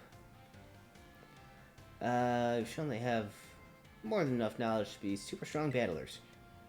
I don't know that I have much left to teach you, but we can always aim for even greater heights. So today I'm going to teach you about the rules of link battles. Two trainers participate in link battles. They can engage in either single battles or double battles. If you're playing in a group of 4, you can all battle in multi-battles. Now, when you're not having battles during your independent study, you can use whatever number of Pokemon you like, and they can be any level. In link battles, there are special rules to keep in mind. Some of these special rules involve adjusting your Pokemon's levels. Now, the no restrictions rule set lets all Pokemon stay at their current level. Lets trainers use multiple Pokemon of the same species and multiples of the same held item, too. But if you choose normal rules, all Pokemon will be set to level 50 for your battles, regardless of what level they actually are. That even includes lower level Pokemon. They'll get power boost to participate. Normal rules let you use multiples of the same Pokemon species and of the same held item too. The great part about this rule set is that it lets any of your Pokemon participate. All they have to do is learn some good moves. Lastly, there's a rule set called Flat Rules. Mostly affects Pokemon over level 50. Such Pokemon will be set to level 50 during the duration of the battle. Flat rule set is one often used for official tournaments. This rule does not allow trainers to use multiple Pokemon of the same species or multiples of the same held item. Here's a question for you. Which rule set should you pick if you want to use lower level Pokemon and keep its level low?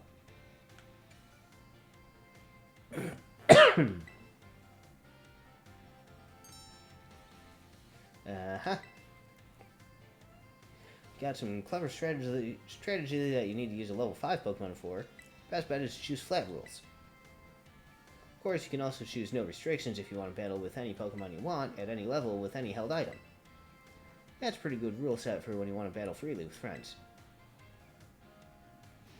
In conclusion, normal rules adjust all Pokemon to 50, flat rules let you use lower level Pokemon at their actual levels. Hope you'll use these tips for some exciting battles with your friends. Next class will be our final exam. Aim for a perfect score.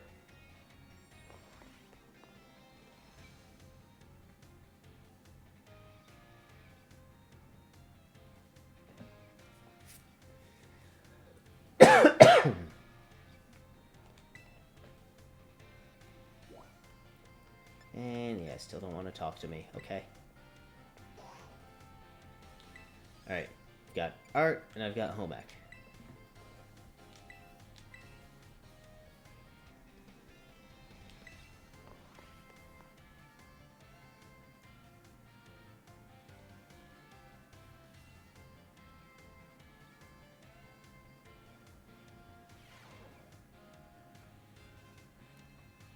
Hello, class. Did I hassle yet again?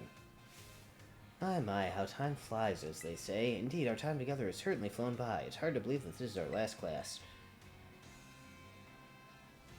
Wait. Arvin isn't there this time, it's Penny. Now our topics for today feel somewhat unrelated to art. There is absolutely no set definition as to what art should be. Therefore, let us carry on with the discussion and see where it takes us. There are two things I wish to focus on today. Ribbons and marks. Both ribbons and marks are special honors that capture a Pokemon's qualities. There will be times when your Pokemon gives maximum effort or has noteworthy experience. In recognition of its feats and accomplishments, it can be given a ribbon. To give an example, if you manage to become incredibly close to a Pokemon, it may be granted a Best Friends ribbon. Incidentally, there's a person in Cascarafa who can give your Pokemon a Best Friends ribbon. Marks, on the other hand, are mostly found on wild Pokemon when you meet them for the first time. They can symbolize a character of a Pokemon, such as Rowdy Mark or Vigor Mark. It's completely up to luck whether you'll run into a Pokemon with these marks. So if you're able to catch a Pokemon with Mark, rejoice at your outstanding fortune. Anyone know what special thing you can do with Pokemon that have ribbons or marks? Can change their title. And I only know that because every time I send Palmot out, it has a title now. Correct answer is that Pokemon with ribbons or marks can be given titles. What's more, they can be sent in a battle displaying the title of your choosing. For example, you could send out a Gibble with Best Friends ribbon by declaring, Go Gibble the Great Friend. And while I know I just said that marks are generally found already on Pokemon when you meet them for the first time, it seems more recently Pokemon can be awarded certain marks based on their efforts.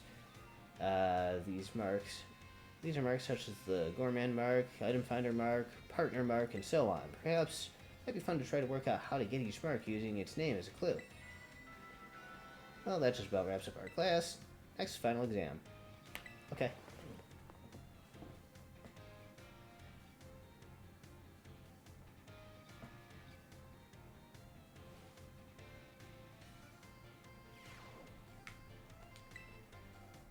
Gotta check, and yeah, I guess they'll talk to me after final exams. Home X6.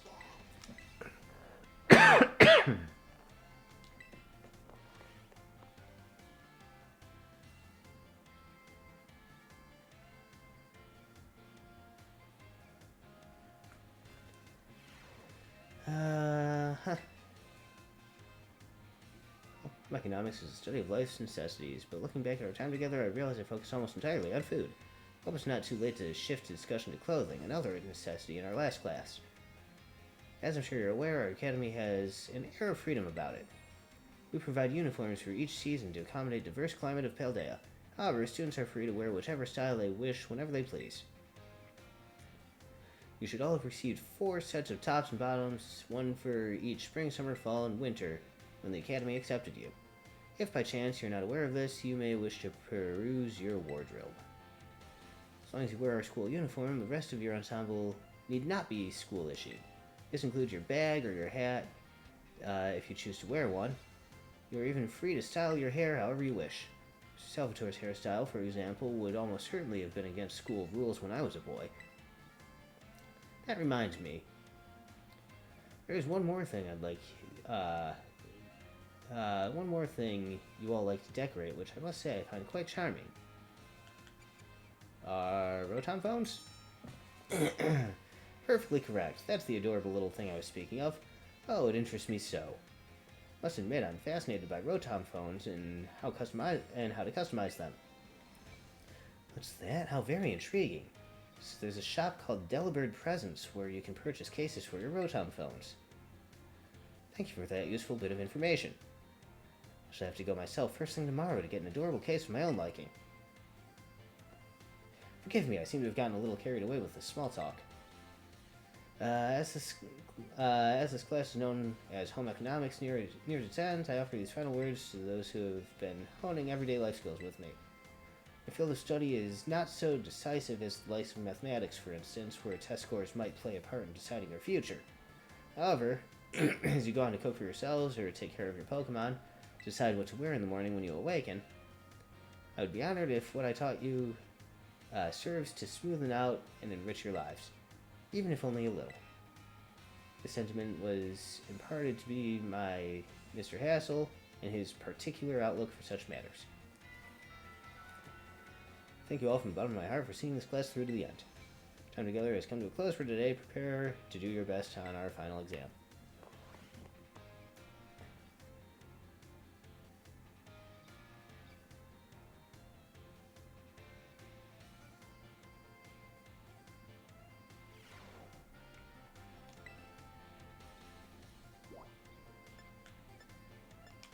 Okay.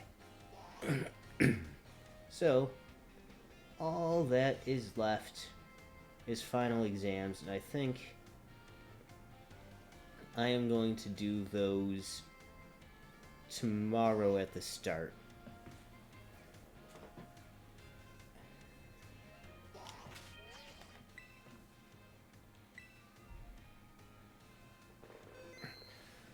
So yeah, that's where I'm gonna call it for tonight. We've gone through all the classes. All that's left is final exams, and hopefully that will result in getting to talk to the teachers one more time and finish off each of their little side stories. But that should be tomorrow evening. And then from there, I don't know, figure it out when the time comes. But until then, adios.